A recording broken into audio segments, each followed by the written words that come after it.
Pelora Continent, East Region. In one of the bustling cities of the inner circle, Crestford City, a group of young men and women, all around 15 years old, stood with a mix of seriousness and apprehension etched onto their faces. Weapons of various kinds, swords, spears, and bows with quivers of arrows, were slung across their backs as they stood facing the shimmering blue portal before them. Armed men and women in military attire formed a protective circle around the portal, standing guard with unwavering vigilance. "We're really entering a dungeon this time?" one student exclaimed, a mix of excitement and nerves evident in their voice. "I can't lie. I'm nervous too," another admitted, shifting uneasily. "Ha! Pathetic," a confident voice scoffed. "There's nothing to fear in an awakening dungeon. It's just goblins." "Easy for you to say," someone else muttered. "I've never fought a monster before. This will be my first real battle, and honestly, it's a little terrifying." "Don't overthink it," another chimed in, their tones steady and reassuring. "We've been trained for this for 5 years. The academy made sure we're prepared for anything the dungeon might throw at us." "Exactly," another agreed with a firm nod. "All we have to do is stay cautious and stick to what we've learned. We'll be fine." The students continued talking, their voices a mix of apprehension and determination. Some were visibly tense, gripping their weapons tightly, while others stood tall with confidence, trusting in the rigorous teachings of Horizon Academy. Among the students stood a striking young man, his silver-white hair flowing effortlessly, catching the light with every movement. His piercing pink eyes gleamed with an otherworldly intensity, drawing attention even in the midst of the crowd. "What? Are you afraid?" Max chuckled, glancing at his trembling friend. He wore a blue shirt over a black t-shirt, with a sword strapped securely to his waist. A small bag was slung across his shoulders behind his back, and a carefully placed dagger rested within easy reach, completing his prepared yet casual appearance. "A little," Nevin admitted in a quiet voice, his messy black hair falling over his drooped eyes. "Even though this is a no-rank dungeon, the boss monster inside could range from level 3 to level 5. And if luck isn't on our side, we might have to face a level 5 boss." "Don't worry too much," Max chuckled, wrapping his hands around Nevin's neck. "It's a goblin-based dungeon, and we all know they are the weakest monsters we could find in the dungeons, so don't think too much about it." Nevin sighed and nodded, though the hesitation lingered on his face. Clear as day, Max shook his head with mild exasperation, seeing his best friend so scared of something as harmless as a no-rank dungeon. Could he planning to? A dreaded thought came to his mind, but he immediately shook his head. "No, I am just overthinking this for sure. It must be the no-rank dungeons." No-rank dungeons, often called awakening dungeons, were the most basic and weakest dungeons known in the world. These places held no real danger, yet they were vital for every 15-year-old, as entering one was the only way to awaken their classes and begin their journey towards transcendence. "I wonder what class I'll awaken," Max thought, his excitement bubbling under the surface. But suddenly, an image flashed in his mind. A familiar face, one he hadn't seen in years. "Big sister, where are you? It's been 2 years." His expression shifted abruptly, the spark of delight in his eyes dimming into sorrow. "Are you in some kind of trouble?" he wondered, clenching his fists tightly. "But don't worry, I'll come looking for you soon. Just let me awaken a class first." His expression turned serious as he hardened his resolve. 5 years ago, just before his sister awakened, their parents disappeared without a trace, leaving Max and his sister to rely on each other for everything. She had been his anchor, his guide through the storm of uncertainty. But 2 years ago, even that anchor was torn away when his sister stopped sending messages and vanished from his life. The last time he had seen her felt like a lifetime ago. Since then, a gnawing void had consumed him, a need to find her, to uncover the truth about their parents. Every day, that goal burned brighter in his heart, refusing to fade.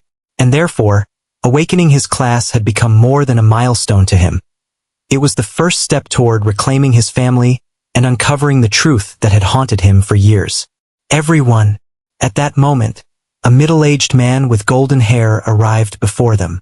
He wore a black suit and black glasses in a stylish fashion. He was the dean of the Horizon Academy, Sean Waynes. Students of Horizon Academy, this is the moment you've been waiting for. The beginning of your journey. The culmination of 5 years of relentless effort, discipline, and determination, he declared, his voice ringing with pride and purpose. You have been trained, tested, and prepared for this day. The knowledge you've gained about dungeons and their dangers is etched into your very being. So I won't waste words on what you already know, he continued, his tone turning solemn, heavy with meaning. But remember this. A dungeon is an unforgiving place, where the line between glory and tragedy is razor thin. Be vigilant, for the unknown lurks in every shadow, and the unforeseen waits for no one. The kids nodded, hearing the dean. Although they were slightly nervous because it was their first time going into a dungeon and fighting monsters, they knew they were all well prepared. The nervousness was just a fleeting problem for them, which would go away as soon as they entered the dungeon. All right then, go forth and conquer the dungeon, the dean declared, pointing at the shimmering blue portal. Let's go, Nevin, Max said to Nevin before heading towards the portal. Nevin nodded as he closely followed behind. Soon they entered the dungeon with all the students of the Horizon Academy and disappeared from the scene. Just as Max passed through the portal, his head swirled for a moment before he found himself standing in a narrow hall. Torches lined the walls, and a foul stench struck Max. Damn, this place is smelly. Looking around, he found that he wasn't alone. There were 6 other students present beside him, but none he was familiar with. Just at that moment, a bright blue light appeared in his vision and a voice rang in his head. Congratulations to Max Voidwalker for awakening a SSS-Rank class, Dimensional Keeper. Max froze, his breath catching in his throat as the shimmering blue notification floated before his eyes. SSS-Rank class. His mind reeled, the words refusing to sink in. His heart pounded in his chest like a war drum as he reread the notification again and again, hoping it wasn't some cruel glitch or mistake. This can't be real, he whispered, his voice trembling. He felt like the ground had been ripped out from under him. From F to SSS, the class ranks represented the spectrum of strength, potential, and power in this world. F was useless, D was average, and even an A rank was rare enough to grant someone a lifetime of admiration. But SSS? That was a rank spoken of in myths, something most people wouldn't even dare to dream about. Max had hoped, prayed for something reasonable. A C rank or even a D rank would have been enough to keep his hopes alive. But this was beyond anything he could have ever imagined. He stumbled back, his legs shaky, and clutched his hands together, his fingers trembling. His mind spiraled as the implications began to sink in. SSS rank. I'm at the absolute peak of potential in the entire world. He clenched his fists tightly, his knuckles whitening as a surge of exhilaration and disbelief coursed through him. For someone who had always prepared for mediocrity, the realization hit like a tidal wave. A class this rare meant more than strength, it meant destiny. It meant every gate that had been locked before him was now wide open. His path wasn't just cleared. It was golden, blinding, endless. A nervous laugh bubbled up in his throat, spilling into the silence. How did this happen to me? His shock melted into a trembling grin as the gravity of his fortune overwhelmed him. For the first time in his life, Max felt like the world wasn't just indifferent to him. It had chosen him. It had handed him the keys to something extraordinary. I was always taught to be content with what I had, to find happiness in whatever life gave me. But this changes everything, Max thought, his fists clenching with newfound resolve. With a SSS rank class, settling for anything less than the very best would be a disgrace, to myself, and to the potential this class represents. I can't waste this gift. I won't. But still, what is this class called Dimensional Keeper? I haven't heard of any classes like this one. And most importantly, why is my surname Voidwalker here?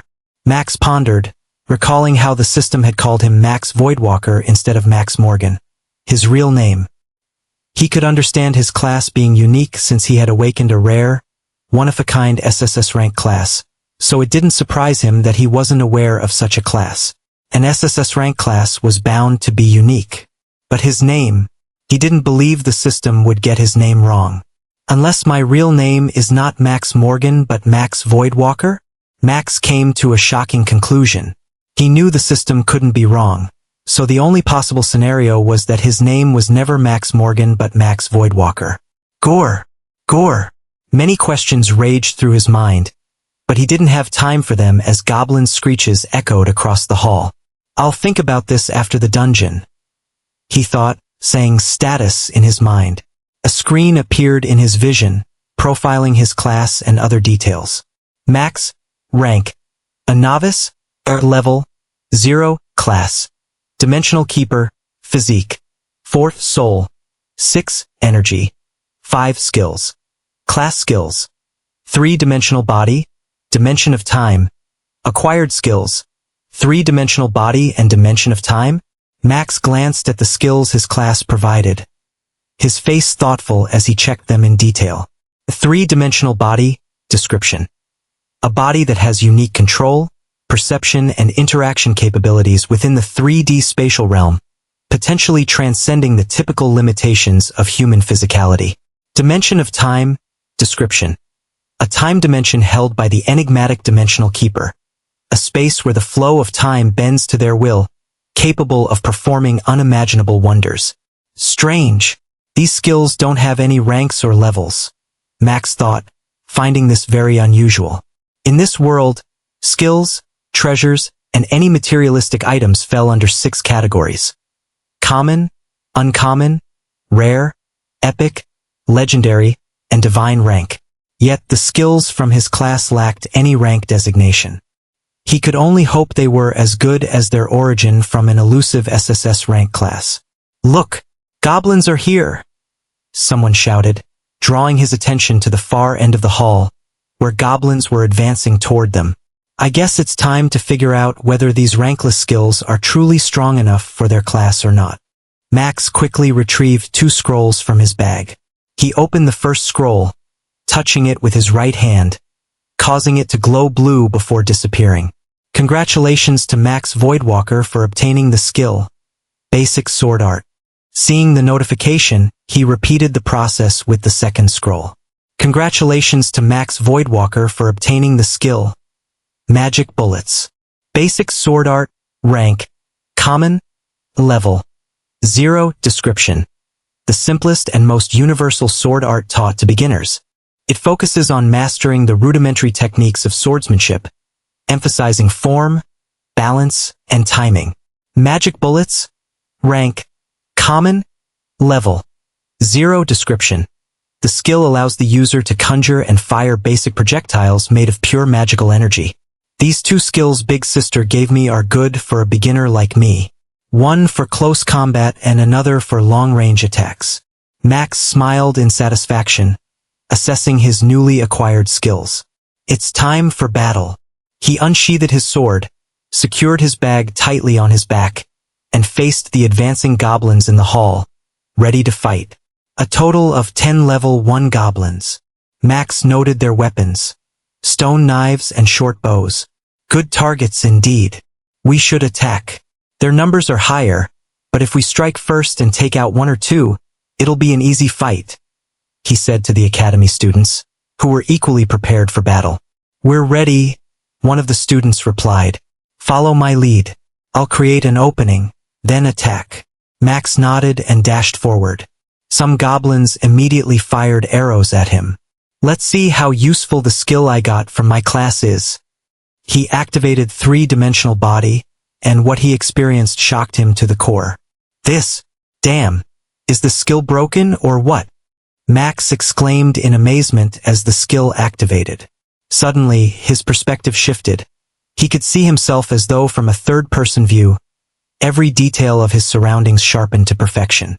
The faint buzz of insects near the walls, the intricate patterns of spiderwebs in the corners, the glistening moisture clinging to the rough stone of the hall, and even the subtle arc of incoming arrows, all unfolded before him in a vivid, 3-dimensional panorama. It was as if the world itself had slowed down, each detail amplified, granting him an unparalleled awareness of his environment. This is so cool. Max rejoiced silently. Swish, swish, swish, swish. As the arrows closed in, Max could easily perceive their movements and trajectories. He sidestepped, dodging one arrow, while deflecting another with his sword. But 4 more arrows were heading past him toward the students behind. I guess I can help them one last time. Sighing, he used magic bullets, firing 4 shots that intercepted and destroyed the incoming arrows. Bang! Bang! Bang! Bang!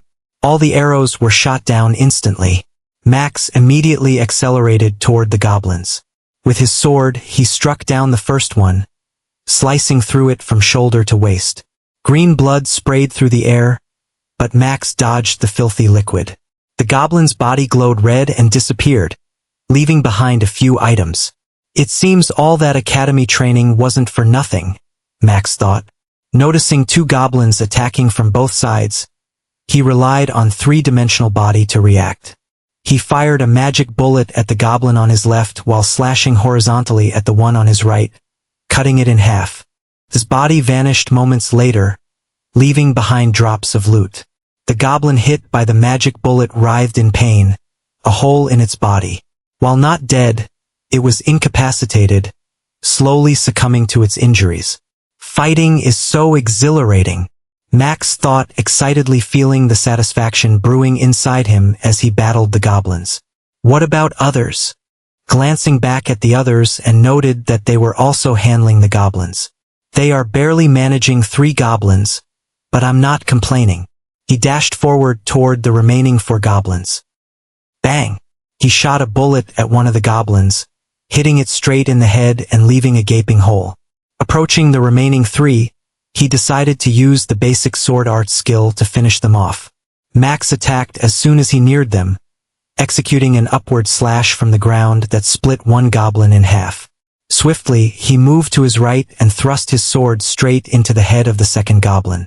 Couldn't dodge, resulting in its head being pierced. However, at that moment, the last goblin attacked with its wooden knife, aiming directly at Max's left waist. Thanks to his 3-dimensional body skill, Max could see the attack coming. He spun quickly, angling his sword to parry the strike, causing the knife in the goblin's hand to fly away. Without hesitation, Max swung his sword, slashing the goblin's neck and causing its head to roll across the floor of the hall. This feels so good, Max thought excitedly as he took deep breaths. Despite the ease with which he defeated the goblins, he felt mentally and physically drained. I need to level up. His body possessed only a limited amount of mana since he hadn't even reached level 1 in the novice rank. In fact, his body hadn't undergone any changes since awakening his class. Only a faint wisp of mana had flowed into him during his awakening, and now most of it was depleted, leaving him exhausted. Looking back, he noticed that the other 6 students had defeated their targets. The ones I killed are mine. The rest are yours to handle, he declared. What? That's not fair, one of the students protested. You alone will have 7 cores while the 6 of us get 3? Max sneered. That's how it is. I killed 7 of them. They're mine. Simple as that.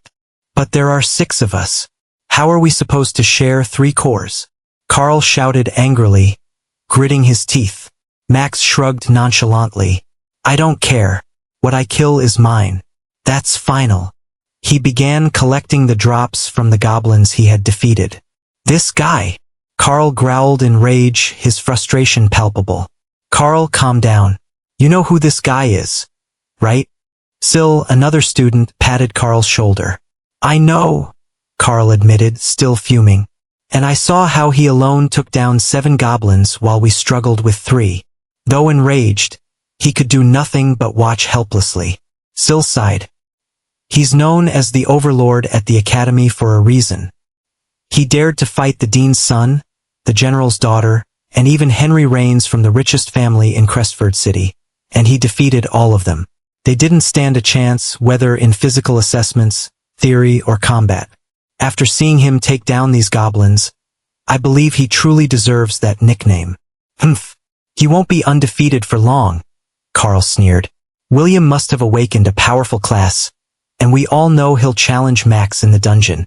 I bet he'll finally have a chance to beat him. Carl, that's impossible. Another student, James, chimed in. We all know William's track record against Max. It's humiliating. Carl grinned. I know that, James, but think about it. Max didn't seem to use any class-related skills in his fight. If we share this intel with William and he defeats Max, we could join his squad. And working under William, the dean's son, would be far better than fumbling around blindly in dungeons. The other 5 students exchanged smiles, nodding in agreement with Carl's plan. Meanwhile, Max had collected all the items dropped by the goblins and sat in a corner of the hall. The 7 cores. Even though they're just basic cores with no rank, they should be enough to get me to level 1 in the novice rank. He glanced at the 7 small green orbs on the ground, along with items like rusty daggers, goblin hide scraps, and stale rations, typical goblin drops. Max picked up one of the rusty daggers and inspected its stats. Rusty dagger, rank, common, damaged, description. A dagger used by goblins for ages, now rusty and broken after its owner's demise. Ha! These goblins use stone knives, but they dropped daggers. Interesting, Max thought, deciding the weapon wasn't worth using. I'll just sell them. As he was about to store the items in his backpack, a sudden realization hit him. The dagger in his hand disappeared. It's gone, Max exclaimed, startled. But before he could panic, he felt the dagger inside his body. Is it inside me? Closing his eyes, he focused on calling the dagger, and to his amazement, it reappeared in his hand. Damn, I have my own storage space inside my body, he muttered, excitement coursing through him. This 3-dimensional body skill is more than it seems. He quickly stored all the items except for the 7 cores in this newfound space. And now it's time to level up. Max picked up one of the cores and began absorbing them one by one. Sometime later, Max absorbed the last core, and a notification appeared in his vision. Congratulations to Max Voidwalker for leveling up to level 1 of novice rank. As Max read the notification, a surge of energy coursed through his body. At the same time, he felt an undeniable increase in his physical strength and overall vitality. It's not massive, but I can feel the improvement, he thought, flexing his fingers and testing his new strength. Status. Max, rank. A novice, level 1 class. Dimensional Keeper, physique. 4.5 soul. 6.2 energy. 6 skills. Class skills. 3-dimensional body, dimension of time. Acquired skills. Basic sword arts, magic bullets. Max frowned as he reviewed his status. My energy stat increased by 1, physique by 0.5, and soul by just 0.2. Is this good or bad compared to other classes? Every class had its own unique stat increments upon leveling up. These values weren't standardized, so Max couldn't determine whether his increases were average, subpar, or exceptional. To him, the overall boost of 1.7 felt underwhelming. Shaking off his doubts, he turned his attention to a more pressing matter. His second-class skill, Dimension of Time. He hadn't had a chance to use it during the fight with the goblins but was eager to test its effects. Anything related to time manipulation piqued his interest. Looking around to ensure the other 6 students were preoccupied, Max silently activated Dimension of Time. The moment the skill took effect, his surroundings shifted. The dungeon's hall, the ground, and even the other students disappeared. In their place was an endless expanse of floating, pure white clouds stretching as far as the eye could see. What is this? How did I get here? Max's heart raced as he spun around, taking in the surreal scenery. The clouds swirled gently, bathed in a calming light that seemed to come from nowhere and everywhere at once. It was as though he'd been transported to a dream.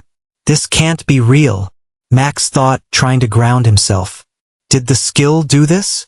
Before he could ponder further, a wooden door materialized in front of him, standing impossibly in the middle of the sky. As the door appeared, a surge of information flooded Max's mind, making everything clear. I see, so this is only my consciousness that is here. My physical body is still at the exact place where I was before using the Dimension of Time skill, Max thought as he processed the information in his mind. From what he understood, this world he now stood in was a gateway to different dimensions. However, for the time being, he couldn't physically travel there and could only appear here in his soul form. That means the door in front of me is the gateway to the Dimension of Time, Max realized, inspecting the wooden door standing in the middle of nowhere in the world of clouds. Since all of this is a result of my class, there's no harm in checking what's inside, he mused, opening the door and stepping through. The door closed behind him automatically, and Max found himself standing in a vast room with no visible walls. The place felt endless, and everything around him was pure white. What is this place? Max wondered, staring at the mysterious surroundings. Then, another surge of information flooded his mind, clarifying the true purpose of the Dimension of Time. I don't know if this is true or not, but there's no harm in trying, Max muttered, pushing his right hand forward and rotating it clockwise, slowly. As he did so, a holographic clock appeared in the white space above him, and the hands of the clock spun at an incredibly high speed. After a moment, everything came to a stop. Max stopped as well and glanced at the notification that had just popped up before everything halted. Dimension of Time has been set to the first stage. First stage. 1 hour equals 1 year. 1 hour equals 1 year? Max was shocked when he saw the notification. He understood immediately what it meant. Spending a year in the Dimension of Time would only cost him an hour in the outside world. This meant that 1 hour in the real world equaled an entire year in this dimension. This is godlike, Max marveled, amazed by the power of this ability. He had never encountered anything as broken as this before. It was beyond anything he could have expected when he first activated the Dimension of Time skill. Then doesn't that mean I can train here for years, and only a few hours would pass in the real world? Max was astounded by the possibilities and couldn't wait to test it out. He closed his eyes for a moment and checked the current state of the dungeon. Everything remained calm in the narrow hall. No more goblins were coming, and the other 6 students were still waiting for him to take the lead. Looks like they're waiting for me to guide them out of the hall, Max thought, observing their actions. This is good. I can use this time effectively. With that in mind, Max opened his status and checked the Magic Bullet skill. Magic Bullets? Rank. Common. Level 1. Description. The skill allows the user to conjure and fire basic projectiles made of pure magical energy. Level 1. Max pondered, noting the skill was now at level 1, compared to its previous rank of 0. At level 1, it allows me to shoot only 1 magic bullet at a time. Level 2 increases it to 2 bullets, level 3 to 3 bullets, and so on. But increasing the level not only increases the number of bullets, but also their power. He understood this, but he also knew that increasing a skills level was one of the hardest things for a hunter to accomplish. Most hunters spent more time leveling up their skills than they did hunting or progressing in dungeons. To level up a skill, one must master it. You need to understand how the skill works, its mechanism, and that requires a lot of time, Max reflected. He decided to try something. Forming a shooting stance with his right hand, Max fired a magic bullet. A small blue ball of light formed at the tip of his index finger and shot forward like a bullet into the endless white space. I was right. Max rejoiced as he saw his prediction come true. I can use the skill infinitely here. Since I'm in my soul form, not my physical body, I can use any skill repeatedly without worrying about mana consumption. His eyes widened in shock as a thought suddenly occurred to him. Doesn't that mean this is a perfect place for training my skills? By repeatedly using the skill, one could get closer to understanding its mechanics, slowly mastering it and leveling it up. Normally, this process would take a long time, and without a constant supply of mana crystals, it would be impossible to repeatedly use skills without running out of mana. However, Max didn't have to worry about time or mana here. The Dimension of Time had solved everything for him. He could just focus on comprehending the skill without concern. Even though this is a no-rank dungeon, I still want to kill the boss and the other higher-level goblins. I can't afford to waste more time here in the entry-level section of the dungeon, Max thought, deciding to dedicate only 3 hours to training his magic bullet skill. 3 hours was a short time, but in the dimension of time, 3 full years passed for Max. He spent those 3 years training relentlessly, his focus solely on perfecting the magic bullet skill. Point 1. Although it was difficult for him to do nothing but practice for 3 years straight, he held on to his will and continued to train over and over again and again until 3 years finally passed for him. I finally mastered magic bullet to level 10, but this is too slow, Max muttered in dissatisfaction. Despite spending 3 years training, he had only reached level 10. He had expected to have reached level 30 or higher, but the reality hit him hard. Am I too dumb, or is mastering a skill always this hard? He wondered in silence. He stood there for a moment, shaking his head with a sigh. There's no point in thinking about it now. Max closed his eyes. When he opened them again, he was back in the dungeon, in his physical body. However, the sight before him made him break into a cold sweat. For all who has been wondering why he isn't affected mentally by staying in Dimension of Time for years is because of his 3-dimensional body. This body is designed to not let Max suffer through any problems in his Dimension of Time or any more dimensions Max would get in the near future. His 3-dimensional body perfectly in sync with all the dimensions he would have in the future or he currently possess. Max saw a horde of goblins with stone knives surrounding him, slowly closing in. Damn! Where did these goblins come from? He immediately stood up and activated the skill 3-dimensional body. It was then he noticed that the number of goblins surrounding him totaled 10. He also realized that the other 6 students who came with him were nowhere to be found. They must have set me up. Max deduced how he had ended up in this situation. But instead of frowning, a smile graced his face as he looked at the goblins closing in. If this isn't the best time to test the level 10 magic bullets, then when? He smiled, holding both his hands out towards the goblins, aiming at them. Thanks to 3-dimensional body, he didn't need to worry about his aim. With his omniscient perspective, targeting enemies had become second nature to him. Die! Max laughed, firing 10 bullets from his 10 fingers simultaneously. The 10 bullets, like beams of blue light, shot towards the goblins, penetrating their bodies and tearing chunks of flesh apart. The goblins didn't even have time to realize what hit them before their bodies fell, one by one. Moments later, their corpses disappeared, leaving behind a horde of items. Max was surprised to see that the bullets tore through the goblins' flesh so effortlessly. He hadn't expected the strength of the bullets to increase to this level. It seems level 10 for a skill is quite strong, Max noted, finding this very strange. The Academy books mentioned that a skill could be mastered to the highest level of 100, but they also stated it was impossible to achieve that level. However, they didn't explain why. This lack of clarity left Max unsatisfied with only reaching level 10, even after 3 years of constant practice. Good. Now, let's see what they've dropped. Max smiled in satisfaction and began collecting the items left behind by the goblins. Most of the goblins dropped rusty daggers along with their usual goblin hide scraps, stale rations, and cores. He quickly stored everything in his storage space and continued forward, absorbing the cores along the way. The narrow hall he had entered was one of the entry passageways to this no-rank dungeon. Such halls were scattered throughout the dungeon, and the monsters here weren't particularly strong, only level 1 of novice rank. Max knew, however, that the real difficulty lay ahead, beyond the hall.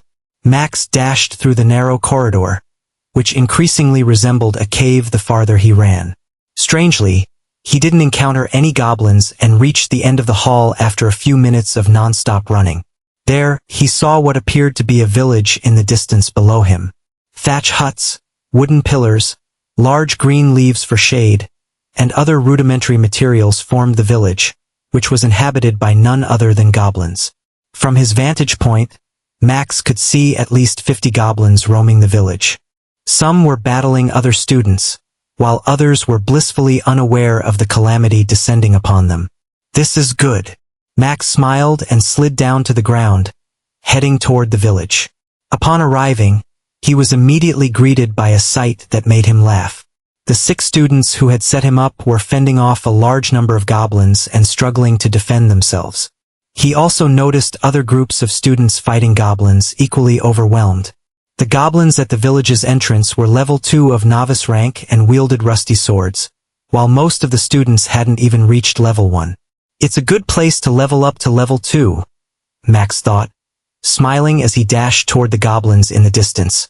He ignored the 6 students who had come with him and headed straight to the center of the action. There, he saw a large number of students barely holding their ground against the goblins, completely suppressed by the monsters. Upon arriving, he didn't attack immediately and stood watching for a moment. Max? Max is here! One of the struggling students exclaimed. Max, help us! Another shouted. Yeah, Max, please help us. We're outnumbered, and their strength is higher than ours. Max, we beg you, please help us. Only you can help us, Max. Please do something. Max smiled at their pleading faces and responded. I'll help, but only if all the drops from the goblins I kill belong to me. Otherwise, pretend I'm not here. The students' faces darkened at his demand, but they knew they had no choice. They exchanged glances and reluctantly agreed. All right, you can take the drops from the monsters you kill, one of them said. Good. Max grinned and dashed toward the goblins. Reaching the front line, he unleashed 10 magic bullets, killing 10 goblins instantly. Some had their heads exploded, while others were left with gaping holes in their bodies. Moments later, the goblins' corpses vanished in red light, leaving behind their drops. The students stared in shock at how effortlessly Max dispatched the goblins. The glaring difference in strength between them and Max was undeniable, leaving them feeling ashamed. But it wasn't new to them. For 5 years at the academy, they had been overshadowed by the genius Max Morgan. Now, even in the dungeon, the story remained the same. What are you staring at? More goblins are coming, Max shouted. The students turned to see at least 15 more goblins approaching. Including the ones they were already struggling against, the number quickly rose to 30. Damn! So many goblins! Look at their strength, they're all level 2 of novice rank. Level 2? Look closer. Among the 15, 3 are level 3. We're doomed. If we're already facing level 3 monsters, the dungeon boss must be at least level 5. We're dead no matter what. The students panicked, knowing the challenge of facing level 3 monsters. They could barely handle level 2, let alone anything stronger. But one person among them had only a smile on his face, Max. He dashed toward the incoming goblins, firing 10 magic bullets at the ones engaging the students. Don't forget my condition, he called out as he passed them. His bullets quickly dispatched the level 2 goblins, leaving the students with only 5 or so to fight. However, Max spared the goblins further back, leaving them for the students to deal with. He wasn't entirely heartless to take away all the cores and drops from the goblins. Max dashed towards the 15 goblins charging at him and unleashed 10 magic bullets. He targeted only the level 2 goblins, deliberately ignoring the level 3 ones. Bang! Bang! Bang! The level 2 goblins stood no chance against Max's bullets. Their heads exploded, and gaping holes appeared in their bodies. But 5 goblins remained, 3 of them at level 3. Max swiftly appeared before one of the level 2 goblins and swung his sword in a horizontal arc slash. A deep gash appeared on the goblin's body, but that was it. His attack only caused this much damage. Max frowned at the sight but didn't have time to dwell on it as he saw the level 3 goblins taking action. They sprinted towards him with their shiny swords. I will have to finish this one. Max fired a bullet at the one he had just injured. Bang! His head exploded and it died. He quickly dashed back, creating distance between them, while aiming at the last level 2 goblin and shot forward a magic bullet. Bang! The bullet hit its body, creating a big gaping hole through it. This basic sword art skill at level 1 mastery is trash, Max thought as he maintained some distance from the 3 level 3 goblins who were charging towards him.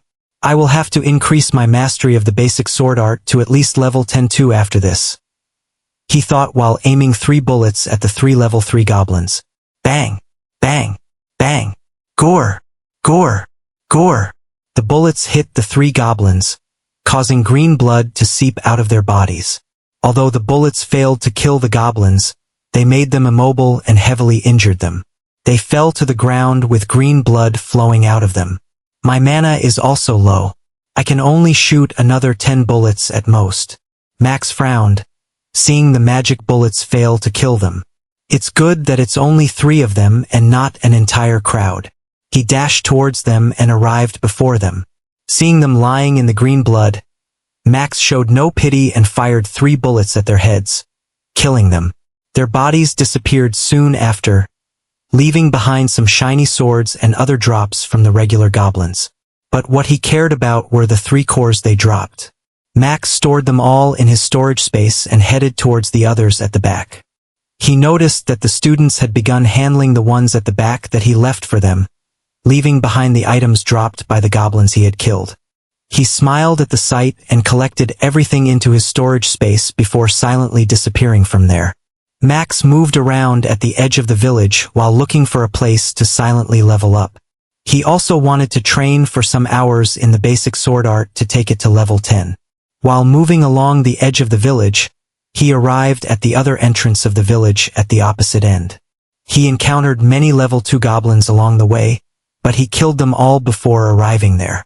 The situation at the other entrance was the same as the one he came from. Goblins surrounded the students, who fought them with difficulty. But Max didn't help as he didn't see any level 3 goblins among them. He thought that when the village was attacked, the 3 level 3 goblins headed towards their entrance, leaving the other entrance with loads of level 2 goblins. William, Zishi, and Henry are with them, so they should be able to handle the goblins here, Max thought, seeing some familiar faces among them. He hid behind a hut so they couldn't see him while they were busy fighting the goblins. I should leave. Max moved towards the middle area of the village. He noticed that level 2 goblins kept coming and guarding the edge of the village even after he killed some, so he decided to check out the middle area to see if he could find a good place. I have absorbed all the cores from the level 1 goblins I killed back at the narrow hallway, and though I failed to level up, my mana is restored to its peak, Max thought as he sneaked towards the middle of the village. He knew that he would encounter more level 3 goblins in this region, so he couldn't help but tread carefully. After silently moving through the middle, Max suddenly hid behind a crate, for he saw a large number of level 1 and level 2 goblins moving in this region. They all had weapons with them, wooden knives and rusty swords. Some even carried clubs. Damn! I really want to go ahead and kill them all. Max resisted the urge to massacre them as he also saw many level 3 goblins around the mob. I will have... Max wanted to leave the area when he suddenly felt something. His body reacted to something in this area. His skill 3-dimensional body had been active all the time, and as he looked through that vision of omniscience, he didn't find anything unusual. But I still felt something. Max frowned and stepped back from the crate. He closed his eyes for a moment and focused on the sensation. It came from my 3-dimensional body skill. He opened his eyes and sneakily moved towards the area where the feeling was coming from. He didn't forget to stay wary of the goblins, so he tried to avoid them. Those he couldn't avoid, he sent them to hell silently on their way. After some time of sneaking, Max arrived before a small tent. The tent wasn't far away, but because it was in the middle region of the village filled with level 3 goblins, Max had to be cautious while coming here. The feeling is coming from this tent. Max observed the tent and noticed that it looked exactly the same as any other tent in the village. It was made up of leaves and wood. Let's see what's so great about this tent. He cautiously moved and entered inside. However, what he found inside shocked him slightly. He saw that he appeared in a large hall, which had many things inside, from swords to spears to clubs to knives, but he noticed all of them were rusty and wooden like the ones level 1 and level 2 goblins used. He also noticed many other things inside, but what attracted his attention the most was the goblin standing at the far end of the hall. The goblin's strength seemed to be at level 4, and it carried a staff in its hand, unlike the other goblins Max had encountered in the dungeon. Wait a minute, could this be a goblin shaman? Max's eyes widened. Goblin shamans were typically boss-type monsters in low-rank dungeons, but this one didn't seem to be the dungeon boss. I see. I have hit the jackpot. This may be a hidden chamber of this dungeon. Max realized now, and he also understood why his three-dimensional body skill led him here. Since the three-dimensional body skill is a space-related ability, it could have sensed the strangeness in the space around the tent, he speculated. Growling. However, Max had no time to dwell on his thoughts. The goblin shaman wasted no moment and launched an attack, conjuring a blazing fireball with a flick of its staff. The attack was swift, giving Max only seconds to react. Max immediately fired 4 magic bullets at the incoming fireball. Bang! Bang! Bang! The first 2 bullets dissipated some of the fire on impact, but the next 2 bullets completely neutralized the fireball before it could reach Max. It took 4 magic bullets to destroy 1 fireball from the goblin shaman. If I can do the same. Interesting, Max mused as he launched an attack. He fired 4 magic bullets simultaneously, aiming straight at the goblin shaman's head. But the goblin shaman was prepared. It fired 4 lightning bolts from its staff, which intercepted the magic bullets and neutralized them. Max frowned when he noticed that the goblin shaman's lightning bolts had cancelled out his magic bullets. I don't want a close combat battle, but it seems I don't have much choice here, he thought as he began dashing toward the goblin shaman. Midway toward the goblin, he fired another magic bullet. In response, the goblin shaman unleashed another fireball at him. Seeing this, Max smiled and fired 3 more bullets. His 4 magic bullets destroyed the fireball midway. However, just after that, the goblin shaman launched 5 lightning bolts. This is it, Max thought, waiting for the moment. As the 5 lightning bolts crackled through the air toward him, Max swiftly activated his three-dimensional body skill. In an instant, the entire hall unfolded before him in an omniscient, all-encompassing perspective. Every movement, every flicker of the lightning bolts became crystal clear. He could see their precise trajectories, calculate their speeds, and predict their destinations with uncanny accuracy. To Max, it was as if time itself had slowed, the chaos of the attack reduced to a perfectly clear map of possibilities. With such godlike ability, dodging the 5 lightning bolts while moving toward them was child's play for Max. He made a series of odd maneuvers as he dashed, effortlessly dodging the lightning bolts, and within moments he was close to the goblin shaman. He could use his sword, and he very much wanted to, but he knew his sword art wouldn't do much against a level 4 goblin. The only attack that might be effective in killing the goblin shaman was firing all 10 bullets at its body. But Max had other plans. Since coming out of the dimension of time, he had been using magic bullets frequently and had fired all 10 bullets many times. But now, after witnessing the goblin shaman's fireball attack, he had come up with a new idea. He wanted to combine all 10 magic bullets into one large magic bullet, which would have the power of all 10 bullets combined. Let's try it. The worst that could happen is I fail and have to use the three-dimensional body to escape, Max thought. He pointed a finger at the goblin shaman, positioning his hand like a gun. He concentrated and released 1 magic bullet at the tip of his finger, but he didn't fire it. He held it just outside his index finger. A small blue ball, the size of his finger, began to glow at the tip of his index finger.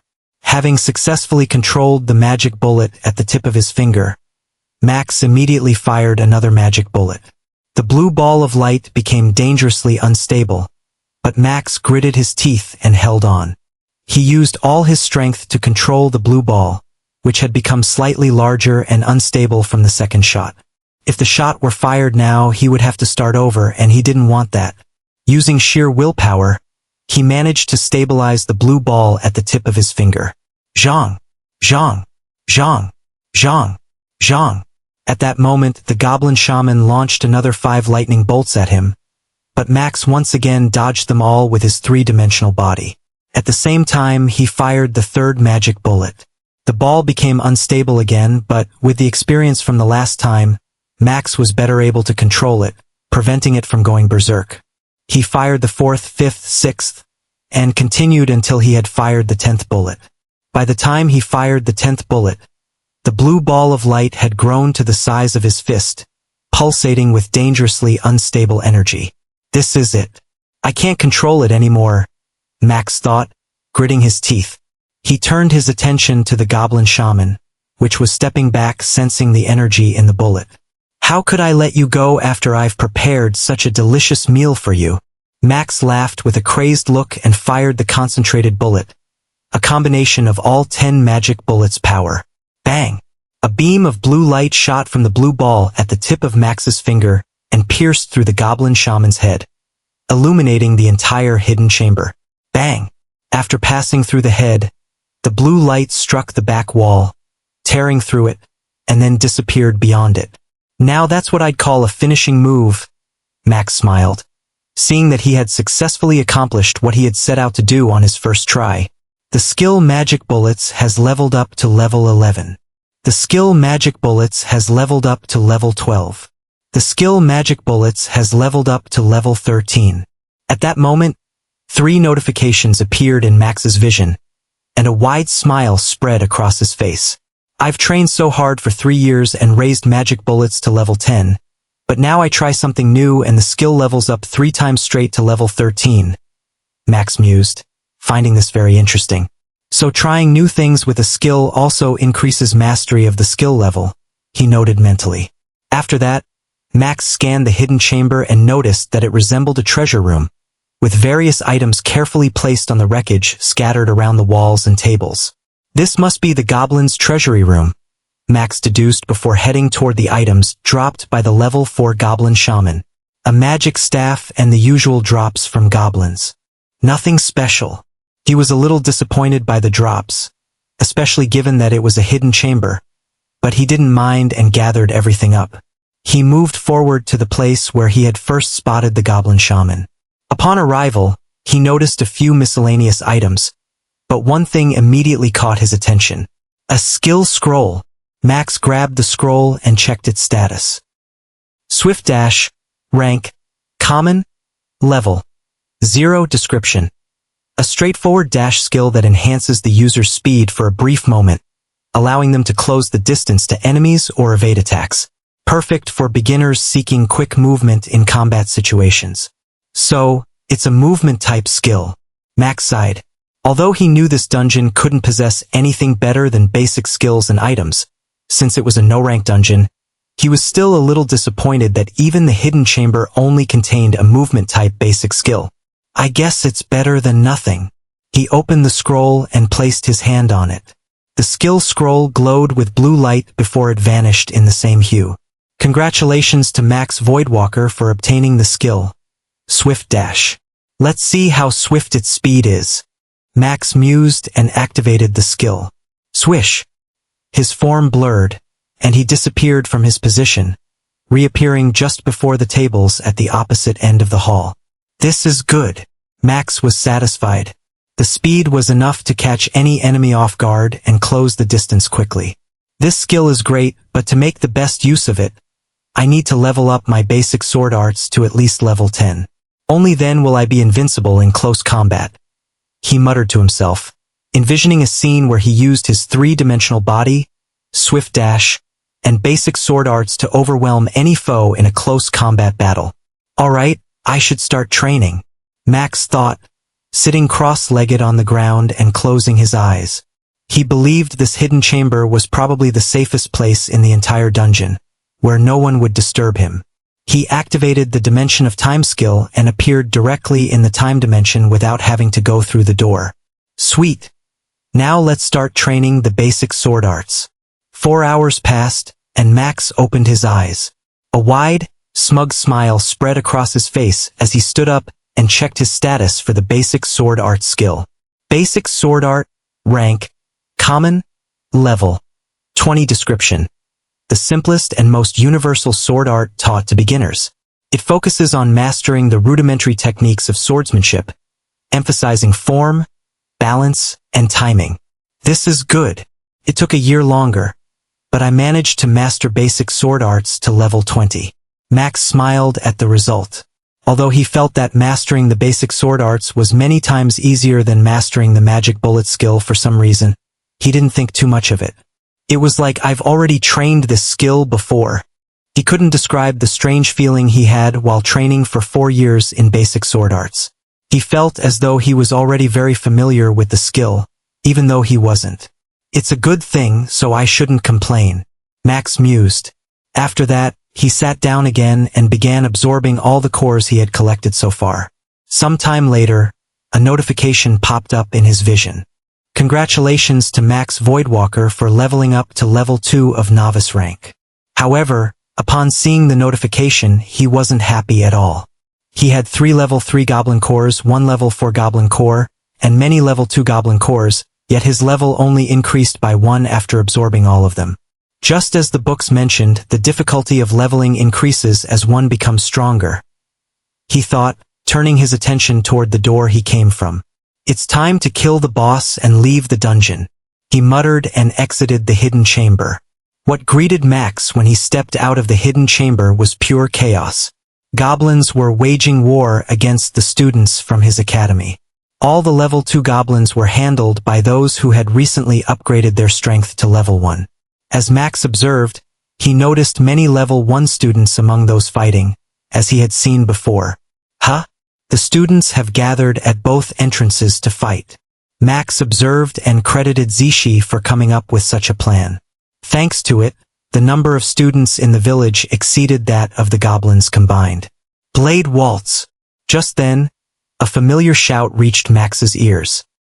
He turned toward the voice and saw a kid with light golden hair thrust his sword forward skillfully in a barrage, each strike stronger than the last, aimed at a level 3 goblin. From Max's point of view, he only saw sword shadows released from William's sword one after another, hitting the level 3 goblin. The level 3 goblin was pushed back by William's constant barrage of attacks, with deep gashes appearing on its body. But that was all. His attacks failed to deliver a decisive blow to severely injure the goblin. "Tch, these level 3 goblins are hard to kill," William said in frustration as he stepped back. "Don't worry. With our cooperation, we can easily kill it." A lady with brown hair stepped forward beside William. Her sharp gray eyes glinted with intelligence, and her graceful yet purposeful movements exuded quiet confidence. "Bind it," William said, nodding. Zishi nodded and moved her hands in a strange manner. Gghhhh. Just then, a spirit or ghost-like figure with a skull and skeleton body emerged from the ground below the level 3 goblin and tightly bound its hands and legs, restricting its movement. "It's time to finish it."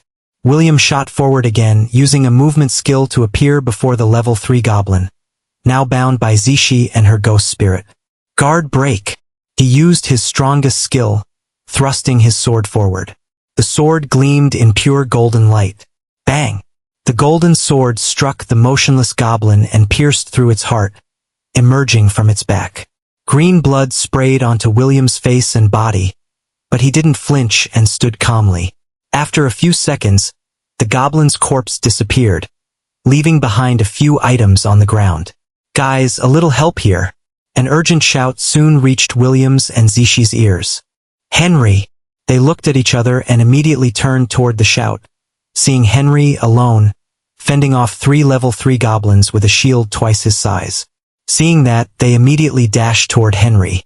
However, before they could reach him, 3 beams of light shot toward Henry, and a moment later, the 3 goblins Henry had been shielding fell to the ground. "They're dead." Henry, a chubby kid with small eyes, stared at the headless corpses of the 3 level 3 goblins in shock. "They're dead," he shouted instinctively when he saw that. "Dead." Both William and Zishi reached Henry and saw the headless corpses of the goblins before they disappeared in red light, leaving behind many drops. Who could kill level 3 goblins so easily? William's eyes widened in shock, realizing he had only seen 3 beams of light before the goblins died. Could it be?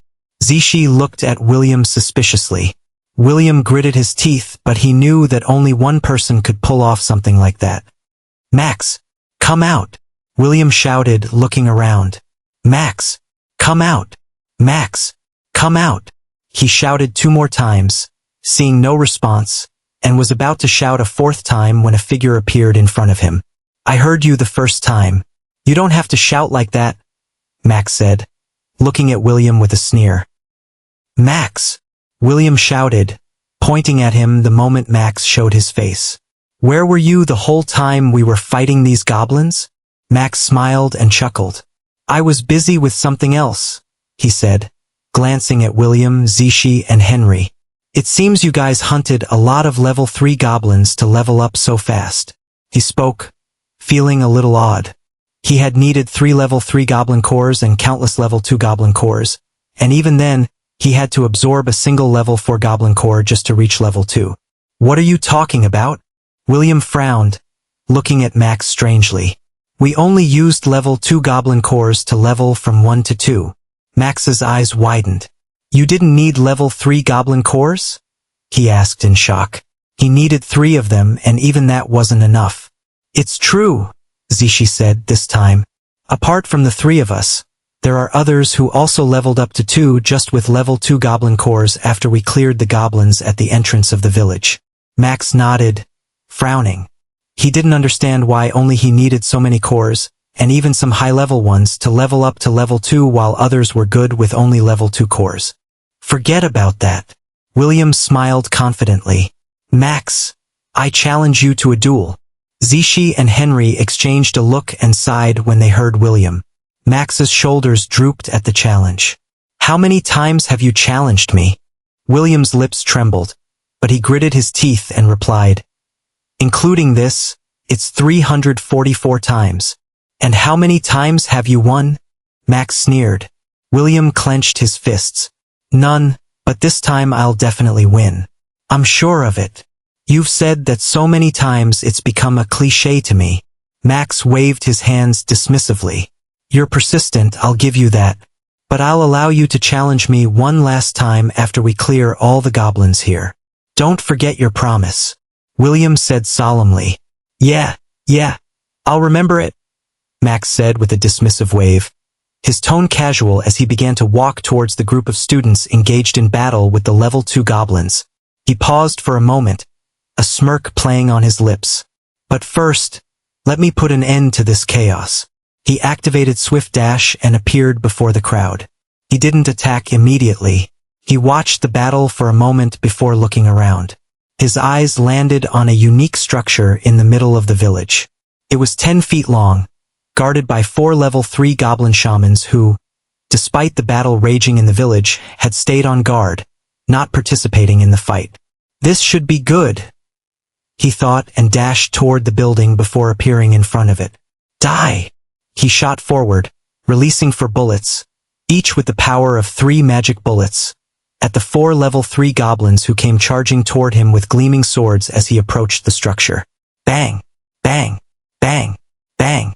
The 4 bullets struck the goblins, causing their heads to explode. Good! Max smiled, climbing to the top of the structure. From there, he surveyed the battlefield and observed the students struggling against the goblins. It's time to clean this up, he mused with a smile and activated his 3-dimensional body skill, firing magic bullets non-stop.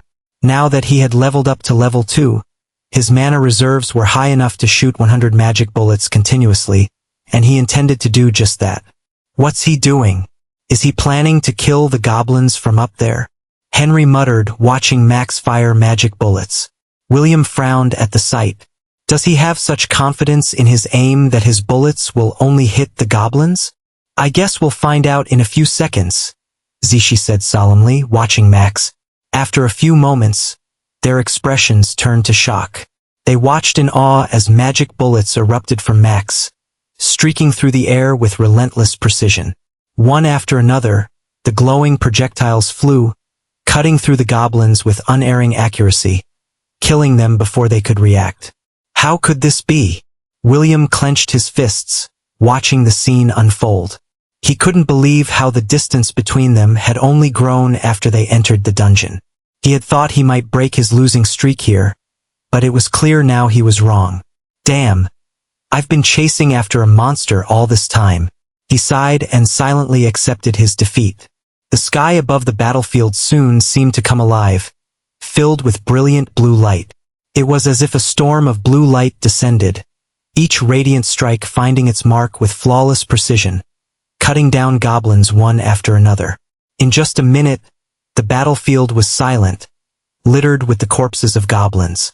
Then, without warning, a blinding red light surged across the battlefield, pulsing with an intensity that seemed to shake the very air.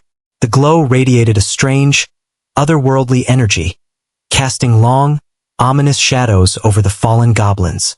However, just as suddenly as it appeared, the red light flickered and faded, leaving behind an unsettling calm. "It's done." Max smiled, seeing that he had killed all the goblins with just one skill. Satisfied, he jumped down and collected the drops from the 4 level 3 goblins he had killed earlier. "Damn, Max, you're getting stronger than I ever imagined, even in my dreams," William said as he approached with Zishi and Henry. Max only smiled and asked, "So, are there more level 3 goblins here?" He wanted to reach level 3 before heading to the boss room, and for some reason, he felt that only level 3 goblin cores could help him level up now. "We don't know," Zishi replied, glancing at the battlefield. "When we came here, there were a total of 10 level 3 goblins, but that doesn't include the ones you've already killed." "That few," Max frowned. "The boss should be a level 5 monster, right? So there should be many more level 3 goblins out there in the dungeon." "You're right." William's shoulders drooped. "We're unlucky to have encountered a level 5 dungeon this time. It'll be very difficult to kill a level 4 boss, let alone a level 5 one. A level 5 boss is indeed a huge problem, but not for me," Max thought, though he kept this to himself. He looked at the battlefield, wondering if absorbing all the level 2 cores would be enough to reach level 3. "By the way, have you seen Nevin?" Max asked the 3 of them. "Him." William, Zishi, and Henry exchanged glances and shook their heads. "We've seen almost everyone from our academy in the dungeon, except Nevin." "Only he wasn't seen?" Max frowned, a knot of concern tightening in his chest. He couldn't shake the feeling that something was wrong. Something had happened to him. William, Zishi, and Henry knew exactly who Nevin was to Max, but none of them offered words of consolation. They understood the harsh reality of dungeon life. Death could come for anyone, regardless of their bonds or status. Max took a deep breath and sighed before turning to William, Zishi, and Henry. "Let's clean this battlefield up and enter this building. I believe this building is the way to the boss room in the dungeon." They nodded and asked everyone to collected all the cores from the battlefield. After that, some cores were distributed to the students who fought desperately against these goblins, while some were held by the trio themselves. They also gave a portion of the cores to Max along with the items came dropped from the goblins. "I suggest we increase our level to level 3 before heading into that structure," Zishi said to Max and William. "Sure." Max agreed with her before turning to look at all the students gathered around them. Turning to Zishi, he said solemnly, "I am sure not everyone is needed into the boss room, so ask them not to follow us into the building when we are going inside, otherwise if they die we couldn't be held responsible for their lives." Zishi nodded. She had already planned to do that. "Good. I am going to level up," Max said, smiling, and requested, "Please, can you make it so that no one follows me there, even William and Henry?" Zishi frowned at the sudden request, but she nodded nonetheless. Max smiled and went away from the gathering of students and arrived somewhere far away in an isolated place. Looking around for one last time and finding no one around him, Max sat down and took out all the cores he had gotten after killing the goblins just now. Most of them were level 2 cores, while 5 of them were level 3 cores. He checked the cores and began absorbing them one by one in the hopes of getting to level 3. But as fate would have it, even after he absorbed all the level 2 cores and the 5 level 3 cores, he didn't level up to level 3. "Well, I have already knew I wouldn't level up, but seeing it turn into reality is cruel." Max sighed and stood up. He looked into the cloudless green sky and felt a complicated emotion in his heart. "You can come out now," he said lightly, but nothing happened. "I know you have been keeping an eye on me since I met with William and the others, so there is no point hiding now," Max said, looking towards a certain direction. "Come out now." Again, nothing seemed to happen, and most importantly, nobody came out. Seeing that, Max sighed and fired a magic bullet towards where he was looking. Just as the bullet was about to reach that point, a figure came out of nowhere and stood before Max. "How did you know I was here?" the figure asked with a faint smile, his messy black hair shifting in the wind, but his face couldn't be seen because he wore a black mask. Max gazed at him, his face filled with sneer. "I've known from the very beginning. Your timing was too perfect. You appeared just when I contacted with William and the others." The masked figure smiled. "No wonder you're the #1 genius of Horizon Academy. But it doesn't matter. You're going to die here." Max looked at him and sneered. "With your level 4 strength, you're too naive to think you can kill me." His tone turned solemn. "But before we battle, let me ask you something. Who sent you after me?" The masked figure took out a sword and began polishing its shining surface. "Let me think. Who was it? Someone from the academy who got jealous of your talent? Or maybe someone who hated you? Or could it be that I'm here for revenge? I wonder which of these is true." Max frowned as he also unsheathed his sword. "From your tone, it seems you're also from the academy. So, if you can tell me which force sent you after me, I might spare you. Otherwise, only death awaits you." "Ha ha ha." The masked figure started laughing like a madman. "You think I don't know? I'm an assassin, so I know my job well." He added, "Let me end you now." With those words, he vanished into thin air. Max immediately activated his 3-dimensional body skill and detected no one around him. He waited for the assassin's figure to close in on him, but just at that moment, a dagger came flying at him. It was too fast, but Max easily saw the trajectory of the dagger with his 3-dimensional body. With one swift swing of his sword, he deflected the dagger, sending it flying away. "You're good." The assassin's voice rang through the air, but Max still didn't see his figure. Max frowned, hearing the voice of the assassin but not detecting his figure. "He is cautious," he thought. Despite being able to become invisible, or at least that was what seemed to Max, the assassin maintained some distance from him. Suddenly, the faintest whistling sound reached his ears. A dagger slicing through the air, hurtling toward him from his right. Without missing a beat, Max pivoted, his basic sword art activating in a fluid motion. His sword arced through the air with precision, deflecting the projectile effortlessly. The dagger spun away, embedding itself in the ground. Max's 3-dimensional body allowed him to perceive every movement in his surroundings, giving him an edge over most opponents. Yet, the assassin's ability to mask his presence posed a unique challenge. Each attack seemed to come from a different direction, as if testing his defenses. "You're quick," the assassin's disembodied voice remarked, oozing with amusement. "But how long can you keep up?" Max didn't reply. His eyes narrowed, scanning the area for even the slightest distortion in the air. "Another!" His senses flared as another dagger shot toward him from behind. This time, it came faster, and the sharp hum of its flight was laced with killing intent. Max sidestepped and twisted his body, deflecting the blade with a flick of his sword. The moment the dagger was deflected, 3 more were launched in rapid succession. One from his left, another from his right, and the third from above. Max's movements were a blur as his sword danced through the air, intercepting each blade with perfect timing. Clang, clang, clang. The sound of steel meeting steel echoed, but Max remained calm, his breathing steady. "Hiding won't save you," Max called out, his voice steady yet carrying an edge of authority. "You're bold," the assassin replied, his voice shifting positions as he spoke. "But boldness without caution leads to death." Max's frown deepened. The assassin was skilled, his movements methodical, but Max could sense a pattern forming. Each attack came at intervals, as if the assassin was testing him while conserving energy. "He's gauging my limits," Max thought. He adjusted his stance, gripping his sword tighter. The assassin attacked again, this time unleashing a flurry of daggers from multiple angles, aiming for Max's blind spots.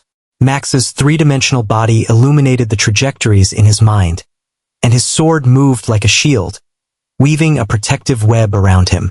Sparks flew as blade met blade, the deflected daggers scattering across the battlefield. Max's patience wore thin. "Enough games," he muttered, his tone cold. He planted his feet firmly, drawing upon the full power of his basic sword art. "I see you've been holding back." the assassin chuckled, his voice no longer shifting. Max smirked. The voice's stability gave away the assassin's position. Barely perceptible, but enough for Max to act. In a sudden burst of speed, Max lunged toward the source of the voice, his sword slashing horizontally. The blade cut through the air, forcing the assassin to reveal himself, if only for an instant. A figure in dark garb shimmered into view, his dagger raised to block Max's strike. Clang! The impact sent the assassin skidding back, but he recovered quickly, disappearing once more. "You're sharper than I expected," the assassin admitted, his tone more cautious now. Max's smirk widened. "And you're not as invisible as you think." The game of cat and mouse continued, but now the tide had shifted. Each time the assassin attacked, Max responded with greater precision, forcing him to reveal more of himself with every clash. "He is invisible but nor from my three-dimensional body. I can't see him because he is maintaining a certain distance from me." Max mused, planning as he contemplated an attack against him. "It's time to end this," Max thought, activating his swift dash to its maximum potential. His figure blurred, then vanished entirely, becoming one with the wind. In a heartbeat, Max reappeared directly in front of the assassin, his movement so swift it left faint ripples in the air. The tip of Max's finger glowed menacingly. A bullet of pure energy formed from the condensed might of 10 magic bullets, pulsating with deadly power. "Damn it!" the assassin cursed, his instincts flaring in alarm. Without hesitation, he flicked his wrist, summoning 5 daggers to form a defensive barrier in front of him, their metallic edges gleaming ominously. Bang! The energy bullet slammed into the daggers with a thunderous explosion. The force shattered the assassin's makeshift shield, sending the daggers hurtling in all directions like scattered leaves in a storm. Before the assassin could recover, a chilling sensation ran down his spine. He froze, realizing too late that Max had already appeared behind him, his swift dash leaving no room for escape. "Now talk, who send you?" Max asked. "Believe me, you don't want to know," the assassin said, sneering. Max frowned as he increased the grip on his sword and forced it against the assassin's neck. "If you don't talk, then I can only kill you," Max threatened. The assassin laughed. "What did I tell you before?" he asked. "I know I am assassin, and if I don't kill then I will be killed, so it doesn't matter if I die or not." Max's frown deepened hearing him. "Moreover, it would do you no good if I am injured even a little bit," the assassin said, his tone cold. "What do you mean?" Max asked, a bad feeling rising in his heart. "He means this." Just then, 2 more figures appeared before Max. Seeing them caused Max's eyes to narrow. The 2 figures were another assassin and Nevin, his best friend, who was being held hostage by the assassin with a dagger pressed to Nevin's neck. "Max!" Nevin muttered, his voice weak, his eyes fearful, and blood could be seen leaking from his mouth. "Nevin!" Max felt a rage like nothing before as he saw Nevin being held hostage, but he forced himself to calm down, knowing that any mishap on his end might lead to Nevin's demise. "Let him go, and I will let Nevin go," the second assassin said, smiling. Max glanced at Nevin and the assassin behind him, his expression solemn. "I just want to know who sent you, who is after me. Tell me that and I will act like nothing happened here," he said, as his left hand prepared a magic bullet composed of 10 magic bullets behind his back. "Heh!" the second assassin sneered. "Since you are so desperate, let me tell you, the overlord of the East region wants you dead. The Blades want you dead." Max's eyes narrowed as he heard the word Blades, his expression turning serious. But just at that moment, he silently signaled his finger toward the second assassin. Whish! A bullet tore through the air so fast that it left behind a trail of blue light, piercing the head of the assassin holding Nevin hostage. In that same moment, Max stabbed the neck of the assassin he was holding with his sword, killing him as well. "No!" The second assassin couldn't believe his eyes. He had died just like that. His body fell, his back hitting the ground, but strangely, Nevin also fell with him. "Nevin!" Max shouted as he appeared and caught him before he hit the ground. "It's all right," "You will be fine," he said to Nevin, but only then did he realize that Nevin's back was soaked in blood. His eyes seemed lifeless, and he appeared weak, as though he would die at any moment. "No!" Max quickly checked and saw a huge gaping hole in Nevin's back, causing him to fall into despair.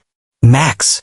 Nevin barely uttered a word before the light in his eyes faded, and he died. "Nevin!" With trembling hands, Max held his body tightly as tears flooded his eyes. "Blade family," he muttered, his voice laced with venom. The name burned on his tongue, igniting a deep, unrelenting hatred that surged through his entire being. "I will kill them, I will kill every one of them." His heart clouded with hatred of Blade family. It was a feeling unlike anything he had ever experienced. Raw, consuming, and primal. Bloodlust swirled within him, dark and unyielding, paired with an insatiable urge to annihilate everything connected to the Blade family. Max clenched his fists hard and took a deep breath. He understood that rage wouldn't lead to anything but his downfall, and calmness was the only solution to everything. He would have his revenge, but for now he would have to act cautiously. "But I still need to become strong," he muttered to himself as he came to his senses. He knew that only by having enough strength would he be able to knock on the doors of the Blade family. If the disappearance of my sister is indeed related to the Blade family, then I'll definitely knock on their doors one day. "There's no need to hurry about it," he said to himself resolutely before putting Nevin's corpse in his storage space. "Let's kill the dungeon boss and be done with this dungeon," he muttered before heading back to the others. Arriving before the other students, Max noticed that almost everyone had sat down a little way from the long structure, aside from those going for the boss monster. "What took you so long?" William immediately asked as soon as he spotted Max. "Hee. I forgot to check the time while training." Max smiled embarrassedly and turned to look at Zishi and Henry, causing his expression to become a little strange. "Didn't you guys level up after absorbing the level 3 cores?" he asked, noticing that all three still appeared to be at level 2. "We didn't level up after absorbing all those level 2 cores and some level 3 cores," Zishi said, contemplating. "I think one would need a lot of the same level of cores, if not higher, to level up, but I'm not sure." "You mean if I want to increase to level 3, then I would need lots of level 3 cores for that," Max said, pondering. "Doesn't that mean level 2 cores are useless for us?" "It's not useless. It's just that we'd need an even larger amount of level 2 cores if we want to level up with only level 2 cores," William chimed in. Max nodded, finding it strange that the Academy books mentioned many things about dungeons and their workings but had no records of anything about leveling up. "Well, it doesn't matter anyway," Max said to them with a smirk. "I'll handle the boss monster myself while you guys keep busy with its minions inside." "Huh, don't bite off more than you can chew," William sneered at Max's remark. "While we know you're strong, the most you can handle is level 4. Level 5 is off the mark. We'd need a plan to deal with the boss monster, depending on the type we encounter." Max smiled at William's words. "We'll see once we're inside," he said, turning to look at the tall structure in front of him. From what he could determine, the 2 assassins he killed a while ago were at 4th level and Max had easily defeated them. This made Max speculate that his own strength lay somewhere between level 4 and level 5. However, he would need to fight the boss monster to see if he stood a chance against a level 5 opponent or not.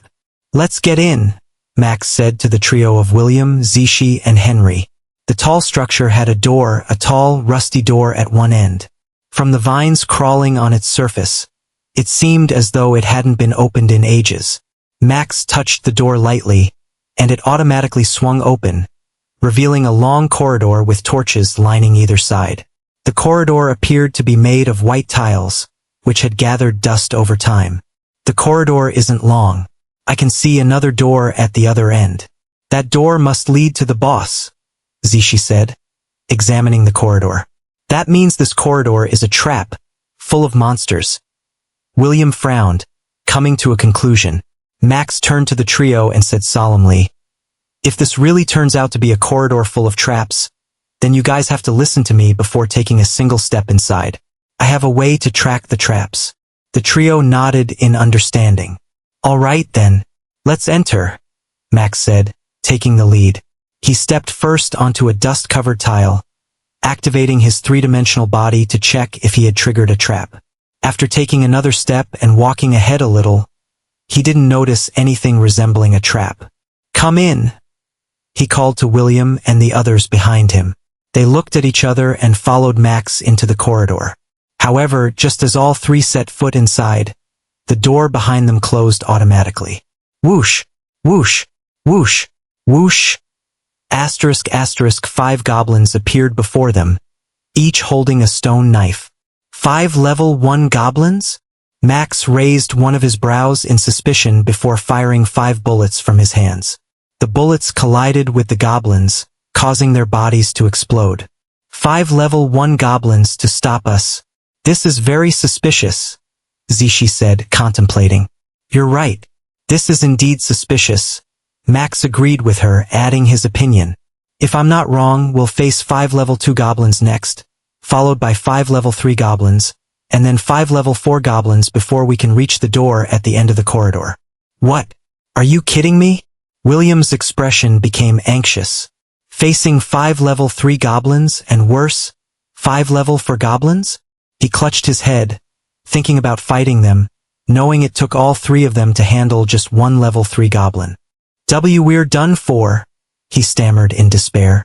This is one of those rare, unique, no-rank dungeons where the difficulty is just beyond common sense. Zishi's face also became solemn. They knew they could handle a level 5 monster if they worked together and had a solid plan, but facing 5 level 3 goblins and then 5 level 4 goblins together was even harder than a single level 5 goblin boss. She bit her lip, trying to think of strategies to help them in this situation, but none came to mind that could get their team through the current hurdle. This is some serious difficulty, Max thought, feeling both excited and pressured. He wasn't worried about the level 3 goblins, but the level 4 goblins were a different story. He recalled the level 4 goblin shaman he had seen in this dungeon and considered that if all the level 4 goblins turned out to be shamans, it would be a real challenge. Turning to the other 3, Max said assuredly, "Don't worry too much. This is just my assumption. If it does come true, then watch the show from the back." The confidence in his tone baffled the other 3, but they could only nod at this point. Max took the lead and headed forward. Just before they reached the midpoint of the corridor, 5 more goblins appeared before them. This time, their strength was at level 2. "It seems my assumption was correct," he chuckled wryly. For once, he had hoped to be wrong. "You just had to open your big mouth," William grumbled in annoyance. "Yeah, I had to," Max laughed. "Ha ha. You." William clenched his fists and rolled up his sleeves as if ready to go all out against Max. Max eyed him and chuckled with a sneer. "We still have a fight due. Do you want to settle it here?" he provoked. "Do you think I fear you just because you're stronger than me?" William immediately drew his sword. "Stop it, you two." Zishi intervened just in time. "This isn't the time for that," she said solemnly to both of them. "I know." Max nodded to her and then sneered at William. "I was just joking. Don't worry. I won't add to your losses anymore. HHH. I'll defeat you today once and for all," William shouted, going berserk after Max's last taunt. "I wonder what the dean will think if I report this situation to him," Zishi said with a subtle smile. "Dean? Father." William immediately snapped to his senses. "What are you talking about, Zishi? We're just heading to the boss room, and Max is helping us. Isn't he?" he said as though nothing had just happened. "Ha ha." Max chuckled and fired 5 magic bullets at the incoming level 2 goblins. Like before, the goblins didn't stand a chance, their bodies exploding into pieces. "Take these cores as well," Max said, turning to them. "Also, the cores from the 5 level 3 and 5 level 4 goblins will be mine." He looked at them for objections. "Why? Why would you take all the good ones?" William protested. A smirk appeared on Max's face. "If I reach level 3, I have a 50% chance of one-shotting the level 5 boss." William's eyes widened. "Are you kidding me?" He couldn't believe what he had just heard. No one had ever claimed to one-shot a boss monster. 50% sure. Zishi considered the option. If Max could really one-shot the boss, it was better than them fighting a grueling battle against it. She looked at Max and suggested, "How about this? You take all these cores and do what you said just now. However, we'll take whatever the boss drops." Max contemplated her condition and added, "Just give me the skill if one drops. You guys are rich and can get any skills you want, but the poor me has to work hard to get one." "Fine," Zishi agreed to the deal. "You take the skill and we'll take everything else. Then we have a deal." Max laughed and headed further down the corridor. Moments later, 5 level 3 goblins appeared before them. "I wonder how one would normally clear this dungeon if a team doesn't have someone like me?" Max thought aloud as he shot another 5 magic bullets, formed by combining 2 magic bullets each, at the 5 level 3 goblins. 5 blue beams shot toward the goblins and struck them. The result? They ended up in the same state as the previous ones. The magic bullets tore chunks from their bodies, killing them instantly. There should have been other level 3 and level 4 goblins outside we could have missed outside. Otherwise, it just doesn't make sense for this dungeon to be this insanely difficult. Zishi voiced her opinion. "What if this dungeon was designed to be this way?"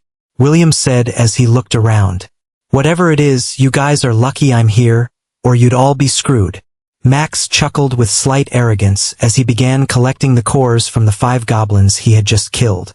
After that, he turned to the other 3 and warned, "I have a feeling the level 4 goblins will include goblin shamans capable of long-range attacks. You guys should prepare yourselves, as I'll dodge their attacks if they strike as soon as they spawn. At that point, it'll be you facing those attacks." "Goblin shamans? All 5 of them?" William cried out in fear, turning to Max with a pleading expression. "Max, are you sure you can handle them quickly? Why don't you take some time to absorb these level 3 cores first? Maybe you'll level up to level 3 and then handle the shamans?" Max looked at William with amusement. "Don't worry so much, I'll handle them just fine," he said confidently, adding, "Even if I absorb these 5 level 3 cores, I wouldn't level up, so it's fine." "What do you mean you won't level up after absorbing these level 3 cores?" William questioned. "You've already absorbed some before, so absorbing these should guarantee a level up." Max sighed and sat down on the path. "All right, I'll absorb them for you." He pulled out the 5 level 3 cores he had just stored and began absorbing them one by one. One by one, the cores turned to dust. After absorbing all 5, no notification of a level up appeared in his vision. Disappointed, he stood up and turned to William. "Happy now?" "How?" William was shocked beyond disbelief. He couldn't fathom how someone who had absorbed almost 10 level 3 cores still failed to level up from level 2 to level 3. "How can you not level up after taking so many level 3 cores?" Zishi asked, equally stunned. Max shrugged. "I don't know." He genuinely didn't know. "I've heard my father say that when hunters near the limits of their class rank, their progression to higher levels slows down drastically. At that point, they need a lot more cores and some other treasures to level up even once," Zishi explained. Looking at Max, Max arched his brows. While he knew the class rank determined one's potential in this world, he hadn't realized that progression slowed as one approached the limits of their rank. "Well, it makes sense. The higher the rank, the smoother the progress," he mused. "Max, what rank is your class?" William asked, clutching Max's shoulder. "You should know it's bad manners to ask someone their class rank," Max said, brushing William's hand off his shoulder. "But since you're my friends, I don't mind telling you. Just don't tell anyone else." William, Zishi, and the usually silent Henry listened attentively. "It's a..." Max paused for suspense. "It's a C-rank versatile fighter class." All 3 were stupefied. "What? How can that be?" William exclaimed in disbelief. He couldn't believe someone so strong had the same class rank as them. "Are you lying?" Zishi asked, narrowing her eyes. Max shrugged. "Why would I lie? If I had a higher rank class, I wouldn't be struggling to level up." Though he said this, Max himself was unsure of why he needed so many high-level cores to level up. He suspected it had something to do with his class, but he wasn't entirely sure. "All right, I'll move ahead. So prepare yourselves for the level 4 goblin shamans," Max said solemnly. The trio nodded as Henry stepped to the front with his massive shield, which was even larger than him. He planted it in front while William and Zishi took cover behind him. "We're ready," Zishi said. Max nodded at them. "All right, I'm heading forward." He walked ahead. Nothing happened at first, but just as he approached the door ahead, 5 figures spawned in front of him. To his surprise, not all were goblin shamans. At least 2 were. Among the other 3, one held a bow, another an axe, and the last a sword. As soon as they noticed Max, they rushed toward him with their weapons while the shamans and archer attacked from a distance. Max also sprang into action, shooting 3 magic bullets infused with the firepower of 4 bullets each at the 2 shamans and the archer. The bullets tore through the air as the 2 shamans fired lightning bolts and the archer loosed an arrow. However, the magic bullets, reinforced by 4-fold power, destroyed their attacks before reaching the goblins, blowing their heads off. Max then unsheathed his sword and used swift dash to appear behind the axe-wielding goblin. In one swift motion, he swung his sword diagonally, cutting it in half before it could react.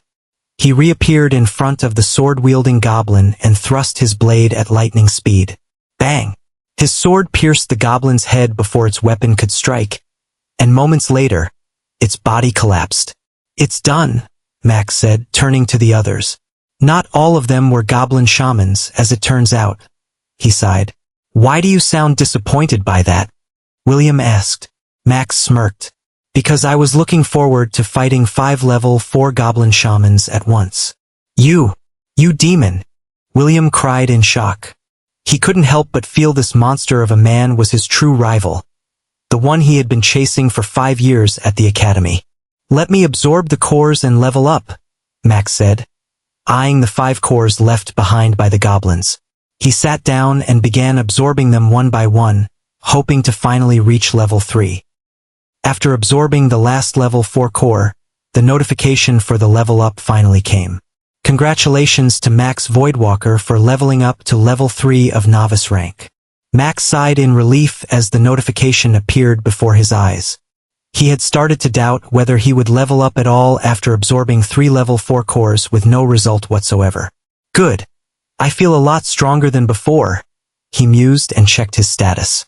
Max, rank, a novice, level 3, class, dimensional keeper, physique, 5.5 soul, 6.6 energy, 8 skills. Class skills, 3-dimensional body, dimension of time, acquired skills, magic bullets, LVL 13, basic sword arts, LVL 20, swift dash, LVL 1. According to this, every increase in level raises my physique stat by 0.5, soul stat by 0.2, and energy stat by 1. Max contemplated as he examined his stats. Previously, he felt his stats were increasing at a very low rate, but the boost in strength at each level was substantial. He could feel he had become a lot stronger than when he was at level 2. "I can at least fire around 200 magic bullets now," Max thought before turning his attention to the use of these stats. "My energy stat should be the amount of mana inside me," he mused, though he still had no idea how to use his soul and physique stats effectively. They were just there on his status screen like useless numbers. "I'll have to figure out something after I finish with the dungeon," he planned before turning to William, Zishi, and Henry, who were patiently waiting for him. "I'm done," he said, standing up. "All right, let's go kill the stupid boss of the dungeon." "I'm so done with it," William said impatiently. "Hee, about that," Max coughed and said. "How about you guys stay here while I take care of the boss all alone inside?" "What if it summons its minions?" Zishi asked, her tone a little suspicious. "Don't worry, I won't gamble my life for nothing," Max waved his hands dismissively and added. "You guys can come in once I'm done with the boss and collect the items it drops." "Fine then," Zishi contemplated for a moment and agreed. Even if they went inside, they were only tasked with handling the minions. If Max could take care of everything on his own, there was no real need for them to enter the boss room. They would only be obstacles for him, if anything. Max appreciated her cooperative nature. "Thanks for this. Wait for my return," he said to Zishi. He then touched the door in front of him and disappeared from their sight. Max appeared in a circular chamber of some sort. The terrain was uneven, with broken pillars, raised platforms, and deep pits scattered across the ground. GHHH, he spotted the boss monster of the dungeon. Looking ahead, he saw a goblin. Not just any goblin, but one with a buffed-up body and muscular biceps. It was at least twice as tall as Max and carried a long sword on its shoulder. GHHH, seeing Max appear in its lair, the goblin growled in rage. "It's a goblin swordmaster," Max exclaimed in shock. Goblin swordmasters were among the strongest bosses one could encounter in no-rank dungeons, with strength at the upper echelons even at level 5. In short, this monster was one of the toughest bosses one could face in a no-rank dungeon. Damn, what are the odds I'd encounter such a boss here? He smiled, feeling the excitement course through his veins. Previously, he was disappointed with the level 4 goblins, but now all that disappointment was replaced by pure adrenaline and excitement. I planned to finish the boss in one shot, but it seems I'll have to change my plan a little, Max muttered as he drew his sword, preparing for a hefty battle. It wasn't that he couldn't kill the goblin swordmaster in one shot, he could easily.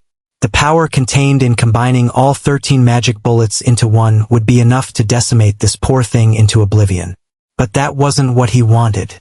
His goal in fighting the goblin swordmaster was to sharpen his mastery of the sword. The goblin swordmaster, as its name suggested, was a master swordsman, and fighting against it would surely enhance his own swordsmanship. Moreover, where else would Max find such a worthy opponent whose strength matched his? This was a perfect opportunity, and he wasn't going to let it slip away. "Come," Max beckoned with his hand. "Grr!" The goblin swordmaster growled in anger after being provoked and stormed toward him. Max smiled as he dashed forward to meet it. Once they were face to face, the goblin slashed downward with all its strength. "Using full strength from the beginning, I see," Max muttered in excitement as the wind from the swing of the goblin's long sword reached him. "Then I'll use my full strength too," he smiled crazily, attacking with an upward slash, his sword rising to meet the goblin's long sword. Clang! The resounding clash of metal against metal reverberated throughout the chamber, sending sparks flying in all directions. Both Max and the goblin were pushed back several steps. "It's strong," Max muttered, feeling the slight pain in his hands as he gripped the sword. If not for his high mastery of the sword, he would have been completely overwhelmed. Again, he dashed forward, slashing his sword downward. The goblin didn't retreat, rushing forward with its own weapon to counter his attack. Clang! Their weapons collided, sending them flying back, but they weren't satisfied. They surged at each other again, their blades meeting in a storm of rapid, brutal exchanges. Clang! Clang! Clang! One clash led to another, the sharp, thunderous strikes echoing across the battlefield like a relentless drumbeat. 1 round, 2 rounds, 5, 10. Their blades collided again and again, each strike faster, fiercer, and more calculated than the last. Sparks erupted with every blow, painting the air with fleeting bursts of light as the battle intensified. Max found himself lost in the fight, the rhythm of the clash drawing him deeper into its flow. His muscles burned, his breath came faster, but he grinned, a genuine, unrestrained grin.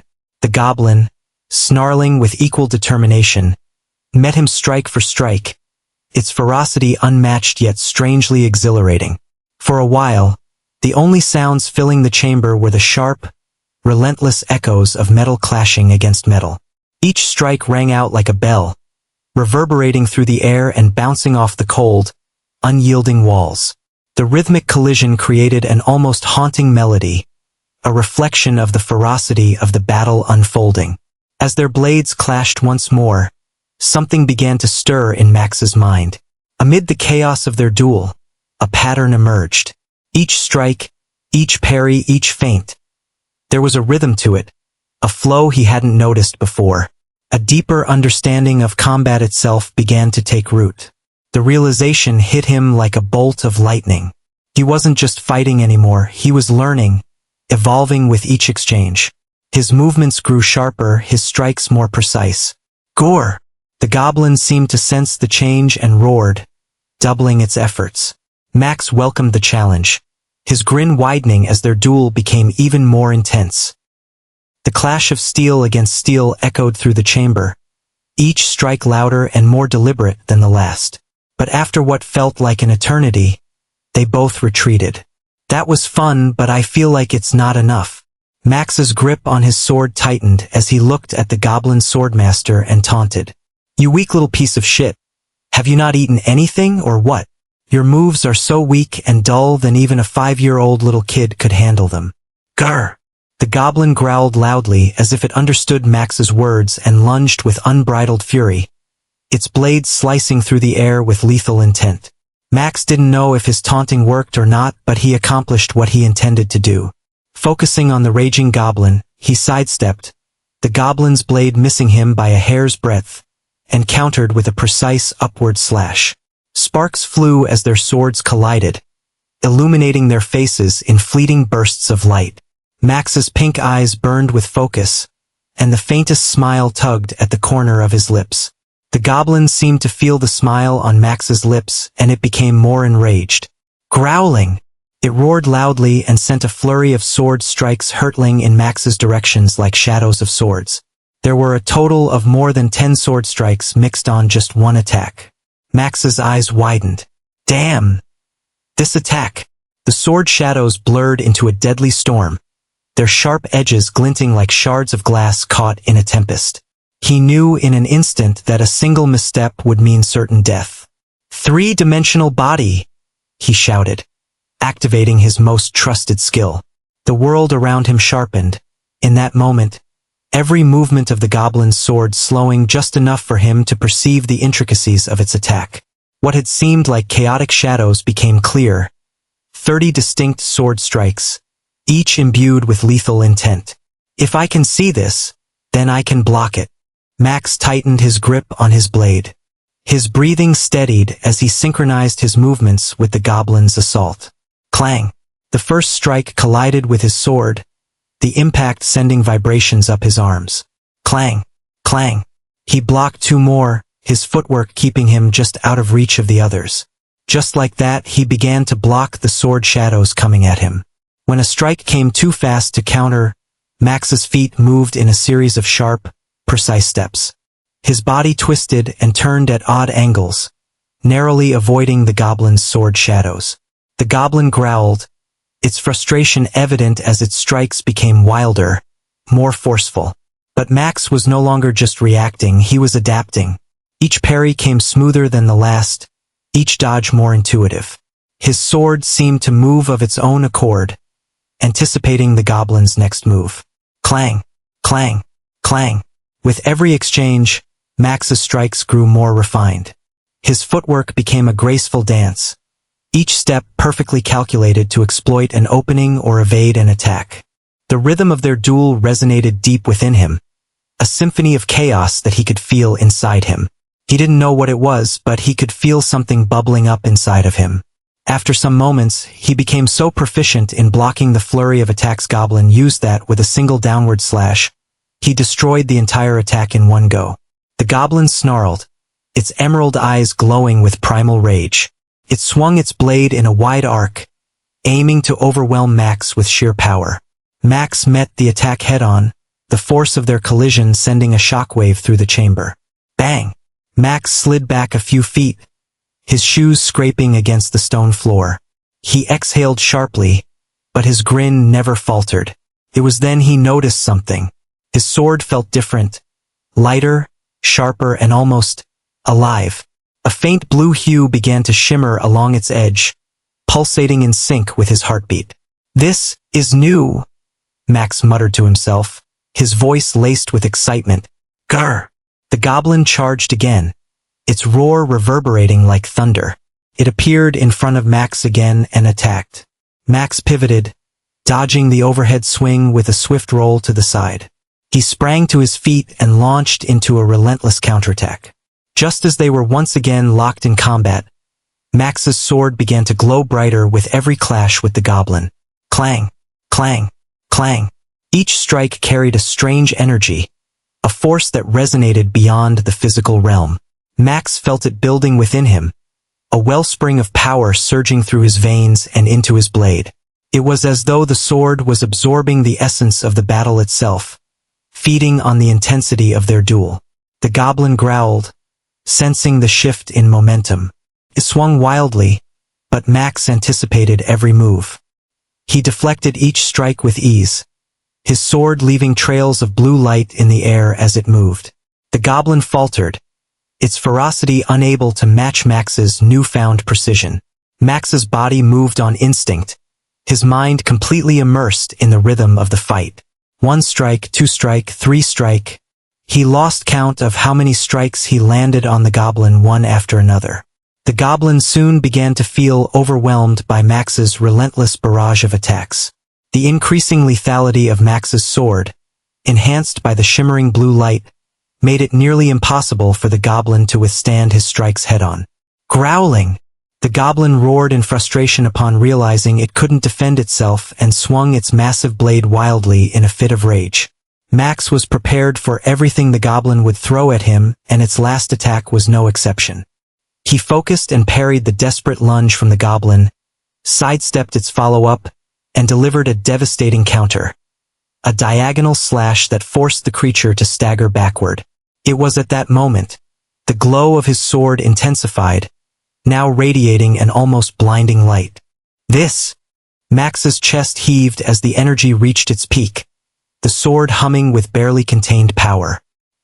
He clenched the hilt tightly, feeling as if his sword could no longer hold the energy stored within it. "This is it," Max whispered. The goblin roared and rushed forward for one final attack, its blade raised high. Seeing that, Max planted his feet firmly and gripped his glowing sword with both hands. In one smooth motion, he swung it down with all his might. Whoosh! A brilliant arc of blue light erupted from the blade, cutting through the air like a wave. It struck the goblin with overwhelming force, slicing cleanly through its body. The goblin froze mid-charge, its eyes wide with shock, before its form split in two and collapsed to the ground. The chamber fell silent, the glow of Max's sword fading as the energy dissipated. "It's over," Max exhaled slowly, lowering his sword. Congratulations to Max Voidwalker for comprehending Sword Aura. The skill Basic Sword Arts has leveled up to level 21. The skill Basic Sword Arts has leveled up to level 22. The skill Basic Sword Arts has leveled up to level 23. Sword Aura? Max frowned, his brows furrowing. He hadn't heard anything about Sword Aura in the academy. So the blue light in my sword was the Sword Aura, he mused, gripping his sword tightly with both hands. He wanted to see if he could use this Sword Aura again now that he had comprehended it. Closing his eyes, he cleared his mind completely and focused entirely on the sword. He recalled the earlier battle, the raw intensity, the crazy momentum of their swords, and in the end he recalled the feeling inside of him when he fought the goblin. As Max recalled those feelings, sparks of light blue began to pop up around his sword in different parts before spreading across its surface, causing the entire blade to glow with a light blue hue. "So, this is Sword Aura," Max muttered, opening his eyes. From what he could tell after using it a second time, Sword Aura acted very differently from skills. Unlike skills, which activated with just a thought, Max had to bring the Sword Aura to the surface from deep inside his body. It was like calling for a skill and having it come on its own, but for Sword Aura, one had to go and bring it out oneself. Otherwise, it wouldn't work. "Let's see its status," Max mused, opening his status screen.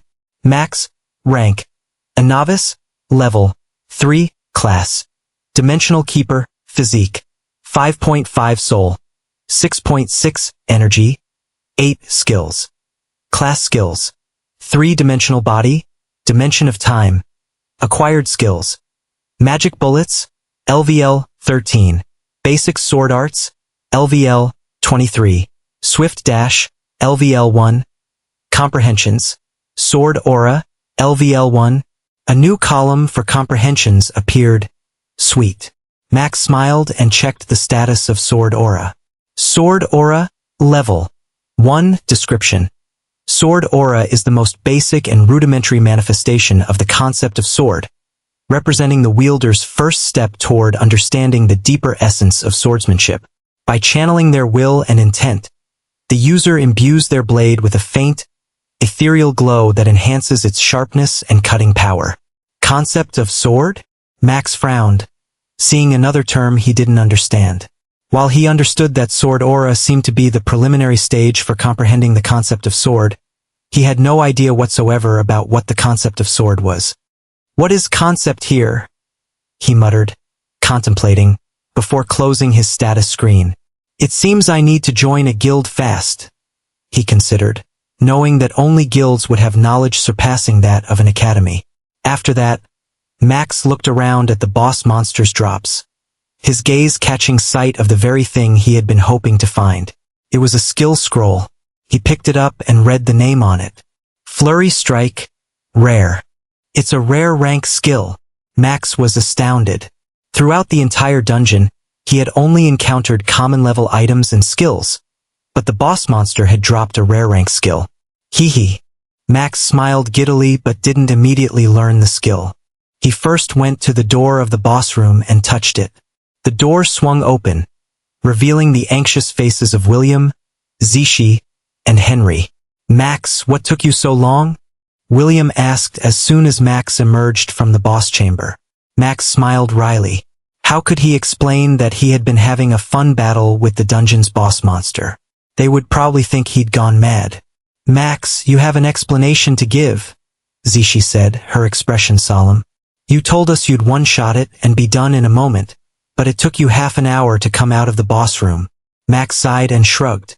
"I don't know if I overestimated my ability or underestimated the level 5 goblin swordmaster, but in the end, I managed to kill it. So no worries, folks. Everything's just fine." "Goblin swordmaster? You encountered a goblin swordmaster?" Zishi lost her composure upon hearing Max. They're said to be one of the strongest monsters in awakening or no-rank dungeons across the world. Max smiled at her stunned reaction and played along. "That's why it took me so long to kill it. My bullets were all deflected by its swords, so I had to fight in both close combat and at range before I managed to kill it. But even that took a lot of planning and scheming." His expression turned serious as he added, "It's a good thing you guys didn't join. Otherwise, I might not have been able to protect you all." Zishi nodded and sighed. She hadn't expected a no-rank dungeon to be so dangerous for them. "All right, let me show you what the boss monster dropped." Max smiled as he led them into the boss chamber. So many items. William's eyes shone brilliantly as he stared unblinkingly at the scattered loot. "A goblin swordmaster is bound to leave such drops," Zishi commented. Max smiled, pulling out the skill scroll. "This is mine as promised." Zishi glanced at the scroll and waved her hand dismissively. "Go ahead and take it." "Good." Max chuckled, opening the scroll and touching it with his hand. The scroll glowed with a blue light before vanishing. Congratulations to Max Voidwalker for obtaining the skill. Flurry Strike. Flurry Strike. Rank. Rare. A level. 0. Description. Flurry Strike unleashes a barrage of rapid, consecutive attacks in a dazzling display of speed and precision. The user channels their energy to accelerate their movements, allowing them to deliver multiple strikes in the blink of an eye. Sweet. Max smiled excitedly as he checked the skill's description. "If I'm not wrong, this is the same skill the Goblin Swordmaster used on me," he mused. "We should leave now," Zishi suggested. "We have only about an hour before the portal closes." Max nodded and sighed. If only no-rank dungeons had mana crystals. Mana crystals can only be found in ranked dungeons, so stop dreaming, Zishi said as she headed for the door. "Hey, wait," Max called. "I have something I want you three to promise." William, Zishi, and Henry stopped at Max's words. "I know you want us to stay silent about your strength, so don't worry. We're not going to snitch," Zishi said with a smile. "Haha, good." Max smiled and hugged them all. "Now, let's leave this dungeon." Outside the portal, many parents and guardians of the kids who had entered the dungeon waited patiently for their return, joined by academy staff and the military. Suddenly, kids began to emerge from the portal one by one, causing the waiting crowd to sigh in relief. They're here. They've done it. We'll have another batch of fresh hunters in our Crestford City. This is good, but the top guilds in Crestford City will likely snatch up the best ones. There are many geniuses this time, so I think we'll be fine. People began congratulating each other as the kids came out of the dungeon one after another. Some aimed to recruit them into their guilds, while others sought to establish connections. However, there were also those who didn't see their children's faces emerging from the portal. Dungeons worldwide had high mortality rates, and even though a no-rank dungeon typically had a lower risk, safety was never guaranteed. Deaths and injuries were an unavoidable reality of dungeon exploration. Everyone, Sean, the Dean of Horizon Academy, addressed the kids upon stepping before them. You did well. Even though a no-rank dungeon isn't particularly difficult, this was your first dungeon dive, and you cleared it successfully. He paused before continuing. But, as you all know, some of your friends and classmates didn't make it. They died. While it's harsh to say, the mortality rates in ranked dungeons are far higher than in no-rank dungeons. So, choose your guilds wisely. They will become your new homes from now on. The kids nodded solemnly. Soon after, members of various guilds surrounded them. Max Morgan, join our Crescent Fire Guild. It's the best fit for geniuses like you. No, join our Wave Wizards Guild. It's the top guild in the city. Westeria Guild excels in combat. Join us, and we'll offer you many benefits. We'll give you 100 mana crystals every month if you join our 100 Wild Guild. Only 100? Our Warlock Guild will offer you 300 mana crystals monthly if you join us. The top guilds of Crestford City surrounded the group of geniuses, all vying for Max's attention. Max smiled wryly, glancing around as the crowd swarmed him. He wasn't the only one getting this treatment. Every kid coming out of the portal was met with similar enthusiasm, but the crowd was thickest around him. Can I say something? Max asked. Of course you can. A small spherical device, about the size of a fist, floated in front of him. A voice emerged from it. This is a two-way microphone. Say whatever you'd like. Max smiled and spoke. Actually, I didn't do that well in the dungeon. William was the one who supported everyone and killed the boss monster. Without him, it would have been a far more difficult challenge. Everyone froze at Max's words. Even William was stunned, silently cursing Max for suddenly spouting such nonsense. He shot Max a questioning look. Max smiled and winked at Zishi, who stood beside William. Zishi sighed, understanding Max's intention. She grabbed a similar microphone and added, It's true. William is the MVP of this dungeon. Without him, we wouldn't have cleared it so quickly or effectively. The crowd buzzed with surprise at her statement. If Max's words seemed unbelievable to most, Zishi's carried weight. As the daughter of General Zane Foster, her opinion held significant credibility. Zishi, what are you talking about? William whispered anxiously. Just go with the flow. Max is giving you his chance. Don't waste it. Zishi replied softly, though her words weighed heavily on William. Damn you, Max. William cursed silently, gritting his teeth. He understood Zishi's implication. Max was relinquishing his opportunity for him. While he felt it was unfair, he couldn't deny the gesture. What are you hesitating for? Zishi whispered again. This is your chance. Max will likely join a guild in the core region anyway, so don't let his sacrifice go to waste. Realization dawned on William, and his hesitation melted away. I owe him big time. He turned his attention to the crowd, a faint smile on his face. Don't listen to Max and Zishi. I just did what seemed best at the moment, William said vaguely, neither confirming nor denying their claims. William, are you willing to join our Westeria Guild? No, join our Crescent Fire Guild. It's best for you. The guild members who had previously swarmed Max now turned their attention to William, leaving Max alone. Max sighed in relief, knowing he had achieved his goal. He already had a guild in mind, one that hadn't sent representatives to this recruitment event. Are you sure about this? Zishi asked, appearing beside him. I am, Max replied, glancing at the bustling crowd. I'll leave the inner circle sooner or later. It's better to give this chance to someone who'll use it better than me. Zishi nodded before asking, And what guild are you planning to join? Max smiled. That's where you come in. Me? What does this have to do with me? Zishi frowned. Then her eyes narrowed as realization struck. You want my father to recommend you to a core region guild with branches in the inner circle? Smart as always, Max said, nodding. But you're too weak for that right now, Zishi retorted, her frown deepening.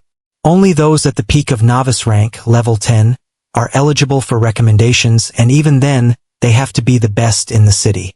You don't need to worry about that, Max said confidently. Just ask your father when and where the evaluation for recommendations will take place. Zishi stared at Max with narrowed eyes before sighing. Your confidence always baffles me. Which guild are you aiming for? Anyway, Phoenix Order Guild, Max replied wryly. Zishi's eyes widened in shock. Phoenix Order? Have you lost your mind? That's one of the strongest guilds in the eastern region. Their recruitment tests are notoriously difficult and brutal. I know. That's why I need your help, Max admitted, sighing. I need a recommendation just to participate in their recruitment test, and only your father, as the general of Crestford City, can provide that. Zishi's expression turned serious. I can't promise anything, but I'll talk to my father and see what he says. I'll contact you within a week if there's any news. All right, and thanks. I'll leave now.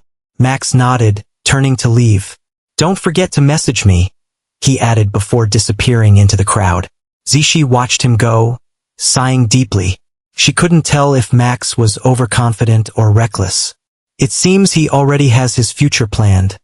To find his sister. She sighed lightly, lost in thought. Max stood before a Z-shaped building where a red laser-like imprint scanned his entire body. Max Morgan, 04, confirmed. After the scan was completed, the door opened, and he walked in. Max went directly to take a bath before doing anything else. He smelled like goblins all the way. It didn't take long for him to finish bathing. He wore a white t-shirt with a dark blue shirt and pants. After combing his hair, he immediately arrived at his computer. His computer was a small circular device placed on the table, with 2 red and blue buttons on it. Max pushed the blue button, causing a holographic screen to appear above the device. The holographic display didn't seem like a hologram at all. Instead, it resembled a monitor or other output devices used to display data. Moments later, a holographic keyboard appeared on the table. If I want to join the Phoenix Order Guild, which is a fire elemental guild, then I need to have a skill related to fire, Max murmured as he searched the extranet for an F-rank fire elemental dungeon that could provide fire-related skills. A list appeared in his vision with the names of several F-rank dungeons. Salamander Cave F-rank, Ghost Fire Jungle, F-rank, Burning Wilds, F-rank, Flaming Sea F-rank. Max checked the details of every dungeon and found that only Burning Wilds had a secret chamber where a fire-related skill could be obtained. Even so, it was a long shot, as it had been years since anyone found the secret chamber in the Burning Wilds dungeon. With my 3-dimensional body skill, I can find the secret chamber. So, this is the best choice for me, Max decided as he evaluated the other options. If push comes to shove, I'll go for the boss rank monster. It should drop a fire elemental skill too. He could buy a fire elemental skill if he had any uni left, but all the money his parents and sister had left him had been used up. Now, he only had a few hundred uni, which he knew wouldn't be enough for a skill. I need at least 1,000 uni for that, Max sighed and finalized his next dungeon. I can also earn some money and get a skill from this F-rank dungeon, he planned before heading to his bedroom. Before heading into the Burning Wilds dungeon, let's level up every skill to level 100. Max smiled in excitement. He couldn't wait to see what level of strength he could achieve with every skill at level 100. Let's see. Swift Dash, Basic Sword Arts, Magic Bullets, and Flurry Strike, he muttered softly. These are the 4 skills I need to level up. If I spend 2 days on each skill, I should be done within a week. Max planned an intense retreat for the entire week. Alright, it doesn't matter if I go mad or not. I will train for a whole week continuously in the dimension of time. Max clenched his fists in determination. But first, let me eat something and prepare food for the whole week. A week wasn't a short time, but it wasn't long either. It passed quickly as the sun set and rose a few times. For Max, however, this week had been hell. Except for basic human needs, he had spent nearly 168 years training in his dimension of time. He trained, and trained some more. But it wasn't easy. He almost lost himself several times in the soundless, colorless white world where only he seemed to exist. The emptiness of the place drove him to the brink of madness. Sometimes, he forgot why he was training and wandered aimlessly for days before regaining his senses. While at times, he would find himself just staring at the white abyss before him blankly. It was incredibly difficult for him to endure 168 years in such a place. It was his first time training for so long, and he almost regretted it. The experience severely tested his perseverance and resolve. Yet, he didn't give up, continuing with his goal of becoming stronger and finding his sister and family. I almost went mad in there, Max muttered, shuddering at the memory. He couldn't imagine what would have happened if he had been lost forever, unable to find his way back. Still, a smile graced his face. He had successfully accomplished what he had planned for the week, making all his hard work feel worthwhile. All my skills are now at level 100. Max thought excitedly as he opened his status. Max, rank. A novice, level 3, class. Dimensional keeper, physique. 5.5 soul. 6.6 energy. 8 skills. Class skills. 3-dimensional body, dimension of time. Acquired skills. Magic bullets, LVL 100. Basic sword arts, LVL 100. Swift dash, LVL 100. Flurry strike, LVL 100. Comprehensions, sword aura, LVL 1. It's so satisfying to see all my skills at level 100. Max chuckled. The one row displayed a glaring level 1. Sword aura, he muttered. He had spent a year training in sword aura, but he saw little progress in that area. Instead, it was his improved mastery of basic sword arts that brought an unexpected breakthrough. With each step forward in his swordsmanship, he felt his control over sword aura increase significantly, as if the two were intrinsically linked. He drew his sword and held it aloft. In an instant, it was covered in a light blue glow. His mastery of sword aura had improved to the point that he could activate it instantly. But its rank is still only level 1. Max sighed. He deduced that sword aura probably had very few levels, with each increase being far more significant than those of other skills. Though I did learn a trick or two on how to effectively use sword aura other than using in close combat. He muttered. If only its level was high, I could do much more than that. With so much time in the dimension of time, he managed to skillfully learn how to use the sword aura effectively, but he always felt he had been doing something wrong, like he was missing something very important. But that doesn't matter. I'll learn more about sword aura after I join the Phoenix Order Guild, Max murmured. He had received a message from Zishi 2 days ago, confirming that Zishi's father would recommend him if he passed the test. The Phoenix Order Guild will start recruiting geniuses at the beginning of next month, and Zishi mentioned her father summoned me at the end of this month, he thought. I still have 20 days left. I'll rest today and head to the Burning Wilds dungeon tomorrow, Max decided before going to bed, even though it was only 10 o'clock in the morning. Max was seated on a train that floated just above the tracks and shot into the distance. The interior of the train resembled any other, with many people seated beside him on either side. He had taken the train because the Burning Wilds dungeon was situated in the outer circle of the East region. The entire East region could be summed up in 3 main regions. The first was the outer circle where Max was headed. It was the most chaotic place in the entire region. Many, if not all, kinds of dungeons could be found there, regardless of rank, making the area highly suitable for hunters. Because of this, each of the top guilds and other powers had built a base of operations in this region, while the Union Vanguard, the military or government organization, held the highest authority here. Due to the abundance of dungeons, the outer circle hadn't been developed much. Deep forests, deserts, and other untamed terrains dominated the landscape. Worst of all, humans hadn't fully explored the area, making it the most dangerous place in the East region. However, the sheer number of dungeons also made it the most popular region in the East. Meanwhile, the area where Max lived fell under the jurisdiction of the Inner Circle. This region could be described as the most basic place in the East region. Excluding the top families and guilds, most people called the Inner Circle home. Essentially, the Inner Circle was where the majority of the population resided, given its proximity to the Outer Circle and the rarity of dungeon appearances within it.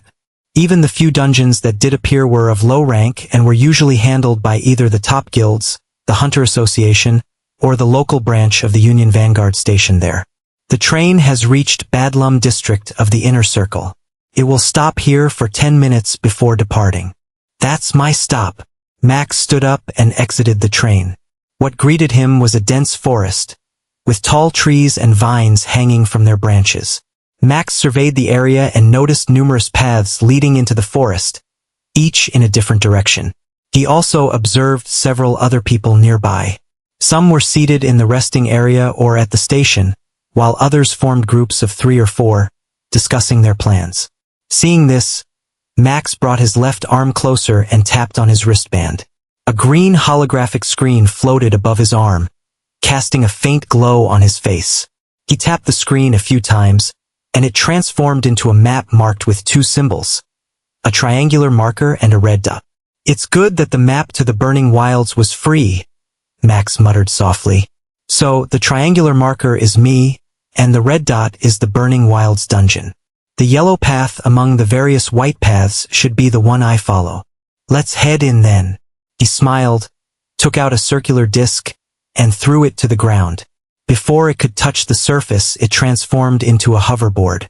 Max jumped onto the hoverboard and flew away following the path displayed on his holowatch. Along the way, he noticed many others heading in the same direction, though their modes of transportation varied. While many used hoverboards, the majority relied on vehicles provided by the Union Vanguard. These were large enough to accommodate at least 30 people but required a significant sum of money to use. For Max, the hoverboard was the best option, given his lack of funds and his proficiency in using it. If an unforeseen situation arose, he could escape quickly. Sometime later, Max arrived at a large crowd. This is the place, he thought as he dismounted and stowed away the hoverboard. He moved closer to the crowd. Dungeons could be explored multiple times, but Max didn't know the specifics of this one. He had scheduled his entry for 12 o'clock sharp, meaning many others would also be entering the dungeon to clear it. He checked the time and saw he still had half an hour before his party was set to enter. Deciding not to rush, he approached the portal. That's when he noticed the portal's perimeter was surrounded by people in military attire. A group of them stood at a distance, observing the crowd. A lot of people have gathered for the dungeon, Max muttered, noting the large number of people waiting to enter the Burning Wilds. As he scanned the crowd, his attention was drawn to a group making their way toward the portal. They appeared to be in their 20s, and all 5 members stood out for their strength at level 10 of the novice rank. Max was surprised. All 5 of them are at level 10 of the novice rank. They must be experts, he thought. Look, the bouncer squad is here.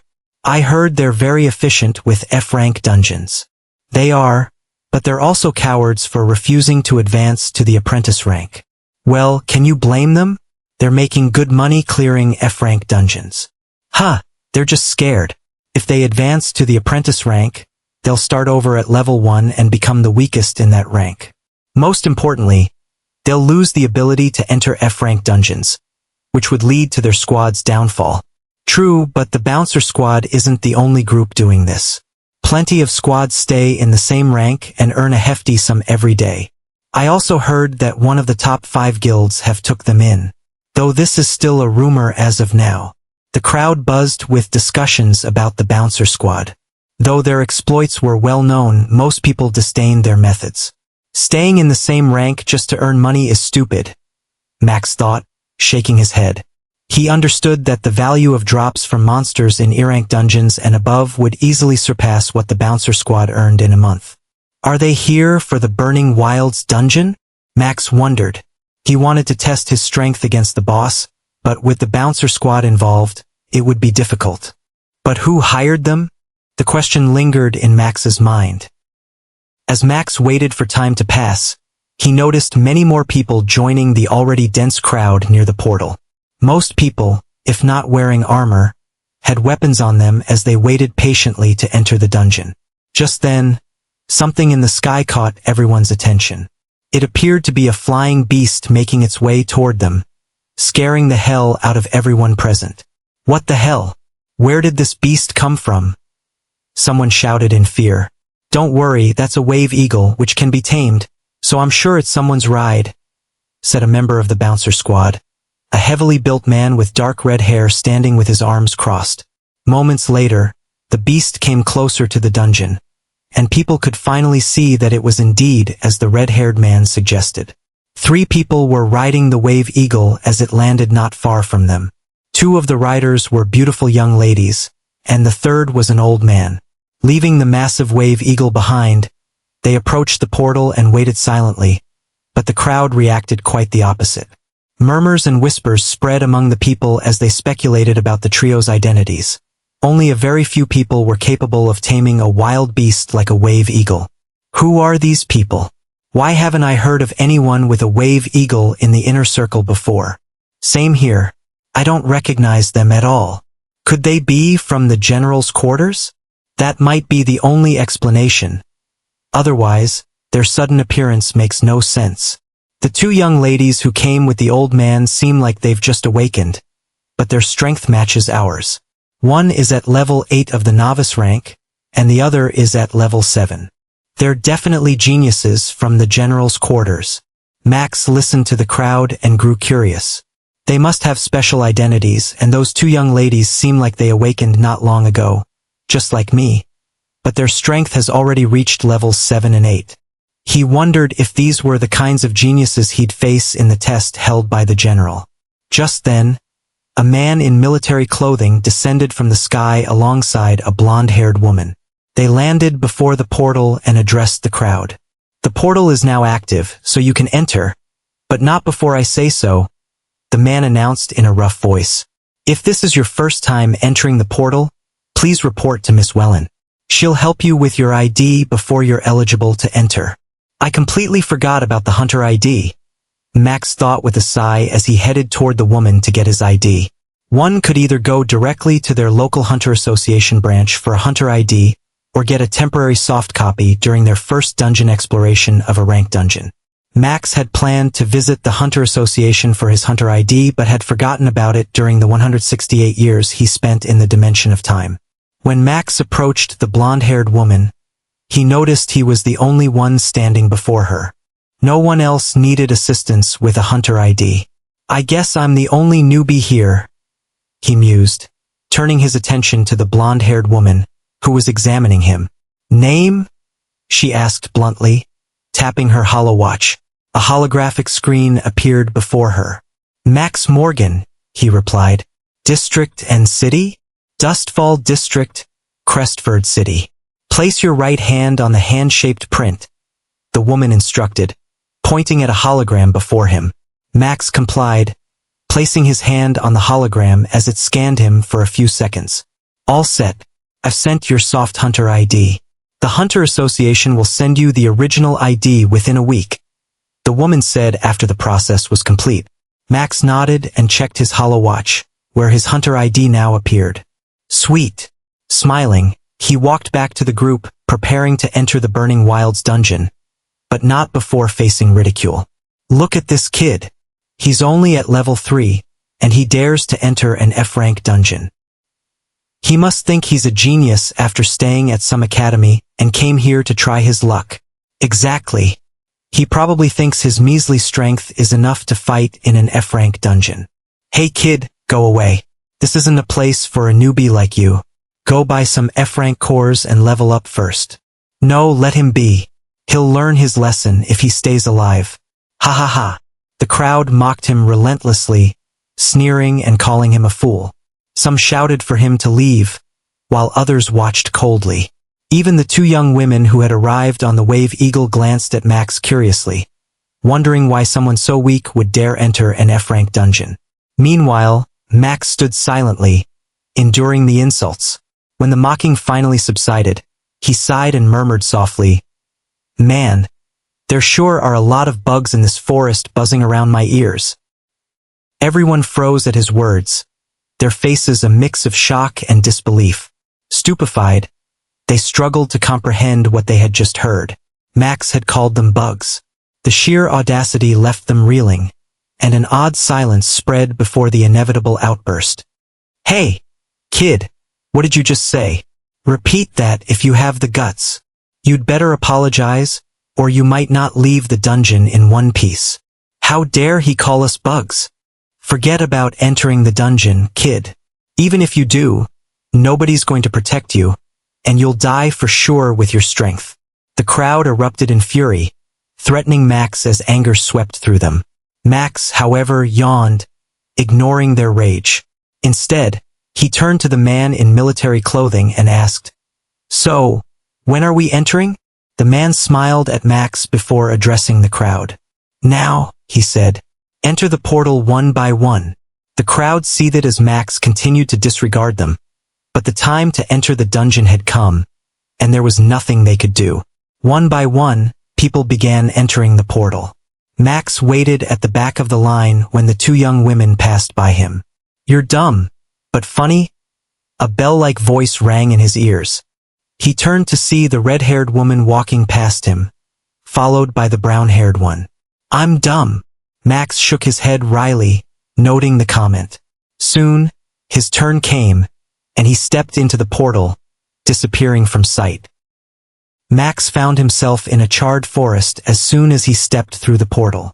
Quite a unique place, but it's too hot here, he thought, wiping sweat from his forehead. He had just arrived, yet he was already sweating, making him wonder how he would fare for the rest of his time in the dungeon. Looking around, he found himself amidst a forest of charred, smoldering tree trunks.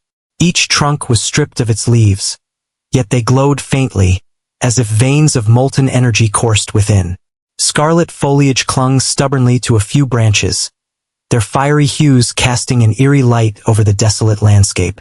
Streams of molten lava snaked through the forest floor, the air shimmering with intense heat, making the entire scene feel like a gateway to an infernal realm.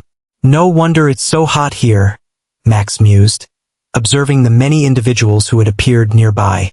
Since not everyone materialized in the same spot, groups of people were scattered throughout the charred landscape, and Max was within one such group. "Hey, kid, you're with us? But believe me, we won't help you even if you're about to die here," someone taunted as soon as they saw him. "Yeah, prepare to die, Kiki. It's your fault for mocking those you shouldn't have." Max sighed at their stupidity. Did they really think he would come here knowing he'd die with his so-called measly strength? What idiots! "Damn, those bugs are still following me," he muttered, waving his hands dismissively as though shooing flies. "This kid, I'll kill him. How dare he mock us again? Doesn't he fear death?" The people around Max seethed with rage. They hadn't expected him to have the audacity to insult them again, calling them bugs. Their fury boiled over. "Everyone, don't fight amongst yourselves." Just as it seemed they might attack Max, a calm female voice broke through the tension. Max and the others turned to see a red-haired girl addressing them. "We're in a dungeon. Anything could go wrong, so we should all be careful and work together," she suggested. Many among the crowd frowned. They didn't like taking orders, especially from someone young, and especially not when one of them had been mocking them. "And who are you to give us orders, anyway?" someone challenged her. The red-haired girl looked at the man who had spoken, then at the crowd, and shook her head. "Forget it, then." She turned to the brown-haired lady beside her and said, "Let's go." The brown-haired lady nodded and quietly followed the red-haired girl as they headed deeper into the charred forest. Max shrugged and went his own way, disappearing into the forest. "My target here is the secret chamber and collecting lots of mana crystals," he mused, walking across the barren, blackened ground. Growl! 5 wolves appeared before him, growling angrily. Ha! Max looked at them and noticed they were regular-sized wolves, but their bodies were covered entirely in flames instead of fur. They're level 6, he noted and fired 5 bullets at the wolves. 5 blue beams of light shot from his fingers, catching the wolves off guard. They didn't even have time to dodge. Bang! Bang! Bang! Bang! Bang! All 5 level 6 wolves exploded as the bullets hit them. With his magic bullet skill at level 100, these wolves were no match for him. They must be beginner-level wolves for this F-rank dungeon, Max muttered, moving to collect the drops. Just as he reached them, Max swiftly turned and fired another 5 bullets, this time into the air. Bang! Bang! Bang! Bang! Bang! The bullets struck 5 lava birds flying above, killing them instantly. These lava birds were half Max's size and entirely made of lava. Their long beaks made them appear menacing, but they weren't very agile in the air. All of them were also level 6, Max muttered as he gathered the drops from the wolves and moved to collect those left by the birds. After collecting everything, Max estimated that the cores from these monsters should be enough to level him up to level 4. But there's no safe place here to level up in peace, he thought with a silent sigh, deciding to press onward for now. After half an hour of exploration, Max encountered many lava birds and lava wolves, all at level 6. This convinced him that he was still in the starting area of the dungeon. Also, why haven't I found a single mana crystal since I arrived? Max frowned. He didn't believe his luck was so bad that all the mana crystals in this area had already been collected. I'm certain no one has been to this part of the forest, he muttered, his expression turning serious. I should search more carefully. Maybe I missed something. Max began combing through the forest meticulously, killing any beasts he encountered while scouring every nook and cranny. He checked the tops of trees, under rocks and boulders, and even dug into the ground. Still, he found nothing.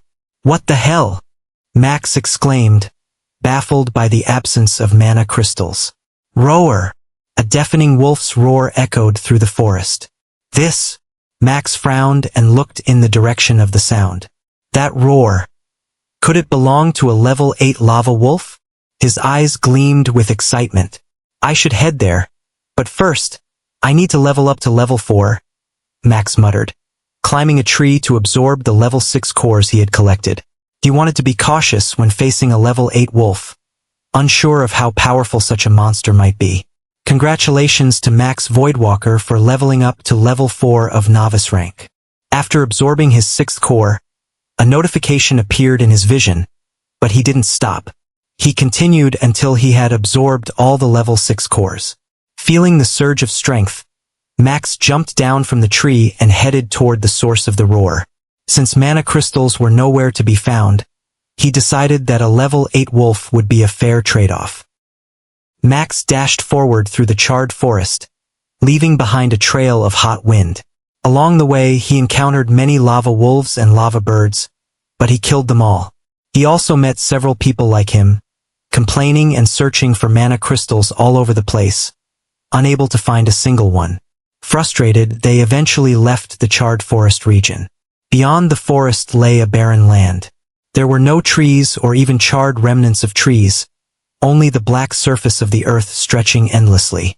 In the distance, a volcano bubbled with lava. Max observed the scene from the edge of the forest but didn't leave, for the wolf's roar had come from deeper within. I should be close, he muttered, moving ahead cautiously with his 3-dimensional body skill active. After half an hour of searching, he finally spotted the level 8 wolf, but the situation was more serious than he could have imagined. Max moved silently, climbing a tree nearby to observe the situation. He saw a level 8 wolf leading a pack of several level 7 wolves and countless level 6 wolves, all of them lava wolves with flames surrounding their bodies. The wolves were facing off against a lava serpent standing before a cave. The lava serpent appeared quite tall. It's almost 10 feet, and it's thick, Max noted silently. From what he could tell, the level 8 wolf had led its pack into a battle with the lava serpent, though he couldn't discern the reason for their conflict. That cave. Max observed the cave behind the lava serpent and understood that it had something to do with the standoff. The lava serpent stood defensively, as if protecting something within the cave. The lava serpent is at level 9. Max frowned at the serpent's strength. It's protecting something in that cave, and the level 8 wolf started this fight because of it. However, the battle hadn't started yet. The two parties were still glaring at each other, or more precisely, they were speaking in their own language which Max couldn't understand. I should wait for them to finish fighting, then I'll reap the benefits, Max planned, settling in to observe. At that moment, Max noticed something through his three-dimensional body skill that shocked him to his core. He saw two young women approaching the cave's edge from deep inside. Damn, they're the two girls from before. The ones with the flying eagle. Max froze. He couldn't believe that these two had managed to enter the lava serpent's lair in the midst of all the chaos. How had the wolves not noticed? How had the lava serpent not seen intruders? Max couldn't understand how the two girls had managed to get inside the cave, but from the looks of it, they weren't leaving anytime soon. Though he couldn't see the entire cave from his three-dimensional body skill, since he was positioned far away, he could still clearly see the entrance.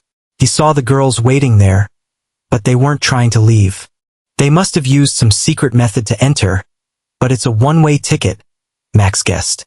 However, what he couldn't understand was why they had risked entering the cave, knowing they couldn't leave safely without facing the pack of level 6 and 7 wolves, led by a level 8 wolf and a level 9 lava serpent. Ha! Max silently exclaimed as he saw the girls venture deeper into the cave. Wait a minute. Why are they going back inside when they just came from deeper within? He frowned, confused by their actions. Max paused to think. Could it be that they just entered the cave now and are heading deeper for the first time? He considered this possibility and felt it was most likely the case.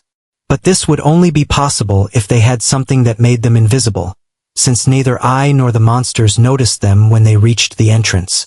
Max believed his assumption was correct, but the thing that still bothered him was whether his three-dimensional body skill was unable to detect something invisible, or if the two girls had come from the opposite end of the cave, where he couldn't see them, and that was why he only noticed them once they were inside, within the range of his skill.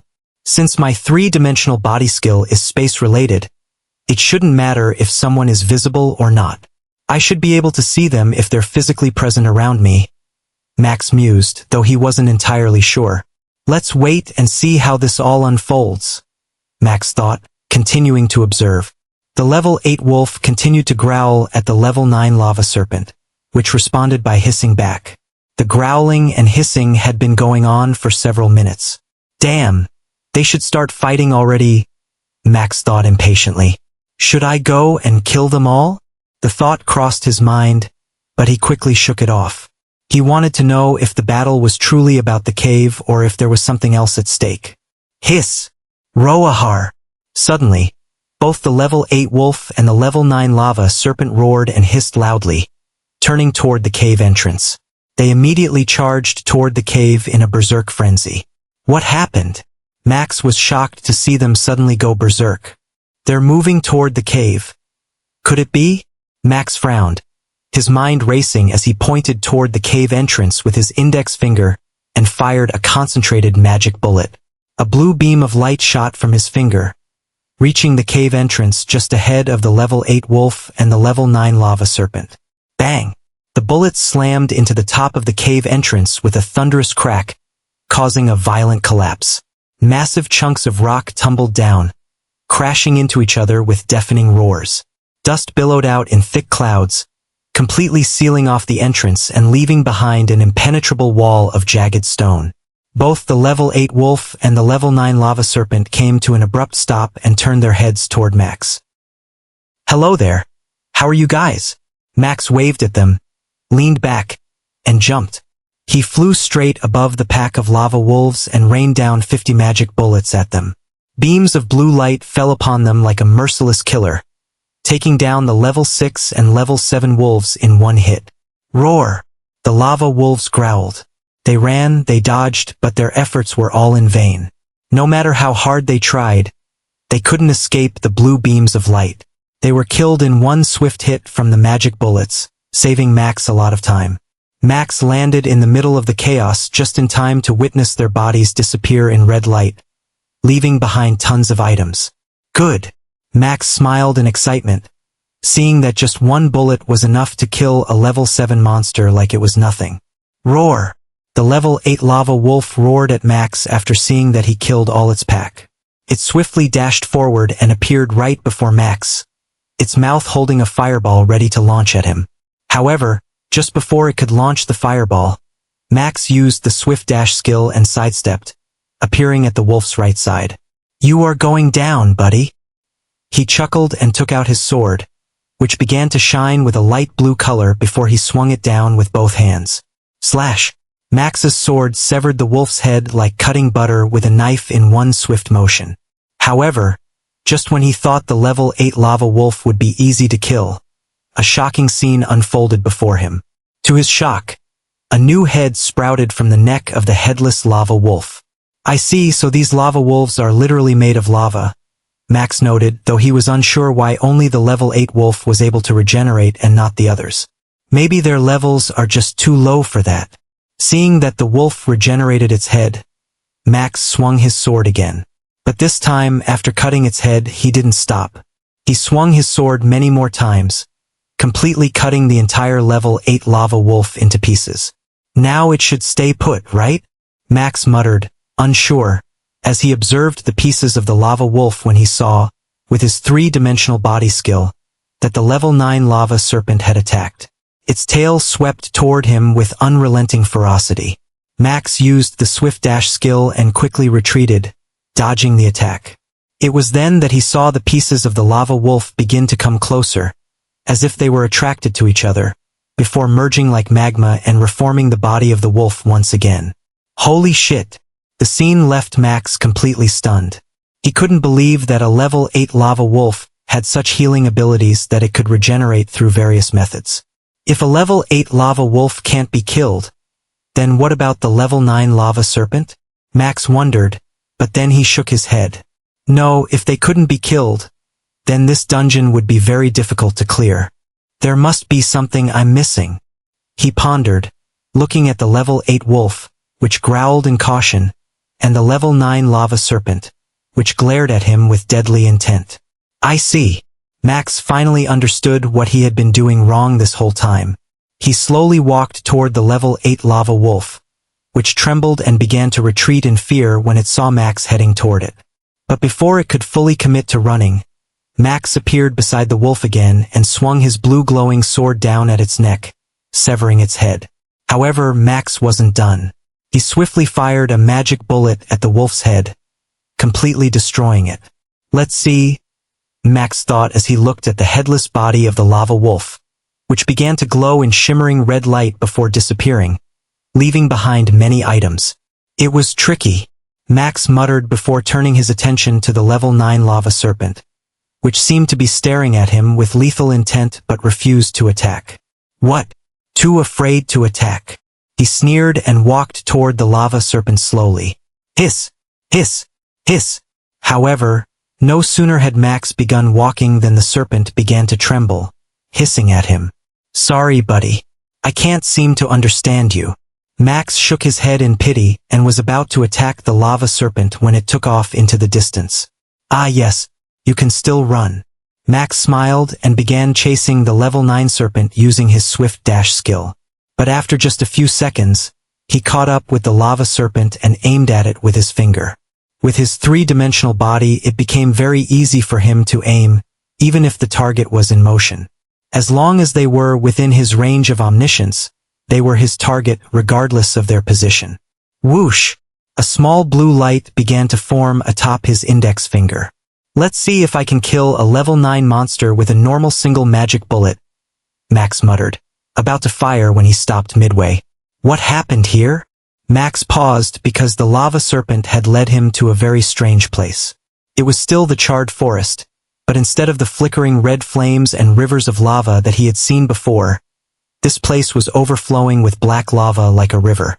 Black flames flickered across the barren trees, on the cracked ground, and on the rocks and boulders and everywhere. Black flames could be seen everywhere around this place. Black flames and black lava. Max found this very odd. He had never seen or heard of black flames before. Moreover, even as he stood so far from the flames, he could feel a very dangerous aura emanating from them. Hiss!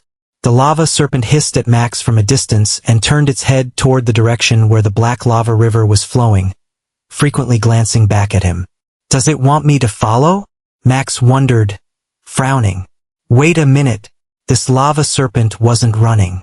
It was leading me to this place. He smiled wryly, understanding, feeling better that he didn't fire the magic bullet after all. But why does it want me to follow? He contemplated and decided to follow the serpent to see what it wanted from him by leading him to such a ghastly place. Max slowly moved toward the serpent cautiously, carefully avoiding the black flames. Seeing Max moving forward, the lava serpent also moved, leading him through the stretch of black flames and along the black lava river. After following the lava serpent for some minutes, Max came to a stop because the serpent had stopped, and what he saw next made him question if he was dreaming. Dragon! Max whispered, his voice trembling with shock and disbelief. His eyes widened, and his mouth hung slightly open as he stared at the massive figure floating before him. His face was a picture of pure astonishment, struggling to process the impossible sight in front of him. The scene before him was nothing short of majestic.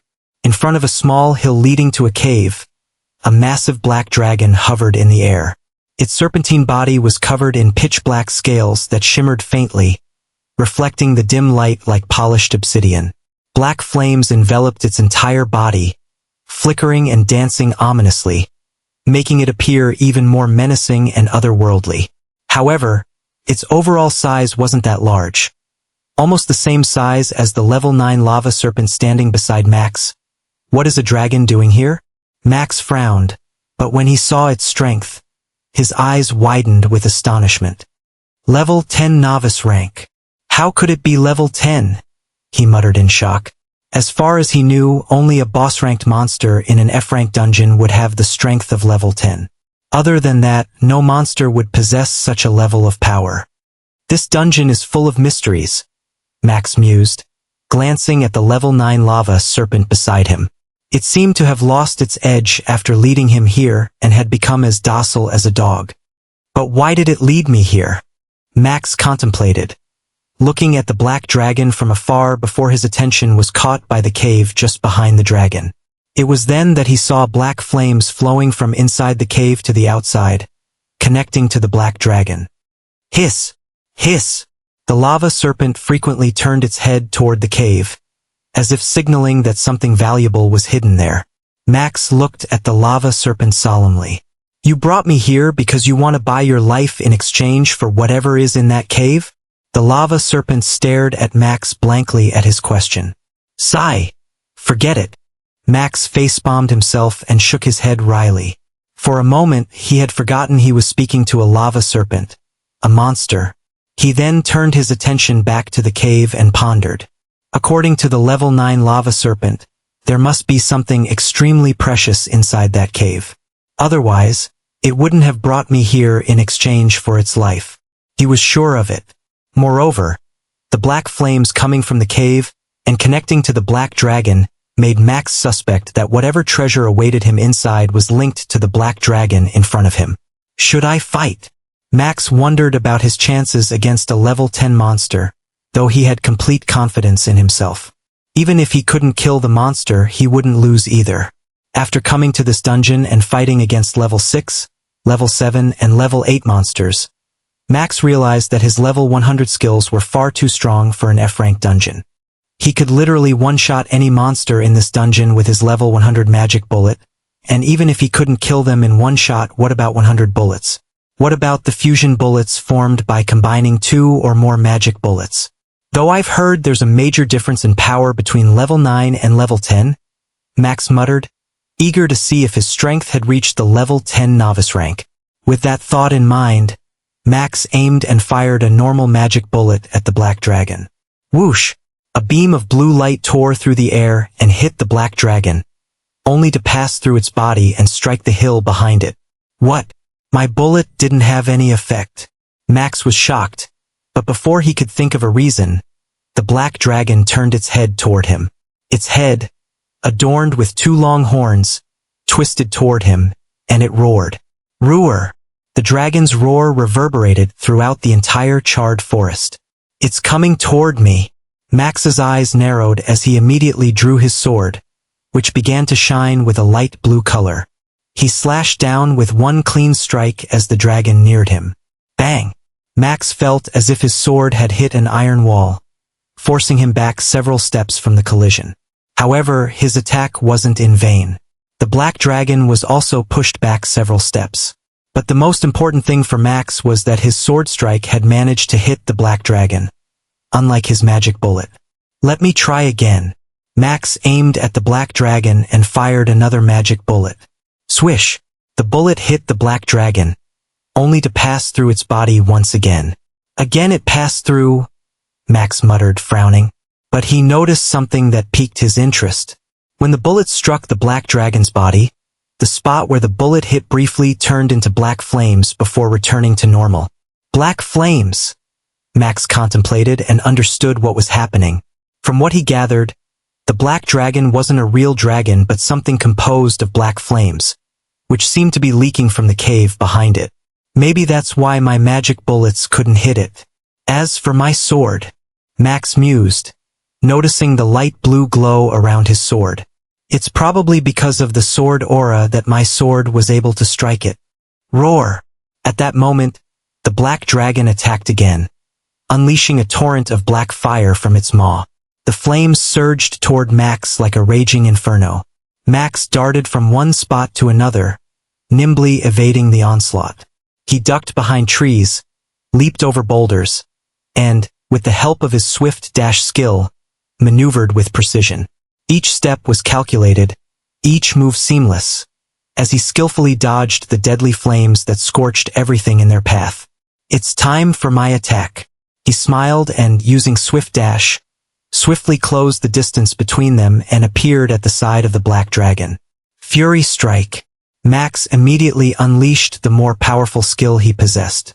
Hundreds of sword shadows streaked through the air like a relentless storm, converging on the black dragon.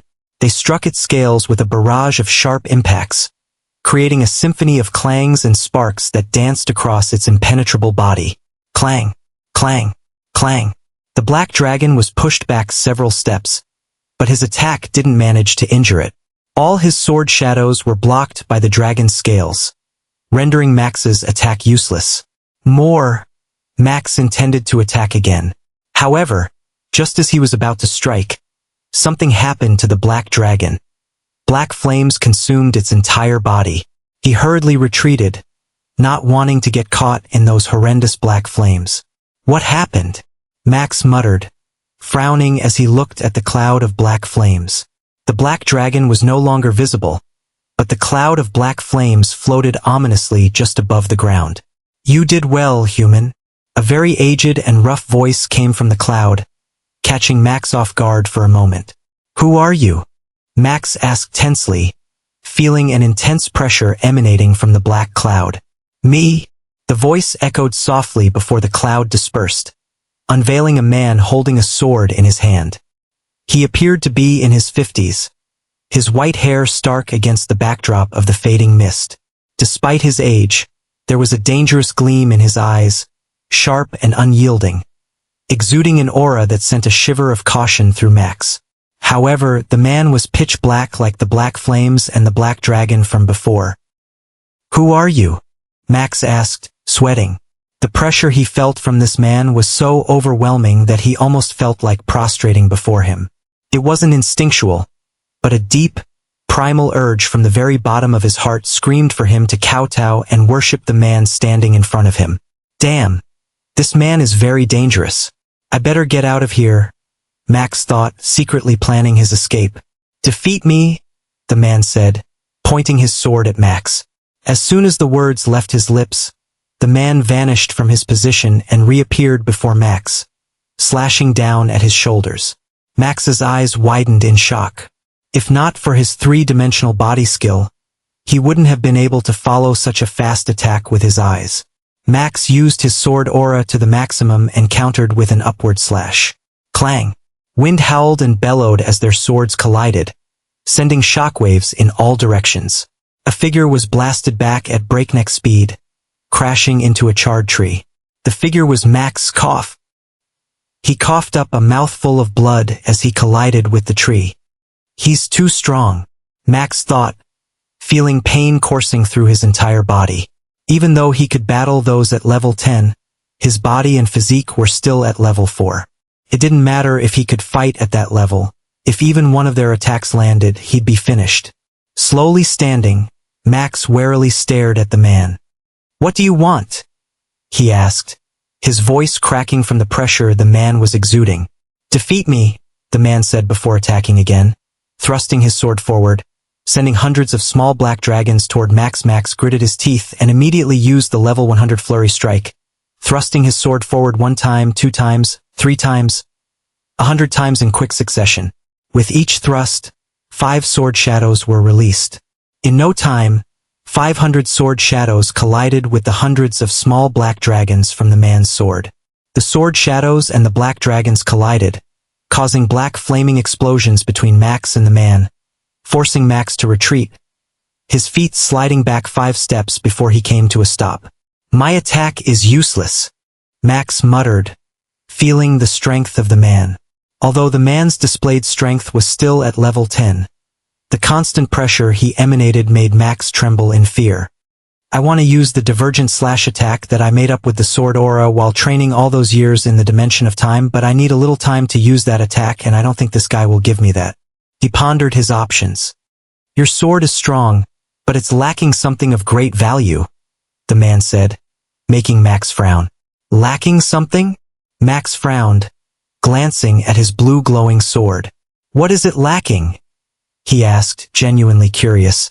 Max had also felt before that there seemed to be missing something from his sword aura. Although he couldn't tell what it was, he knew it was of utmost importance to it. "An intent," the man replied calmly. "Your sword has perfect form, mastered over years of practice, but it is lacking intent." Intent. Max pondered the word, trying to understand the connection between intent and his sword. Seeing the confusion on Max's face, the man's expression softened slightly, though his eyes remained sharp. He spoke again, his voice calm but firm. "When someone wants to kill you, their intent is driven by the desire to end your life. That's killing intent.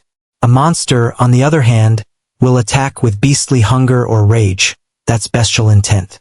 But when it comes to wielding a sword, the intent is different." He paused, watching Max carefully as he let the weight of his words settle. "Intent is what drives your sword. It's more than just swinging a blade. Without intent, your sword is just a tool, not an extension of your will. If you draw your sword without any purpose or feeling behind it, you'll never truly understand the deeper laws of the sword. You'll remain stagnant in your growth as a swordsman." Max stood still, absorbing the gravity of the lesson. The man's words were sharp and clear, and for the first time, he began to sense that the sword was not just an instrument of battle. It was a reflection of the mind, the heart, and the soul. "An intent that drives my sword, an extension of my will."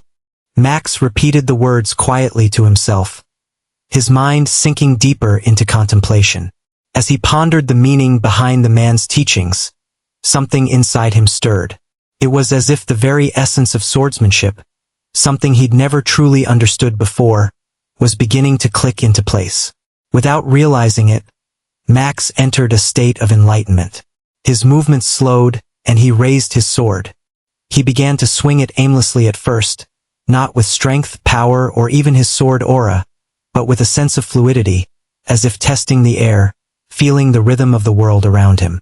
There was no rush in his movements. Each swing was deliberate, yet effortless, as if the sword were merely an extension of his own arm. At first, the air around him seemed still, but gradually, a subtle shift began to happen. A quiet hum echoed from the blade, and a faint aura began to form around the edge of the sword. As he continued his swings, the aura grew stronger and sharper, as if the sword itself was alive, responding to his deepening understanding. Max's eyes narrowed slightly, sensing the change. After that, his movements became more confident, more focused, as if the sword was no longer a tool, but an embodiment of his will itself.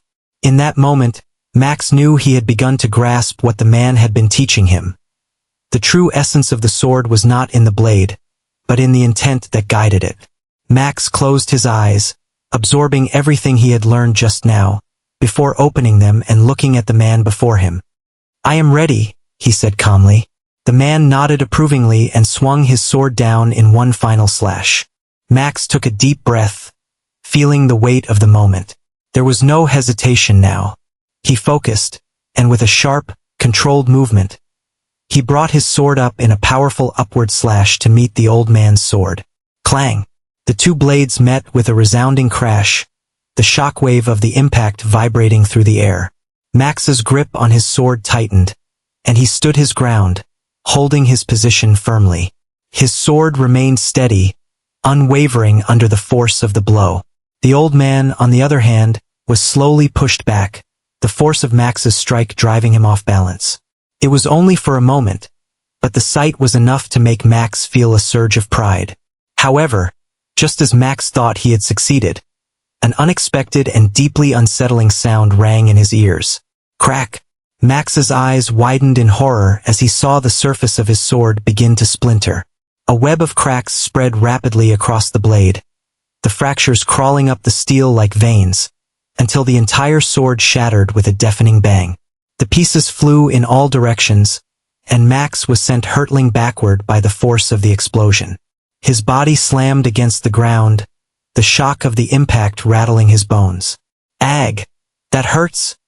Max winced in pain, slowly standing up before looking back at the man. "You passed," the man said before transforming into black flames and flowing back into the cave. "But remember this, what you have learned is just the edge of intent. It needs years of practice before your intent can truly take form." His last words echoed in Max's ears as the black flames disappeared into the cave. "Whoever you are, I am very grateful for your teachings." Max bowed in appreciation before turning his attention to the cave in front of him. "Let's see what's inside," Max muttered. But before he could move, the level 9 lava serpent appeared before him and began hissing relentlessly. All right, I won't kill you," Max chuckled, laughing as he patted the level 9 serpent, which rubbed its head against Max. "Stay here. I'll be back," Max said to the serpent before heading into the cave. The cave looked like any other normal cave, but it was filled with black flames. Max treaded carefully, heading deeper into the cave. Not long after, he reached the end of the cave, but what awaited him there surprised Max. He saw a human skeleton in a sitting position, leaning against the wall. A box with runes drawn on it lay open at its side. But Max's attention remained on the human skeleton. This skeleton! Max stared at the skeleton, which was overflowing with black flames. The bones of the skeleton were pitch black, with golden markings glowing atop them. Just then, something unexpected happened. The skeleton suddenly moved and grabbed his hand. "Let go!" Max's eyes widened as he shouted, trying to pull his hand back. But no matter what he did, he couldn't budge. His hand remained stuck in the skeleton's grasp. But that was the least of Max's fears. In no time, the black flames began to move from every part of the skeleton to the hand that was holding Max's. "No!" Max shouted, pulling with all his strength, but it was futile. The flames soon flowed from the skeleton's hand to his, engulfing him completely. "Ag!" A blood-curdling scream tore from his throat as waves of agony surged through him, consuming every inch of his being. It felt as though molten nails were being driven into his bones, tearing through muscle and sinew with unrelenting force. The pain was so excruciating that Max felt his grip on consciousness slipping. It wasn't just one part of his body. Every fiber of his being was consumed by torment. It was as if black flames were searing him from the inside out, devouring every muscle, every bone, and every nerve, leaving him writhing in unbearable agony. Darkness crept over Max, relentless and suffocating, steadily pulling him toward the abyss. He could feel his strength waning, his life slipping away bit by bit. It was an odd sensation, as though his very essence was being drained, leaving behind an empty, hollow shell. But he refused to let go. "No!" he roared, his voice echoing with defiance. He couldn't die, not now, not like this. He hadn't yet found his sister, hadn't yet reunited with his family. "I won't die. I won't die this easily," he bellowed, his determination burning brighter than ever, pushing against the crushing tide of despair. And so, Max endured, his body racked with excruciating pain that felt as if it would tear him apart. Every nerve screamed, every muscle convulsed, yet he fought on, clinging desperately to life. Each second felt like an eternity, but Max refused to falter. With every ounce of strength he could muster, he fought, not just against the pain, but against the very force trying to snuff out his existence. Hours passed, and the black flames engulfing Max slowly began to fade.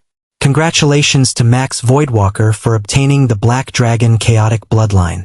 A notification from his system made Max open his eyes. What the hell just happened? Max muttered, dread filling him at the thought of the pain he had just endured. He trembled at the thought of suffering like that again. May God never give this pain to even my enemies, he murmured before turning his attention to the notification. Bloodline? Max uttered in shock, realization striking him. Does that mean everything I went through just now was part of this black dragon bloodline fusing into my body?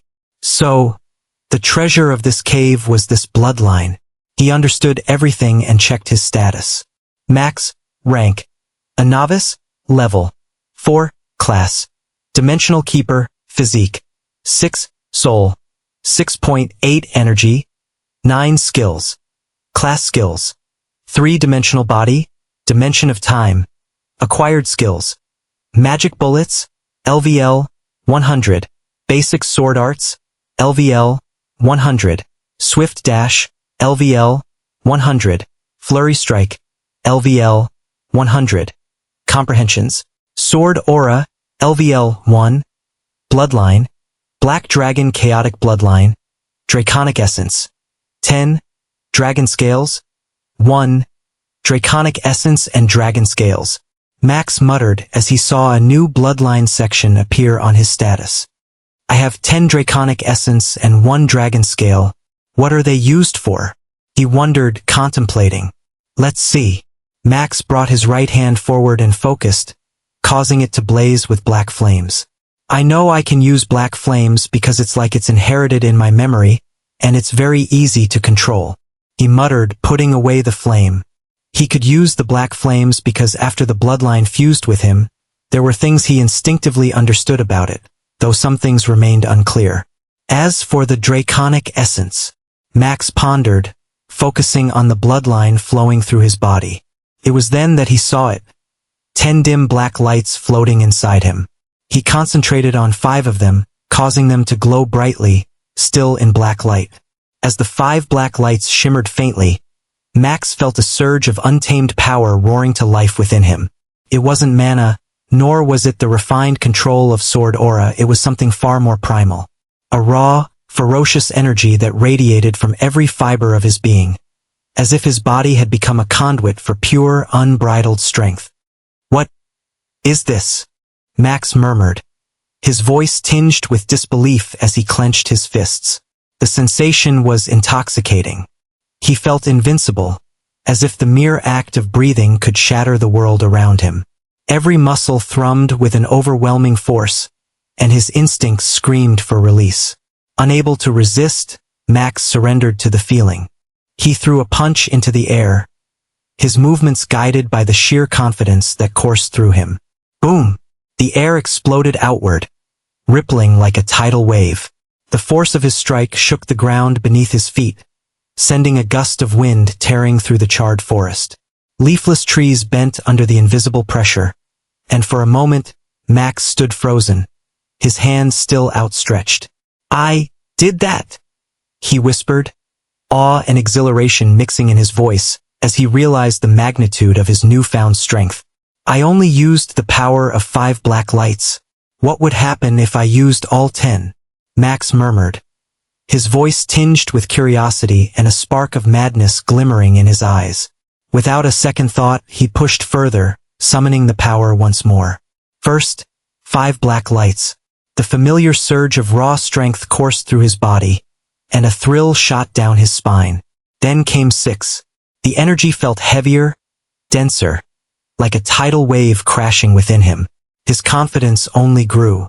But as he reached 7 black lights, the first cracks appeared. Pain rippled through his body like lightning, sharp and relentless, clawing at his muscles and bones.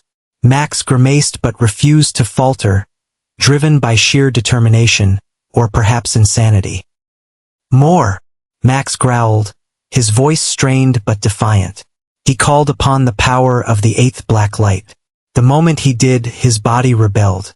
His muscles clenched so tightly they felt like iron cords ready to snap. His veins bulged grotesquely, snaking across his skin like dark rivers, and every nerve in his body screamed in agony. Sweat poured down his face in torrents as his skin flushed red from the pressure of the untamed, raw strength inside his body. 8 it is then.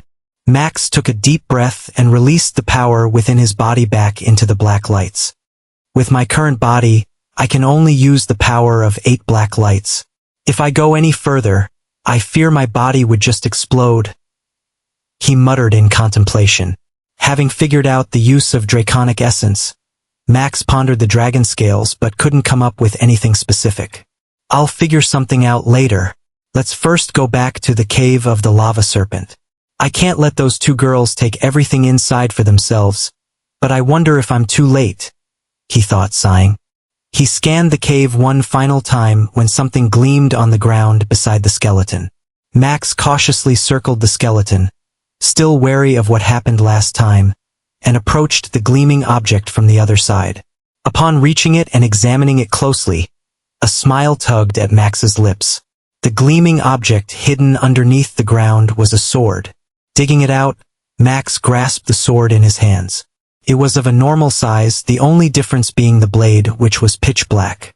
Max guessed it belonged to the same person the skeleton belonged to. It's good, he said, feeling very comfortable holding the sword. Even the weight was just right for his strength. Looks like I won't need a new sword anytime soon. Let's leave, Max muttered to himself, taking the open box with runes on it. He put the sword and the open box away and left the cave. The lava serpent was waiting for him outside, wagging its tail like a little dog when it saw Max emerging from the cave. Let's go, buddy. Max smiled and headed back to the lava serpent's lair. He had left behind many level 6 and 7 cores, along with a level 8 one. Even if he couldn't get anything from the 2 girls, he still had to take what belonged to him. Inside a dimly lit cave, a young girl no older than 15 sat cross-legged in serene meditation. Her fiery red hair cascaded down her back, a striking contrast to the sleek black battle uniform she wore. Yet, there was something undeniably otherworldly about her. If one looked closely, they would notice an ethereal phenomenon surrounding her. A dark red lotus, its petals flickering like embers, enveloping her entire figure. The lotus pulsed faintly, radiating a mysterious, oppressive energy that seemed to distort the air around it. Standing not far from her was a girl of the same age with brown hair. Her attention was entirely focused on the red-haired girl, not looking away for even a second. Just then, the red lotus surrounding the red-haired girl faded away as she opened her eyes. "Young miss, is it done?" the brown-haired girl asked quickly, seeing the red-haired lady open her eyes. "It's done. I've finally integrated the entire essence of the 8-petal flaming lotus." Alice smiled, her tone laced with satisfaction. "It's good that no other guilds heard about the 8-petal flaming lotus born in this dungeon, or chaos would surely have ensued. Also, Amy." Alice looked at the brown-haired girl, sending daggers at her with her eyes. What, Miss Alice?" Amy stammered in fear. Alice sighed, seeing her personal maid, whom she had spent more time with than anyone else, so scared of her.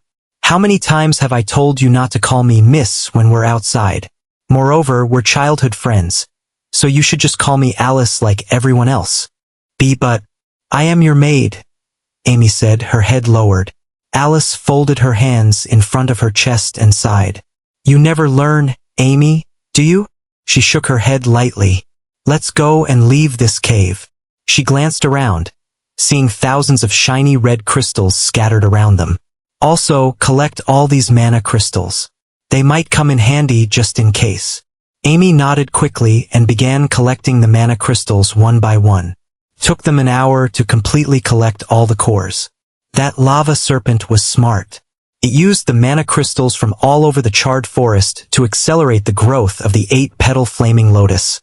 Alice mused, looking at the storage ring on her hand before putting it away. Let's go. They headed back, but when they reached the entrance of the cave, they found it blocked by rocks and stones. Looks like a fight broke out between the level 8 lava wolf and that level 9 flame serpent, Alice muttered softly. Step back, she warned Amy, her hands blazing with red flames. An arrow of pure red flames floated above her hand. The red-hot flaming arrow shot out from her hand and struck the blockade. Bang! The blockade was blasted open, revealing the world outside. Let's go. Alice called out to Amy as she stepped outside the cave, but what she saw surprised her. She saw the level 9 lava serpent sleeping peacefully beside a young man with grayish-silver hair. Him! Alice frowned. If she recalled correctly, this guy had the strength of level 3, which now appeared to be level 4. But what is he doing here with the level 9 lava serpent? What have you two been doing inside? I've been waiting for you guys for quite a while now, Max said with a smile, seeing the two ladies finally come out. He had returned about an hour ago when he saw the blockade was still intact, so he had been waiting since then. Are you sent by the other guild? The Black Lotus? Alice immediately asked coldly. Huh? Max looked confused, not understanding what she meant. Have you gone mad inside the cave or something? I'm here for the treasure you two found inside. I've seen you two go in, so you must have found something valuable that this dumb snake was protecting. He smiled greedily. Alice narrowed her eyes in suspicion. Where did all those level 6 and level 7 wolves go? What about the level 8 lava wolf? She asked warily. Oh, them? I killed them, Max replied, before returning to the topic. Where are the treasures? He asked, smiling. You think anyone will believe you? Alice sneered. Max sighed, understanding her meaning. But still, I want a part of the treasure or I won't let you two leave from here, he insisted. Max really wanted some treasures right now, whatever it was that they found inside the cave. He had come to this dungeon with the hope of finding many mana crystals and getting rich overnight, but what he had gotten till now was pure disappointment except for the bloodline he obtained a while ago. Everything inside the cave is what we obtained through our own strength, Amy said confidently, or at least she tried to sound confident. Why should we give them to you? Max shrugged. Because I also had my eyes on the cave, but you two used some sort of invisible treasure item to get inside while I could only wait. Alice sneered. Just because of that, you want us to give you a part of whatever we obtained in the cave? Max nodded and smiled. Exactly. Also, because you two seem pretty well off, judging by the grand entrance you made outside. He had seen them arrive on a flying beast, an exceedingly rare mode of transportation, usually accessible only to the wealthy or those from prominent families. Alice narrowed her eyes and looked at Max strangely. Are you seriously trying to rob hunters from the Phoenix Order? Phoenix Order? Max froze, stunned. He hadn't expected they were from the Phoenix Order Guild. Damn. This just makes things much more complicated. What? Are you trembling in fear now? Alice chuckled, seeing the drastic change in Max's expression. It confirmed that he didn't belong to any other guild, dispelling any doubts about Max being an assassin sent to kill them. Max frowned. On one hand, he couldn't afford to offend the Phoenix Order Guild because the only lead he had on his sister was from that guild. On the other hand, he couldn't let go of any treasures they had obtained. He had to at least get a share. Look, I won't make things difficult for you since I also have intentions of joining the Phoenix Order Guild, Max said softly. But I really need some treasures because I couldn't find a single mana crystal in this damn forest. So, if we can come to an agreement, it will be better for both of us. Alice smiled at the sudden change in Max's tone. Your suggestion is good, but you got one thing wrong, she said, smiling. And what would that be? He asked, grinning. Alice scoffed at Max's confident tone. It's about your strength. Do you think you can stop us with your measly strength at level 4? She said disdainfully, pointing at the level 9 lava serpent. Even if you could somehow control the lava serpent, your chances are less than 1%. Max sighed.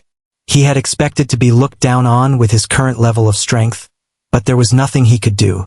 However, that didn't mean he would let this opportunity slip by. How about this? Max suggested, his expression sly. You attack me, and if I block your attack, you'll give me all the treasures you've obtained from the cave. Alice frowned at Max's words. She didn't know why, but she had a bad feeling about this. He was too confident for someone at level 4, making her suspicious about the suggestion. Very well, but I have to tweak your suggestion a bit, she agreed, coming up with a plan. Max smiled. I'm all ears. Alice nodded and said, First of all, you will not use the level 9 lava serpent. And secondly, you will have to take 3 of my attacks head-on. Fearing he might decline her suggestion, she quickly added, Don't worry though. Even if you get injured somehow, my friend here has a healing class. She can heal you to your peak. So, what do you say? Max contemplated for a moment and nodded. But I also want to add something. What is it? Alice asked curiously. Max smirked and said, If I win this bet, not only will I get all the treasures you obtained from the cave, but you will also recommend me to the Phoenix Order Guild. That's it. Alice was stunned. She had expected Max to want something more, like more treasures, but the recommendation to the guild was an easy task for her. Max nodded, seeing her surprised tone. Although recommending him wasn't a big deal for her, for him, it was an opportunity he couldn't let go. He had to seize every chance to enter the Phoenix Order Guild. All right, then we have a deal. Alice smiled as she stepped back a little. Just then, her right hand began to blaze with crimson-red flames, and in a moment, the flames coalesced into a red flaming arrow that floated above her hand. Be ready. I'm about to attack. Alice warned Max. Max nodded and took out his sword, his hands trembling. He wouldn't lie, he was a bit excited to fight a human, especially someone from the Phoenix Order Guild. Fighting monsters and battling humans were two entirely different experiences. Excelling at one didn't automatically guarantee proficiency in the other. However, those skilled in fighting humans often had a significant edge when facing monsters of the same level, as their adaptability and strategic thinking were already honed to a sharper degree. Here it goes. Alice launched her flaming arrow. It flew toward Max, leaving behind a trail of red light and smoke. Max stood his ground with his 3-dimensional body skill active. Just as the arrow entered his attack range, Max made his move.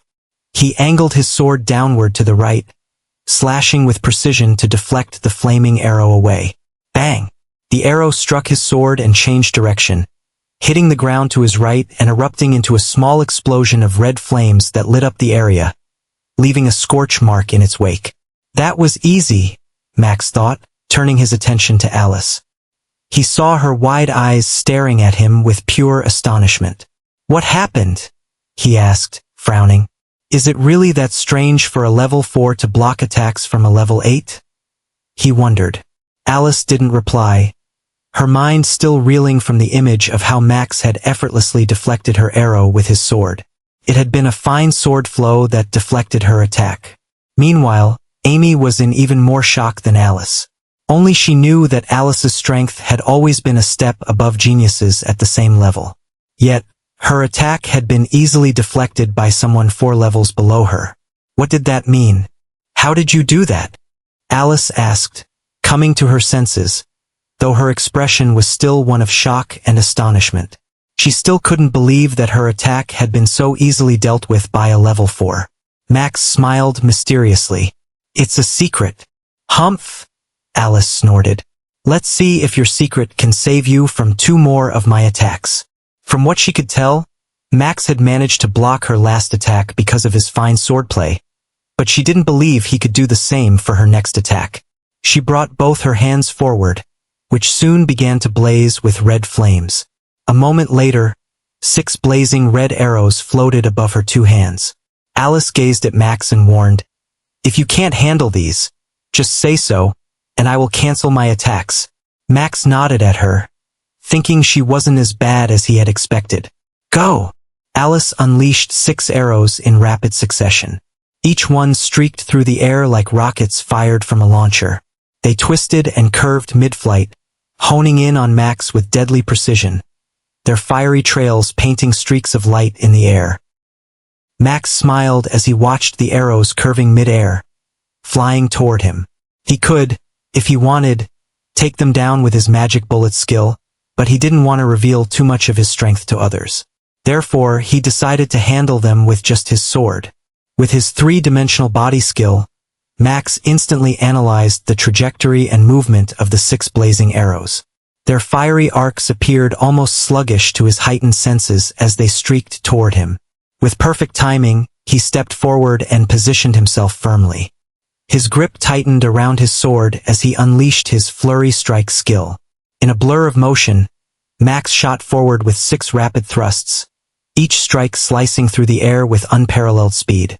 6 sword shadows surged out from his sword, sharp and precise, racing to intercept the incoming blazing arrows. Bang! Bang! Bang!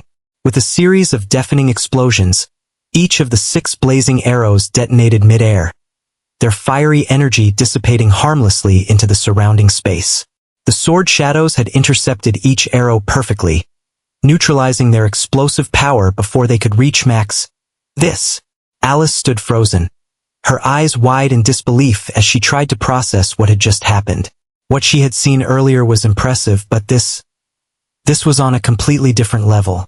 She had watched Max intercept her arrow with impressive precision before, but the way his sword shadows sliced through the air, effortlessly deflecting the blazing projectiles, was beyond anything she could easily understand. A deep curiosity stirred in Alice. Who is he? She couldn't shake the growing realization that Max was far more than she had initially thought. "All right, last attack," Max said, smiling. "Let's finish this quickly.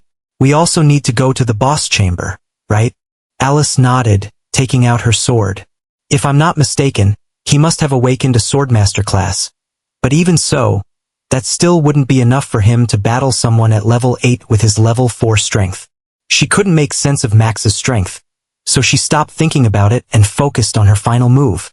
"Ready?" she asked. "Born ready," Max replied confidently. "Then take my sword," Alice shouted as she dashed toward him. Once she reached him, she attacked. Her sword immediately blazed with red flames as she swung it down in a full, powerful slash. Seeing the attack, Max held his sword firmly in front of him. Clang! A deep metallic clash reverberated throughout the entire charred forest as the 2 swords collided. How? Alice was once again stunned, even more shocked than before. Their swords interlocked, but Max was hardly even trying. He simply stood there with his sword while her blade blazed with red flames. Yet, she couldn't budge his sword at all. It was like she had attacked a metallic wall, not a person holding a sword. "All right, you win," Alice sighed, accepting her defeat and retreating. She then tossed a ring to Max. Max caught the ring. Could this be a storage ring? He thought, sensing the items inside. What he saw inside shocked him to the core. So many mana crystals? Apparently, this lava serpent had collected all the mana crystals in the charred forest region for its advancement to level 10. Alice shrugged, explaining the details. Max nodded, his hands trembling with excitement. "My days of becoming rich are here again," he thought, stashing the storage ring away. Looking back at Alice, Max smiled slyly. "You didn't even use your full strength in the sword attack just now, did you?" "You got it wrong." Alice shook her head, trying to dismiss the thought, but deep down, she knew it was true. In fact, she hadn't used even half of her strength. She had barely used 10% of it, just enough to let Max win the bet between them. The reason was simple: Max's talent. Alice firmly believed that if Max joined the Phoenix Order, he would undoubtedly stir up waves that would shock the entire guild. And if that meant she had to lose for that to happen, then so be it.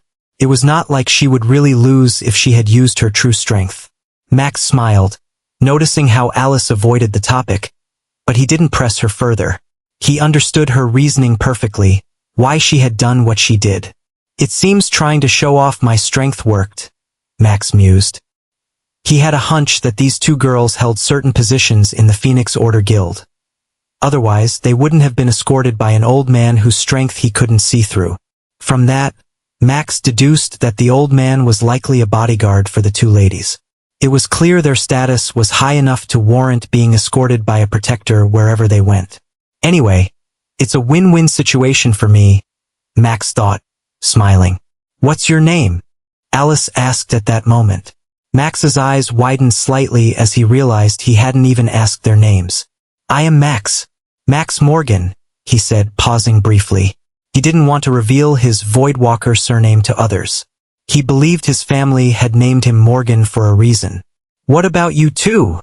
He asked, taking the opportunity. I am Alice, and she is my friend, Amy. Alice introduced herself and her maid. Max nodded and asked, So, Alice, I take it you're recommending me to your guild? Alice contemplated for a moment before asking, Why do you want to join the Phoenix Order? Max frowned at her question. Why? Is that even a question? He shrugged. Because I want to learn how to control flames. It's as simple as that. Do you have flame-related skills? Is your class flame-oriented? Alice asked two questions in quick succession. Of course, my class is flame-oriented. Max scoffed. Otherwise, why would I have come to this stupid dungeon? I know about the secret chamber in this dungeon, and it holds a fire-related skill. Probably. That's what I'm here for, he explained. Alice nodded in contemplation. All right. Which city do you live in? Inner Circle, Dustfall District, Crestford City, Max replied. Alice nodded, tapping her wrist. A hologram displaying a map of the entire Inner Circle appeared before her. She marked Max's city and swiped her hand to put everything away. I've noted down your city, Alice said, looking at Max. On the day the branch of our guild holds the recruitment test, someone will come for you. She added, but know that your entry isn't guaranteed. What do you mean? Max asked, frowning. Alice explained, I can only recommend you. It will be the guild's management who will send a member down to your city in the Inner Circle on the day of the recruitment. If you can impress that person with your strength, your entry to the core region is fixed.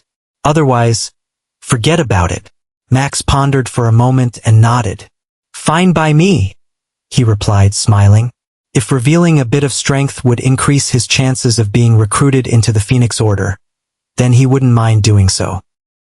So, what are we doing here instead of going straight to the Storm Canyon?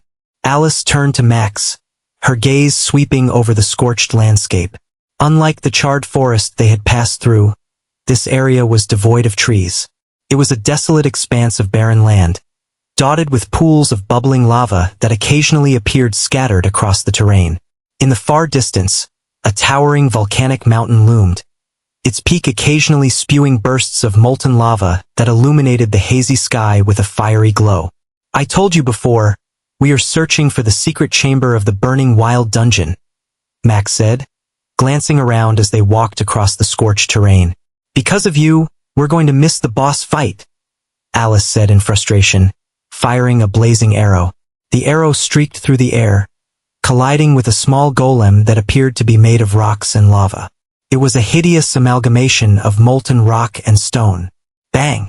The golem exploded upon impact, sending bursts of rocks and lava flying in all directions. Did I tell you to tag along with me? Max grinned back at her. It was you who said, I need to know your true strength, so I'm going to stick with you. Something like that. He mimicked Alice's tone. Humph, I had to check.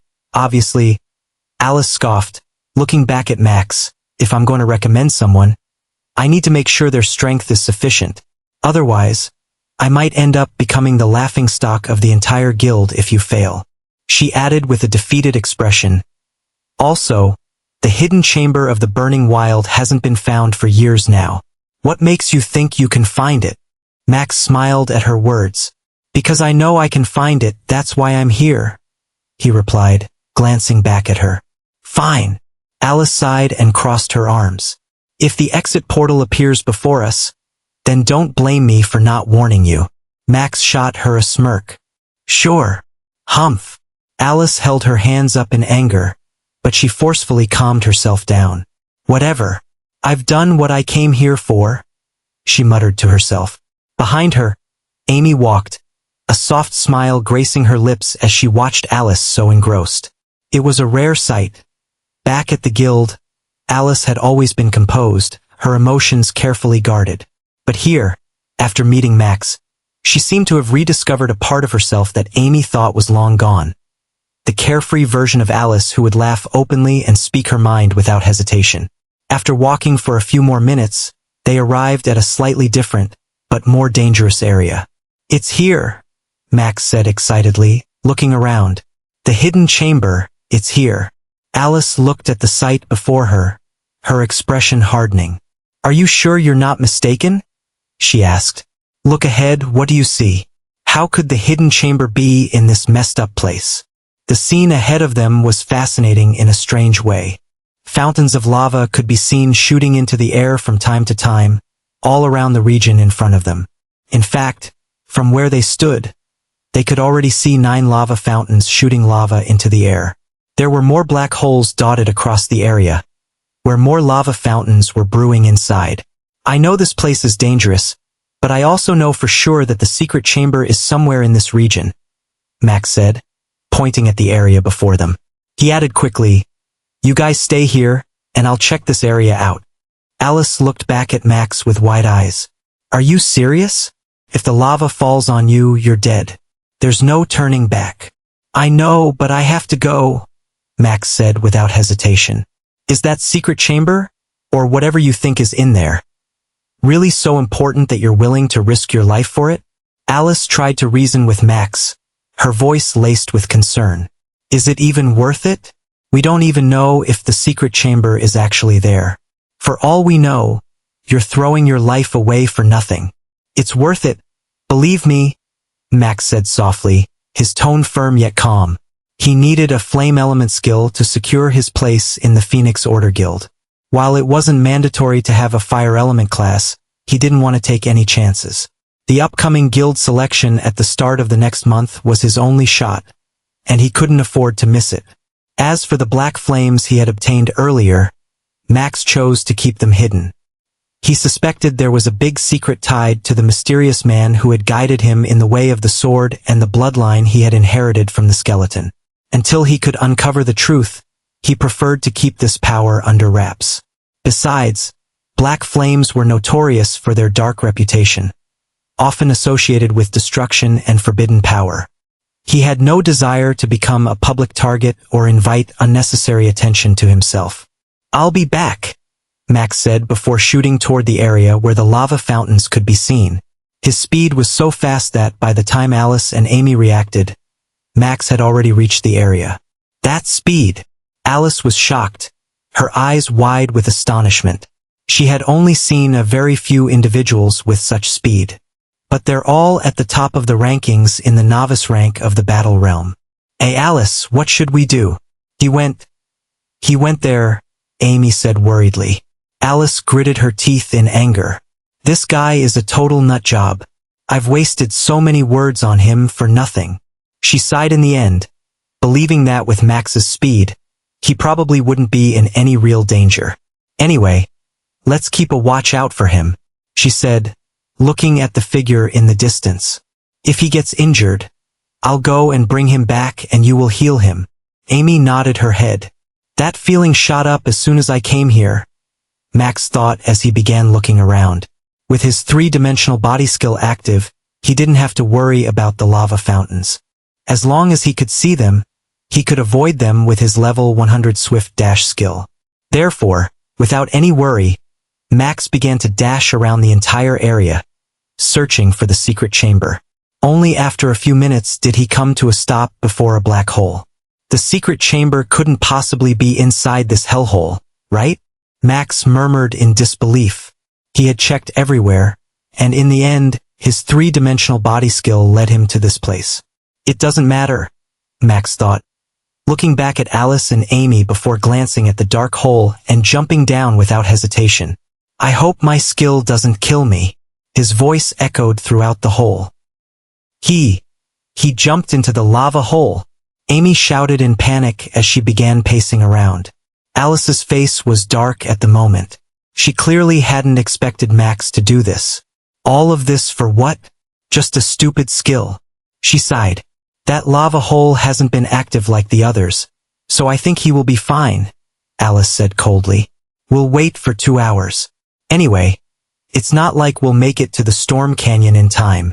Amy nodded, her expression full of concern. Meanwhile, Max felt like the fall was lasting too long. He had been falling for several seconds now, yet he still hadn't hit the ground. Crash! Just when he thought he would keep falling, he suddenly crashed into the ground. His back hurt from the fall, but he was overall fine. Strange. I fell from such a great height, and all I have is back pain? Max mused as he inspected his surroundings. He found himself in a strange cave, with markings of flames and smoke carved into the walls.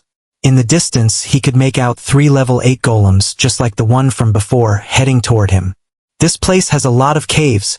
Strangely, Max muttered as he fired tens of magic bullets from both of his hands. The magic bullets tore through the air like blue laser beams, hitting the 3 level 8 golems one after another. Bang! Bang! Bang! Bang! The magic bullets struck them, and before the golems could even react, their bodies were shattered into pieces. A moment later, the golems glowed with red light before disappearing, leaving behind a pile of items. Max went ahead and collected them all. After that, he began searching the cave for the skill mentioned in the extranet. But while searching, he found many other interesting things. On the cave walls, he saw more carvings, some depicting rocks, others depicting lava, and some showing the golems he had just killed. What do these carvings mean? Max wondered as he followed them deeper into the cave, eventually discovering what appeared to be some sort of laboratory. Laboratory? No, it's more like a junkyard, he mused as he began to examine the place. He noticed many strange items, including a lava pool, a cluster of rocks placed carefully on iron crates, and a tomb. Seriously, what is this place? Max muttered in surprise. He hadn't seen or heard of a secret chamber like this before. To him, it appeared to be some kind of research facility where someone had been experimenting on something. Just then, an open box placed at the center of the cave caught Max's attention. It was positioned in such a way that it was impossible not to notice it. Strange. Although Max felt a little suspicious, his curiosity got the best of him, and he approached to check it out. Reaching the box, Max immediately poured its contents onto the ground and began inspecting them. So many things? And some of them don't even look like they belong to a dungeon. Max's suspicion grew as he examined the items. There were books upon books about rocks, mana paths, runes, and so on. In addition, he found some level 6 cores, a diary, a hexagonal token with a black lotus flower etched on its surface, and a scroll. Max didn't care about anything except the scroll, so he set the other items aside and focused on it. Flame creation, common. Flame creation skill, but it's a common rank. Max frowned at the skills rank. The Burning Wilds was an F-rank dungeon, so the skill obtained in its secret chamber should have at least been uncommon rank. But what he got was just a common rank flame elemental skill. This secret chamber is strange, and the skill I got here is low rank, he muttered in dissatisfaction inside. It doesn't matter, I guess. If I master this skill to a high level, they'll think I have a flame-oriented class, he mused. Generally, one would only practice skills related to their class. It helped them increase the mastery levels if their class and skill were aligned. Otherwise, it was proven that using random skills not related to one's class made it difficult to progress in those skills. For instance, if someone had a class called Frost Wizard, they would find it easy to master ice and water-related skills. On the other hand, Practicing skills like flaming arrows or other fire-related skills would make it almost impossible to progress. But Max was an exception. With the help of his dimension of time, he could practically master any skill to level 100 if given enough time. They won't know. Max smiled as he opened the skill scroll and placed his hand on it. Congratulations to Max Voidwalker for obtaining the skill. Flame Creation. Flame Creation, incomplete. Rank, common. Level, 0. Description. A skill created by a mad scientist for his experiments. Is this for real? Max was stunned as he read the description of the skill. Damn, I was right. This is indeed a place where someone conducted research and experiments, but how did they do it? As far as he knew, a dungeon would give everyone an hour after the boss was defeated to exit. It would also send a portal to anyone far away in an isolated place, helping them leave before the dungeon reset. However, the reset didn't affect everything. For example, if someone from outside the dungeon came and died inside, their remains would still be visible after many resets. Any changes made inside the dungeon would also remain after resets, though the only thing that would change was the availability of more monsters. But what would happen if they didn't leave the dungeon after the 1-hour time limit? Max wondered, then shook his head. All I know is that this mad scientist, whoever he was, managed to stay in this hidden chamber for years, conducting research here, and this skill happened to be created by him. Although he didn't know how the mad scientist had managed to pull it off. But he didn't care as long as the skill worked. This is a good place to level up quietly, Max muttered before taking out all the cores he had and began absorbing them. After minutes of all the level 6 cores and level 7 cores, Max didn't level up. Damn, what's the problem with me? He frowned before absorbing the few level 8 cores when the level up notification popped up in his vision. Congratulations to Max Voidwalker for leveling up to level 5 of novice rank. Max, rank. A novice, level 5 class. Dimensional Keeper, physique. 6.5 soul. 7 energy. 10 skills. Class skills.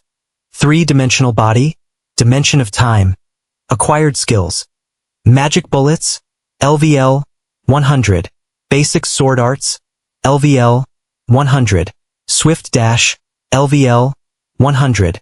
Flurry strike, LVL, 100. Flame creation, LVL, 1. Comprehensions. Sword aura, LVL, 1. Bloodline. Black dragon chaotic bloodline. Draconic essence, 10. Dragon scales, 1. I should leave now, Max muttered.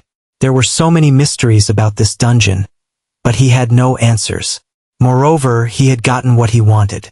After scouring the secret chamber one last time for anything valuable, Max returned to the area below the hellhole where he had landed. He looked up at the long path ahead and contemplated for a moment. Let's use the power of Draconic Essence, he decided. Moving to the center of the hellhole, Max used the power of 6 Draconic Essences. Raging strength coursed through his body as he activated the power within them. He focused all the energy into his feet and jumped up. Fwash! Cracks appeared on the ground where Max took off like a rocket, flying upward. Only a moment later, he soared through the air above the lava fountain region and landed just beside the hellhole from which he had jumped earlier. Look, he's out! Amy shouted in joy upon seeing Max emerge from the hellhole. And he seems fine too, Alice said, gazing at Max's figure in surprise. Looks like he did find the secret chamber down there, she muttered in contemplation. Just at that moment, Max appeared before them with a smile. Told you this is where the secret chamber is, he said, a hint of smugness in his tone. Good for you, and it seems you leveled up inside too. Alice shot back with a snort, folding her arms and pretending not to be impressed before changing the topic. And I wonder what the others are doing in the dungeon? Why haven't they killed the boss yet? I wonder that too, Max said, pondering. Maybe they've encountered a problem or something. He shrugged. Then let's go to the Storm Canyon, Alice said, taking the lead. Amy followed right after her. Max followed behind. By the way, I thought that volcano would be the lair of the boss. He pointed at the volcano in the distance, bubbling with lava. Nah, it's at the edge of this region, Alice said without looking back. Max nodded lightly. I hope the boss isn't killed before we reach the Storm Canyon, he muttered, following Alice and Amy quietly. After another hour of navigating the rough, unforgiving terrain, they finally arrived at a dried lava riverbed. The once molten flow had long since cooled and solidified, leaving behind a jagged, cracked surface that stretched out before them like a natural pathway leading directly into the canyon ahead. This is one big canyon, Max muttered in slight astonishment. The canyon stretched endlessly before them, its vast expanse disappearing into the horizons on both the left and right. Max squinted, but no matter how hard he tried, he couldn't make out where it began or ended. The jagged cliffs on either side towered imposingly, and the sheer depth of the canyon made it look as though the earth itself had been torn apart, leaving behind a deep, narrow valley carved into the ground. Just at that moment, 7 bat-like figures engulfed in flames flew toward them. They are molten bats. Do not let their spit hit you if you don't want a hole in your body, Alice warned Max and Amy as her hands also ignited in flames. Max nodded as he activated the 3-dimensional body skill. Let's try the new skill, he muttered, activating the flames creation skill. Immediately, both his hands engulfed in flames, but that was it. He could neither control the flames nor produce any more. It's like I wore a glove made of flames, he thought, very disappointed in the skill. Still, he didn't worry about it. He believed that if he mastered the skill to level 100, there would be much more he could do with it by then. Stay close to me, Amy shouted. I have a skill that can protect us from the spit. Max turned to her and saw a circular shield of green light floating above her. It wasn't big, but it was enough to protect 3 people. There's no need, Max replied as he put away the flames and drew his sword. He then turned to Alice and saw that 7 flaming arrows hovered above her hands, ready to launch. Wait, Max called out to her. You wanted to see my strength, right? He asked, smiling. Alice stared at Max for a moment, then smiled in interest. All right, show it to me. Apart from their little bet, where Max had only focused on blocking her attacks, she hadn't truly seen him in action. The duel had been more of a test of skill than a real fight, leaving her curious and unsatisfied. She wanted to witness the full extent of his abilities, to see just how far his true strength could go. Watch closely. Maybe you can learn a thing or two. Max smirked at her as he gripped his sword tightly, which began to tremble lightly. Almost instantly, both Amy and Alice felt a slight pressure on them. It was like something heavy was weighing down on them, making it difficult to breathe, but they could tell it was just a light sensation, as if they weren't the target of the pressure. Birum. Their attention snapped to Max as his sword began to emit a faint light blue glow. The radiance grew brighter with each passing second until the entire blade was bathed in an ethereal, shimmering blue hue. The glow pulsed rhythmically, exuding an aura of power that seemed to resonate with the pressure they felt. Max then raised his sword high, the radiant blue glow intensifying until it illuminated the surrounding area like a beacon. It's time. With a swift, deliberate motion, he brought the sword down in a powerful swing. Divergent slash. Swish. A luminous arc of light burst forth from the blade, slicing through the air with a crackling hum. It surged toward the 7 molten bats with speed, leaving them no time to evade. Bang! Bang! Bang! One after another, the arc struck its targets, cleaving through the bats mid-flight, cutting them in half. Their molten remains scattered in the air before falling unceremoniously to the ground in smoldering heaps. That is sword aura, Alice exclaimed loudly, her voice cracking with shock. She now realized the reason behind Max's strength as she recalled how effortlessly he previously blocked all her attacks like it was nothing. But how did you comprehend sword aura? She asked after calming down. As far as Alice knew, only the most prodigious talents at the adept rank had ever managed to touch upon the elusive sword aura in the core region. Such individuals were celebrated as once-in-10,000 years geniuses, their names etched into the annals of history. But what about Max? He had comprehended sword aura while still at the novice rank, a feat so unprecedented that she couldn't even fathom what kind of genius could achieve something so extraordinary. The thought sent shivers down her spine. What kind of monstrous potential was lying dormant within him? That, Max felt proud as he said confidently.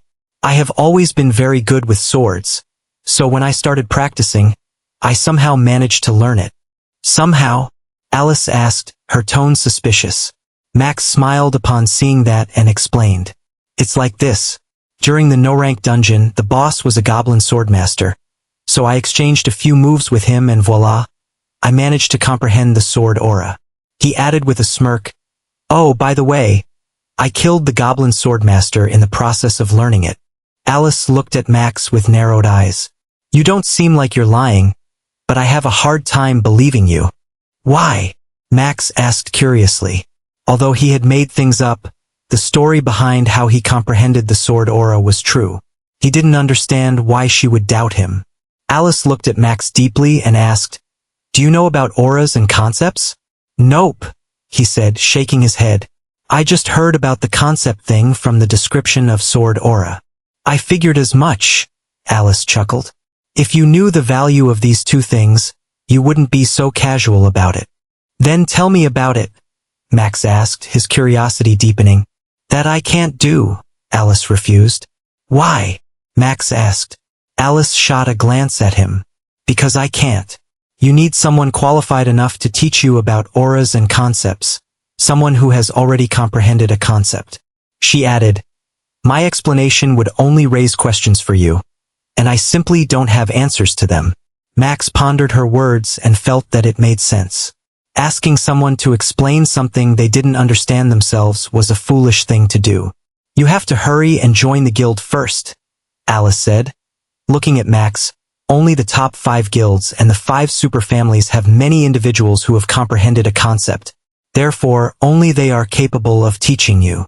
Max nodded in understanding, though he also understood that it was her way of saying he should join the Phoenix Order Guild as quickly as possible. Enough of this.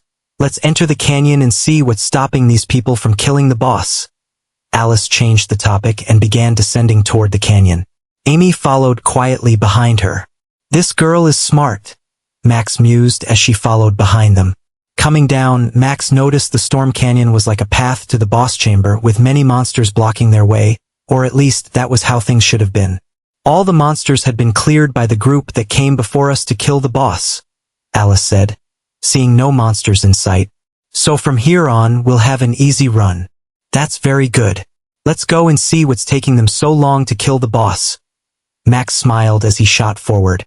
Alice and Amy also quickly followed. Some time later, they arrived before the boss chamber. They could see the huge door leading to the boss room, but something even more serious or disturbing caught their attention before the gate. They stumbled upon a grim and haunting sight.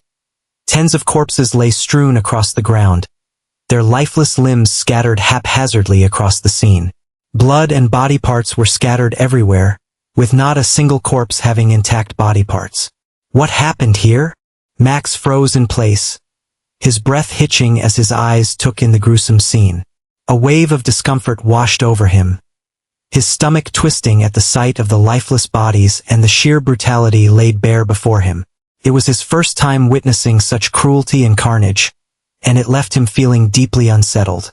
Damn, seeing scenes like this with goblins is one thing, but with humans, it's completely different, Max muttered under his breath.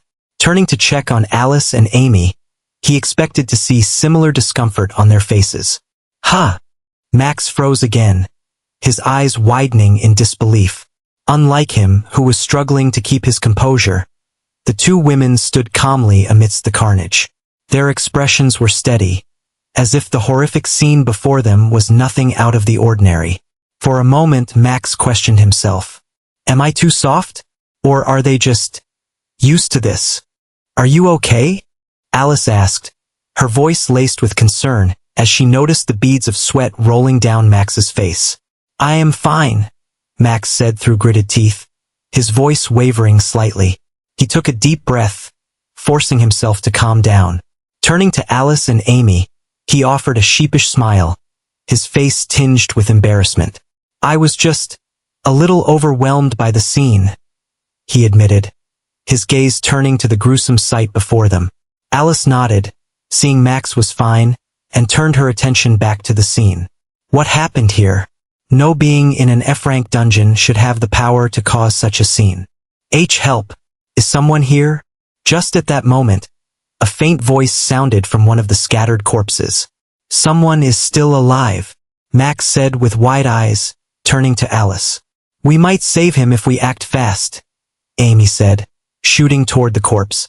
Alice frowned, but she also followed. Max didn't hesitate, and he too dashed toward the corpse. When the three of them reached the scene, they spotted a man riddled with injuries all over his body, moving slightly. Here, his faint voice reached their ears. They quickly came to him, intending to help when things took an unexpected turn. Max, Alice, and Amy suddenly felt an immense force seize their bodies, rendering them powerless.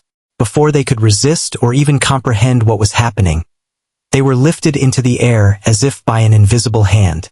Then, with terrible speed, they were hurled toward the walls of the canyon. Bam! Their bodies slammed into the wall and got stuck there. They couldn't move, as if they were being pinned into the wall by an invisible force. What is this? I can't move. Max's face twisted in frustration as he struggled to move his body, but it felt as if some invisible force was holding him in place. Alice clenched her jaw, her eyes flashing with anger. It's a trap, she said through gritted teeth, her face dark with realization. It's indeed a trap. The man they had come to rescue suddenly stood up. Soon after, another 4 individuals stood up with him. Seeing them, Max's eyes went wide with shock. Bouncer Squad. They are the Bouncer Squad. Bouncer Squad. Alice frowned, turning to them. Who sent you? That doesn't matter. Just know that I am Morel Locus and I am the one who calls shots here. The man with bright red hair down to his shoulders smiled with a sinister look. You see this scene? He pointed at the corpses around them. All of them had to die because of you, and now you 3 will end up like them. No, we won't, Alice shouted, her entire figure bursting into red flames. However, no matter how hard she tried, she just couldn't move her body. Max frowned upon seeing that. Don't waste your energy, the man said with a sneer. Unless you're someone in the adept rank or at the peak of apprentice rank, you can't hope to break free from the force pinning you 3 to the wall. He added proudly as he took out a small stone with strange markings on it. Someone paid a very heavy price by adding their blood essence into this runestone. Although they lost their power by 5 levels, they made sure you die a gruesome death. He then quickly put it away like a prized possession. Runestone. Alice's expression turned hopeless. She understood what power was pinning them against the wall. If I could only reach my runestone, but it probably won't be much use since mine is just a normal runestone. However, there must be a way we can survive, she thought, frowning and refusing to give up. Hee, I expected this mission to be difficult, but who would have thought it would be so easy? Said a man with a round belly. He looked at the 3 of them and smirked. By the way, since you're about to die, you should know the person killing you. I'm Billy Bouncer, and the squad is named after me. He chuckled and drew a sword. Ha ha ha. The other 4 laughed sinisterly. Excluding the red-haired man, there was a woman with blonde hair holding a staff, a man wearing assassin's clothes, and another man with a bow and arrows slung over his back. Now, who should I start with? Billy looked at each of them before his eyes focused on Max. I truly pity you for getting dragged into this, but I guess it'll make things more interesting if I start with you. Max smirked, his eyes scanning the 5 individuals. You can try if you want. Just leave him, Alice shouted, looking at Billy. Her voice was almost pleading. He has nothing to do with me. Just let him go. Morel and Billy exchanged a glance and laughed. Sadly, we can't do that, Morel said with a sneer, pointing at the corpses around them. Do you think we killed all these people just to bait you? No, we can't let anyone who knows what we've done here live. So, whether this kid is related to you or not, he's bound to die now that he's here. Ha ha ha, good. Now, shall I start? Billy's expression became inhuman as he moved closer to Max. No. Let him go! Alice shouted desperately as she turned her head to the left, intending to use something she was forbidden to. However, as she faced Max, she suddenly stopped. For some reason, she didn't see the panic and horror she expected from Max. Instead, he seemed oddly excited about something. Billy also noticed the slight smile on Max's face, and it sent a chill down his spine. "Why are you laughing, kid?" he asked. "Why?" Max sneered, looking at Billy and the other 4 members of the bouncer squad. He smiled. "Let me show you a surprise."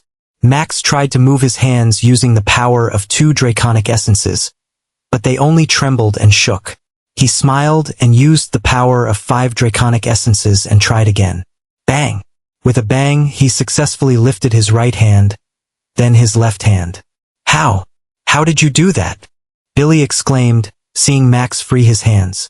Even Alice was shocked by the scene. "This is just the beginning," Max chuckled darkly as he used the power of 7 draconic essences. Wild, raging strength surged through his veins as he tapped into the 7 draconic essences. Bang! With such strength coursing through his body, Max lunged forward and landed on the ground with a loud thud. The force still pressed on him, but with his physical strength alone, he resisted it. "How did he?" Alice muttered, her voice shaking with disbelief, her mouth hanging wide open. She knew how strong the force pinning them against the wall was, as she couldn't resist it herself. So, she couldn't understand how Max was doing it. "This kid." Billy frowned, his expression darkening. He turned to Morel. "Use full power and pin him again. I'll finish him off quickly." Morel nodded and took out the runestone again. "Got you?" Max smiled, firing a magic bullet directly at the runestone. A blue beam of light shot from his finger so fast that no one had time to react. It struck the runestone in Morel's hand, sending it flying away. Bang! Ag! Morel grimaced in pain as something struck his hand hard, only to find the runestone was gone. "Runestone! Where did it go?" Morel shouted, anxiously scanning the area. Billy was also shocked. He had only seen a blue beam of light before hearing Morel scream and seeing the runestone vanish from his hand. Thinking back to the kid who had miraculously resisted the force of the runestone, Billy turned towards Max. "You did this, right?" he shouted mockingly. "You're one shrewd kid, but don't think that just because we don't have the runestone, you'll be freed from the force pinning you all. Once a runestone is activated, it won't stop until all the power in it is drained," he added sinisterly. "And even if you could somehow resist the force, you could barely move. Do you really think you can do anything to us with your measly strength at level 5? He mocked Max nonstop as he closed in on him with his sword. "Just die, kid." Billy swung his sword down. Clang. However, he didn't hear the blood-curdling sound he expected, only a loud clang. It was then he saw Max stood with his sword in one hand, blocking his sword effortlessly. "How did you?" Billy froze. He was sure he had used his full strength in that swing.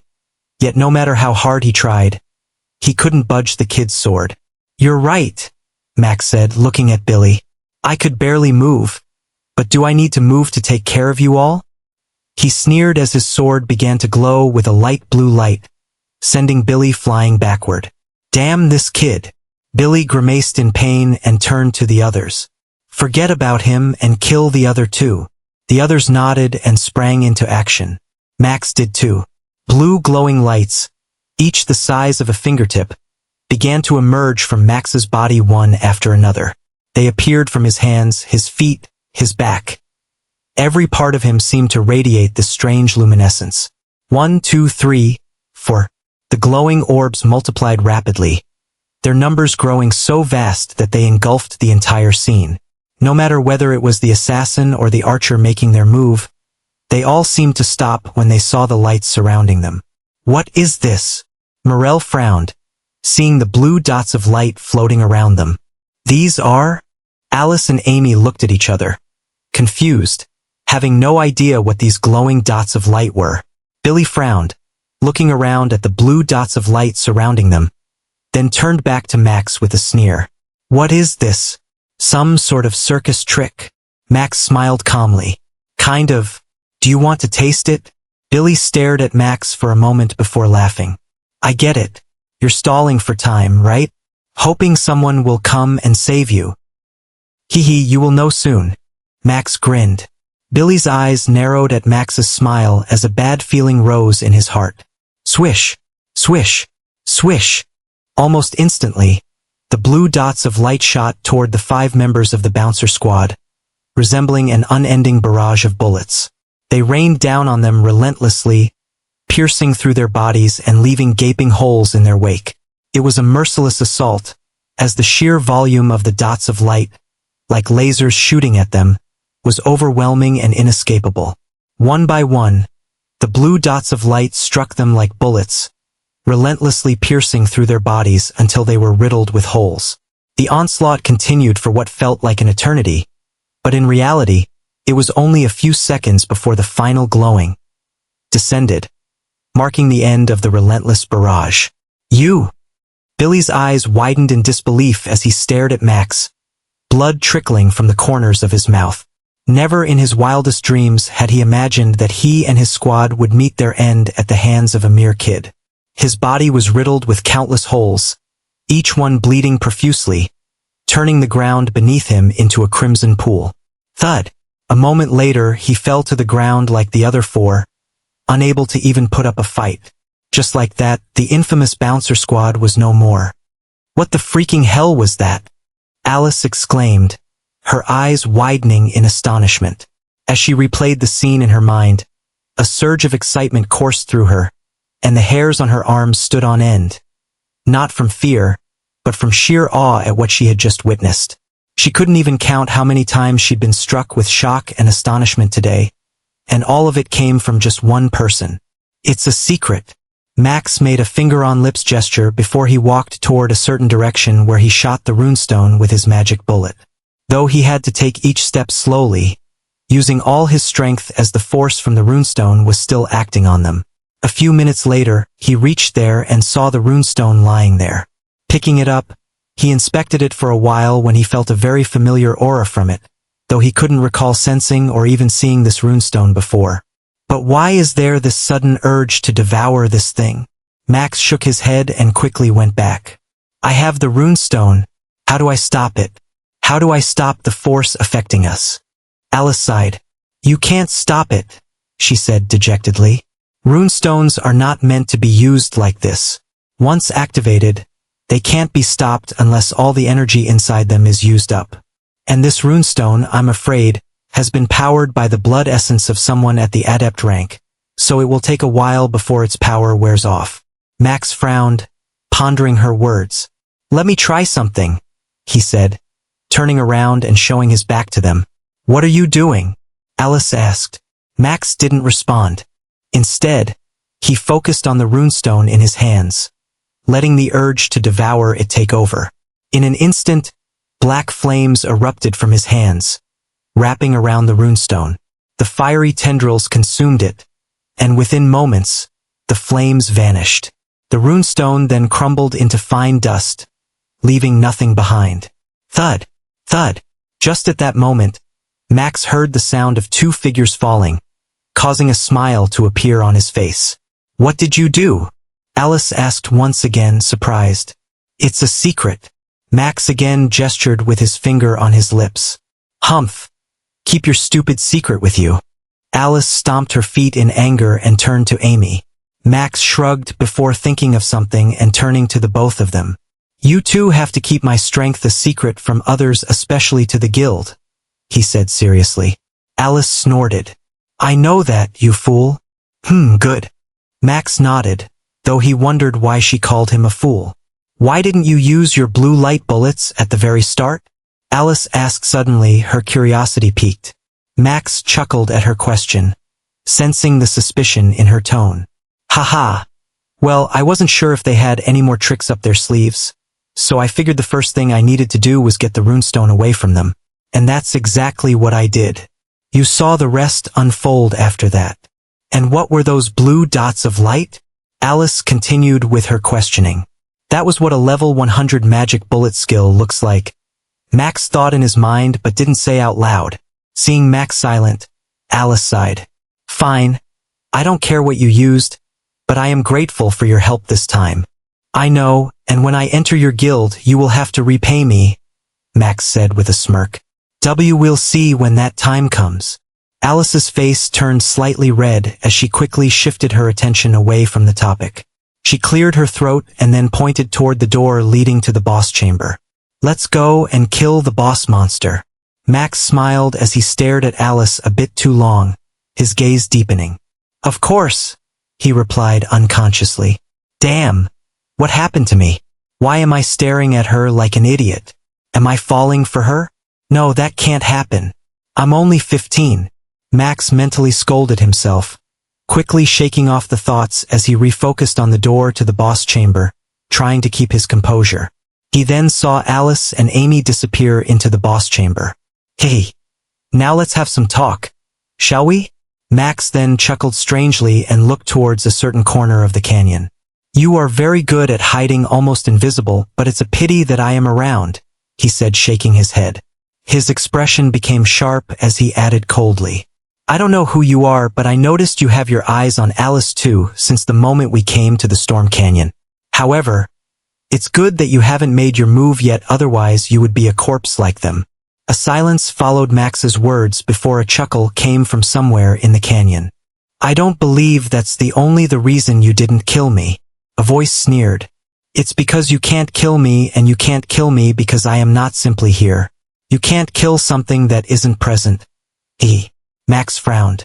So, that's why your presence is always fading. He then aimed towards the direction where he could barely sense a presence there. Bang! Bang! Bang! But every one of his bullets only hit the wall of the canyon. I told you, you can't kill someone who isn't physically present. The voice mocked, its tone dripping with amusement.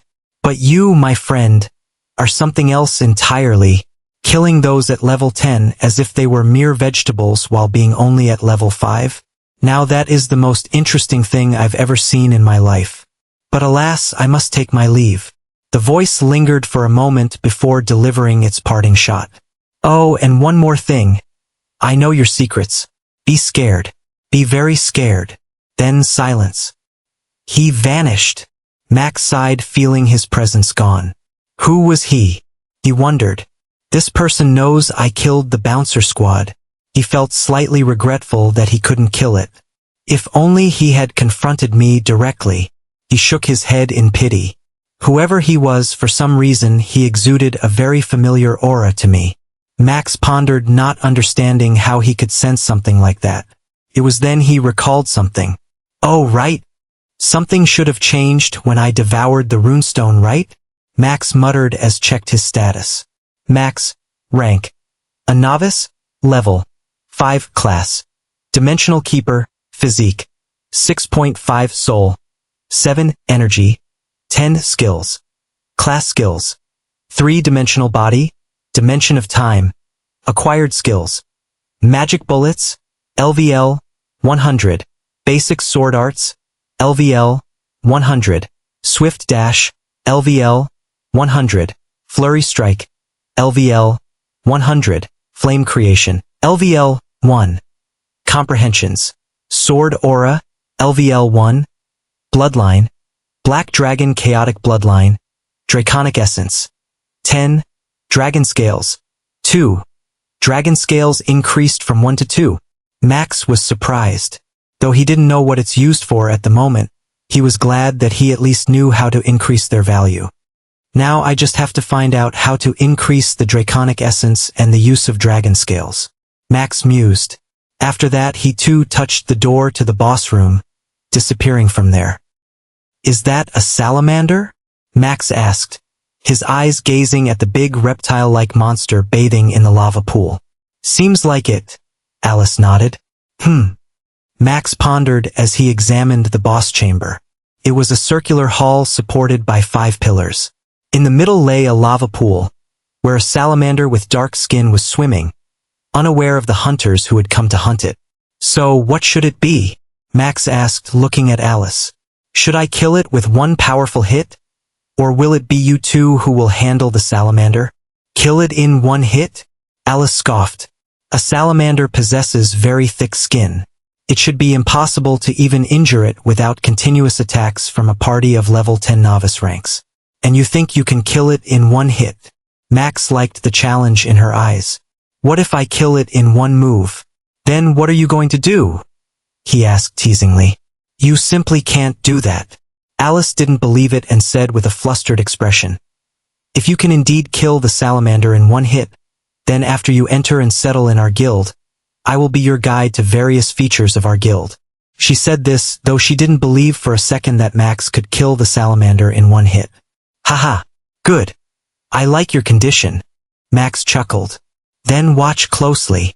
He aimed at the salamander with his index finger, and almost instantly, a small blue ball of light formed at the tip of his finger.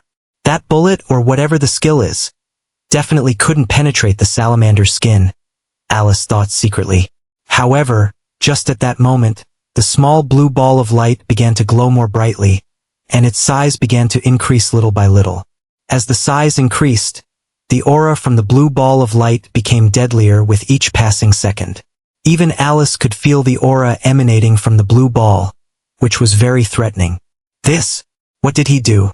How did he do this? What skill is this? Alice was completely stunned as she saw the football-sized blue ball float at the tip of Max's finger. The aura it released was enough to even threaten her. She felt as if she were facing an attack so powerful that unless she used her forbidden move, she wouldn't survive. Just at that moment, the size of the blue ball shrunk to the size of an actual bullet, shining brightly amidst the dim dungeon. Growling, the salamander also sensed the aura from Max's finger, but it was too late.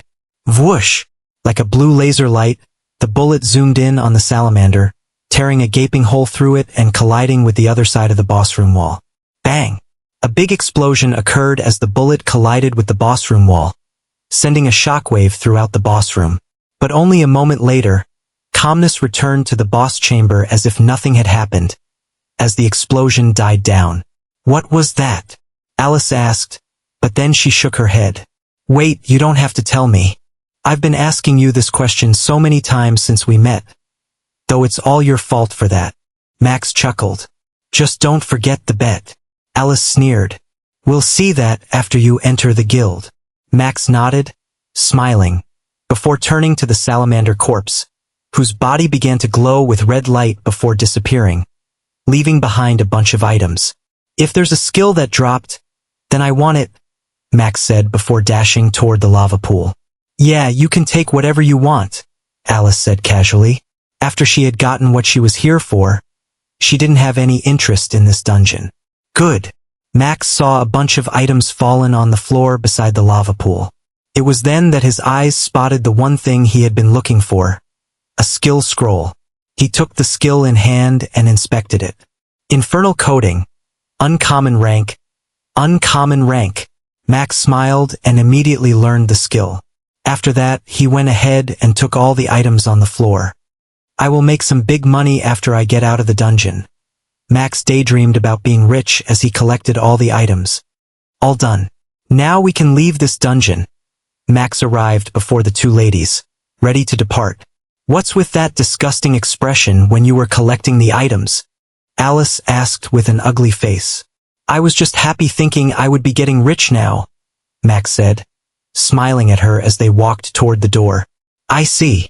Alice nodded while thinking about how poor Max must be, that just with these things, he thought he would become rich. Soon, they touched the door and appeared at the canyon outside the boss chamber. A blue portal waited for them there. Let's leave then, Max said, turning to Alice. Alice nodded, but her expression turned solemn. I don't know who sent the bouncer squad to kill me, but since I live and they are dead, whoever sent them will try to assassinate me again. So outside, it would be better if you act like you don't know me. Otherwise, it might get you into some big trouble.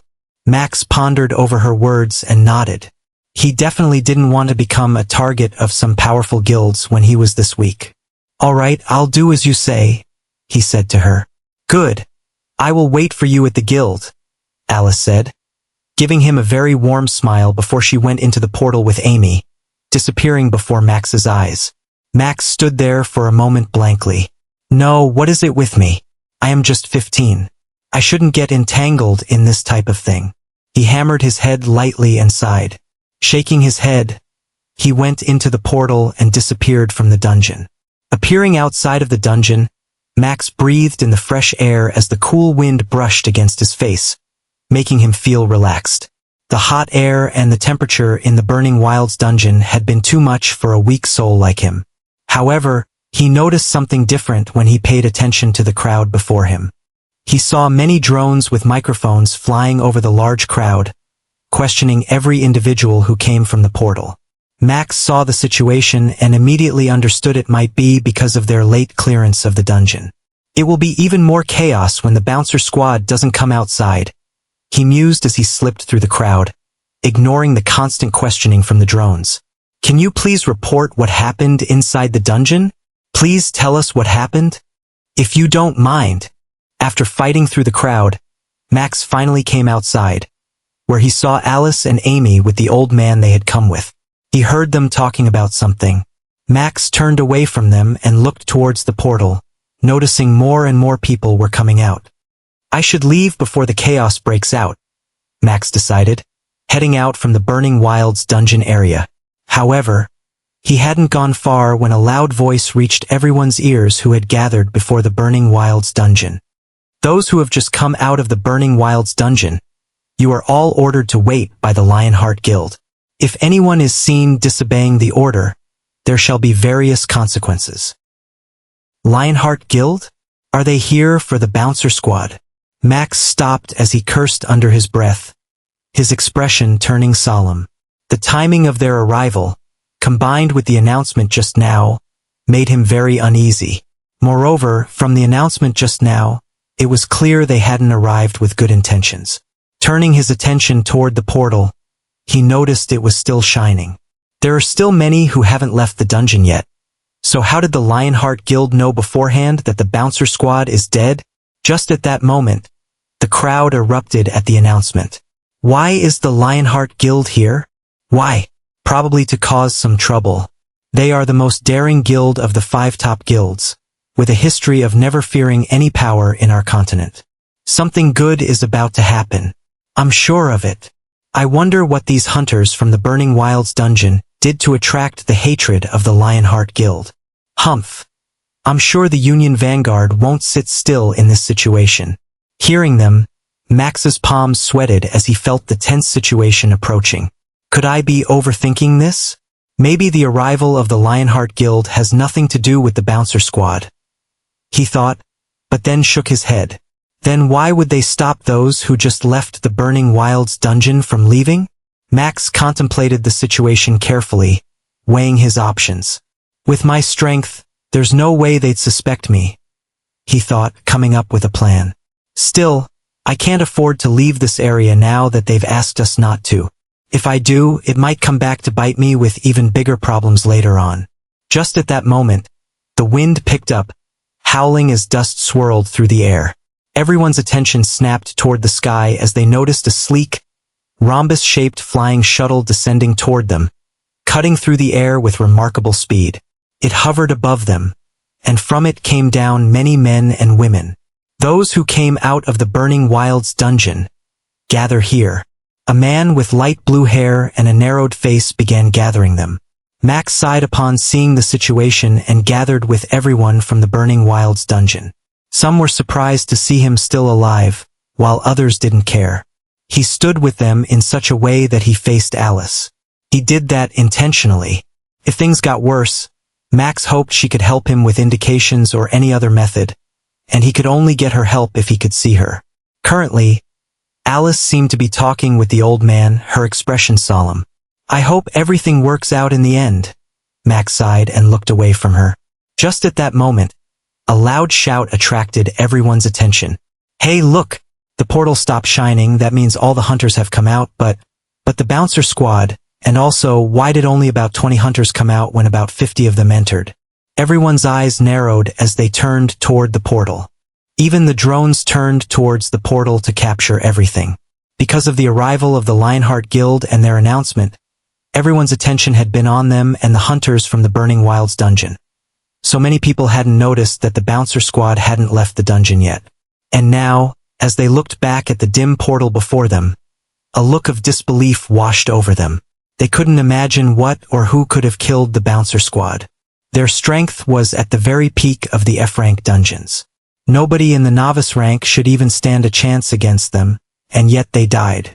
Most importantly, they were surprised that only a few hunters came out of the Burning Wilds dungeon. That explains why the Lionheart Guild is here. It seems they have something to do with the bouncer squad. I'm more curious as to who could have killed the bouncer squad. Also, what could have happened that, after clearing the dungeon, less than half of the hunters returned? What about the others? Are they dead? The list of suspects would be significantly narrowed down to just a few familiar names if they only considered those who have reached level 10 of the novice rank. But I believe the killer isn't working alone. It seems like someone orchestrated the entire thing and assembled a team to take down the bouncer squad and the others. Only this explanation seems plausible. I refuse to believe that a single individual could possess the strength to eliminate the entire bouncer squad on their own.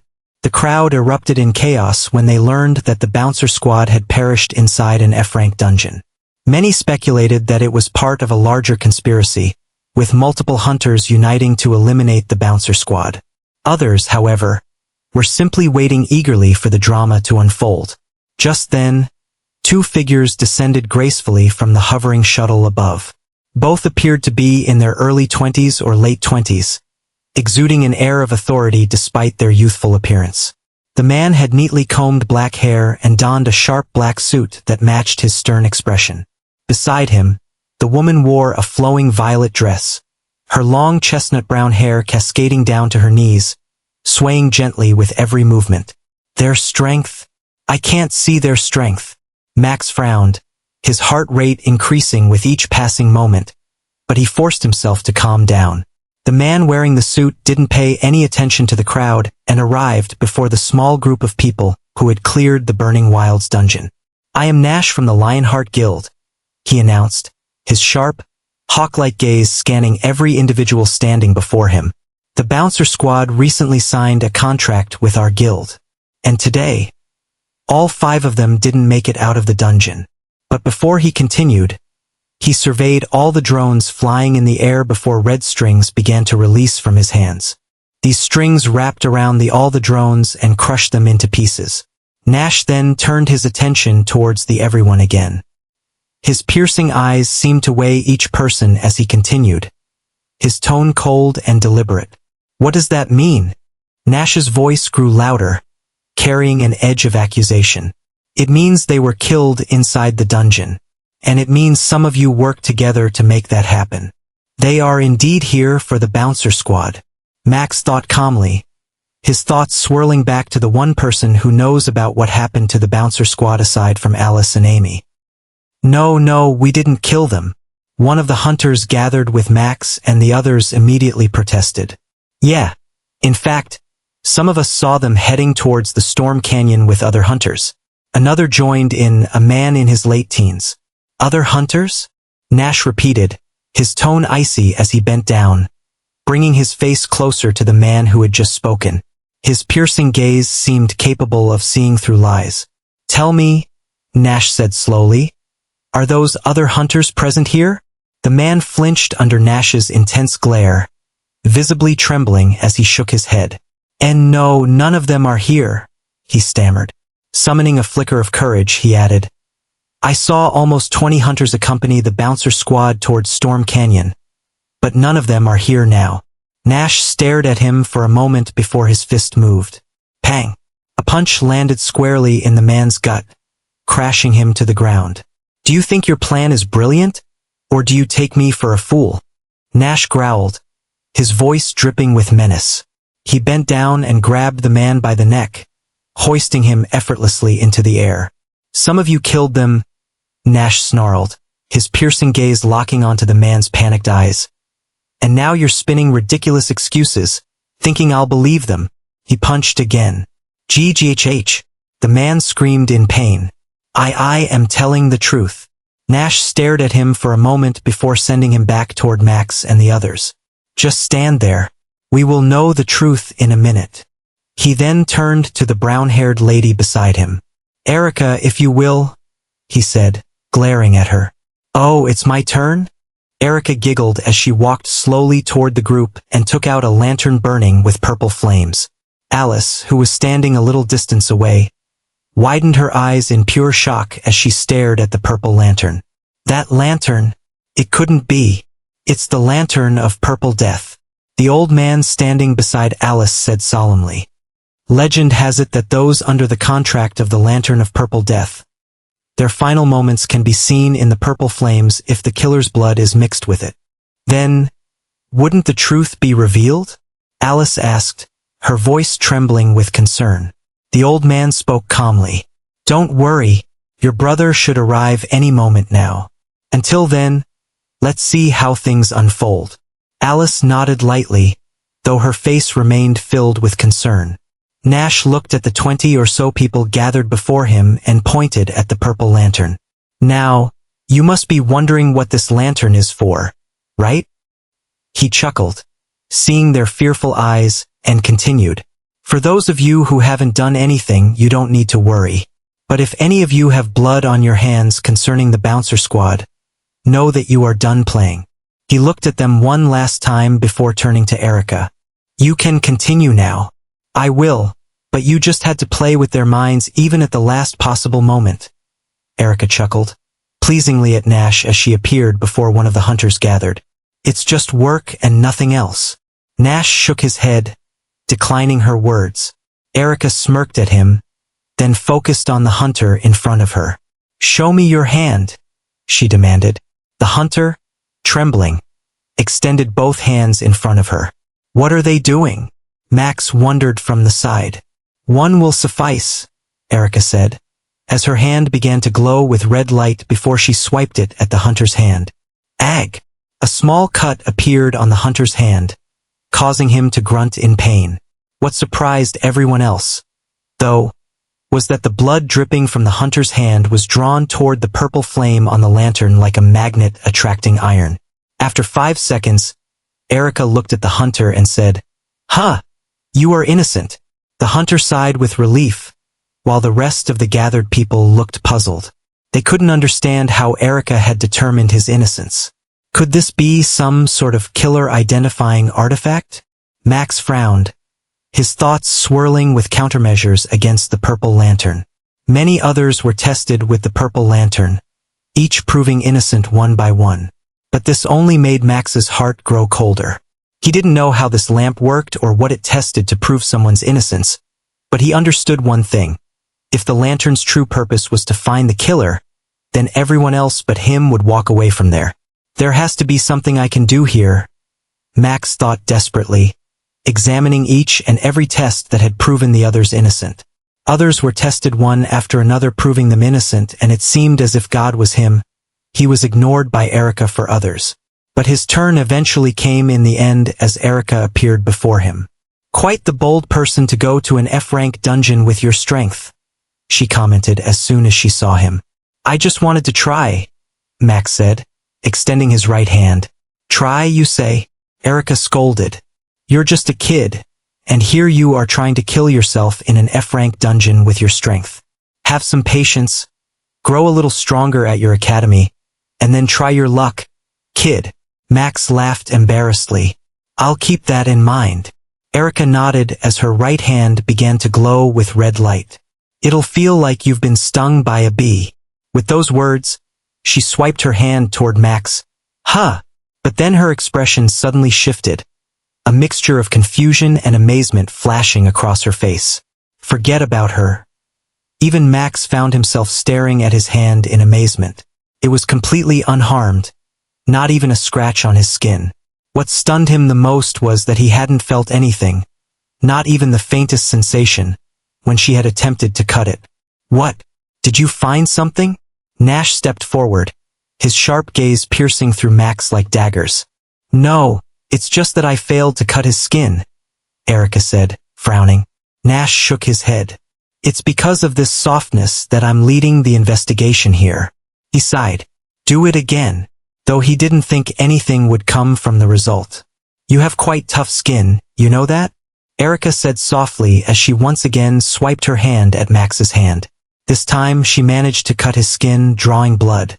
Max concentrated all his focus on the three-dimensional body skill, making sure every drop of his blood contained a wisp of black flame inside. However, only 2 drops of blood were drawn toward the purple lantern before the wound on his skin healed completely, leaving no trace of a cut. It was as if the injury had never existed. However, what nobody noticed was that Max's attention wasn't on his own super healing factor, but instead on the purple flames blazing on the lantern. This feeling. Max appeared puzzled by something before a look of understanding dawned upon him. Fascinating, Erica exclaimed, seeing Max's healing potential before turning her attention to the purple lantern.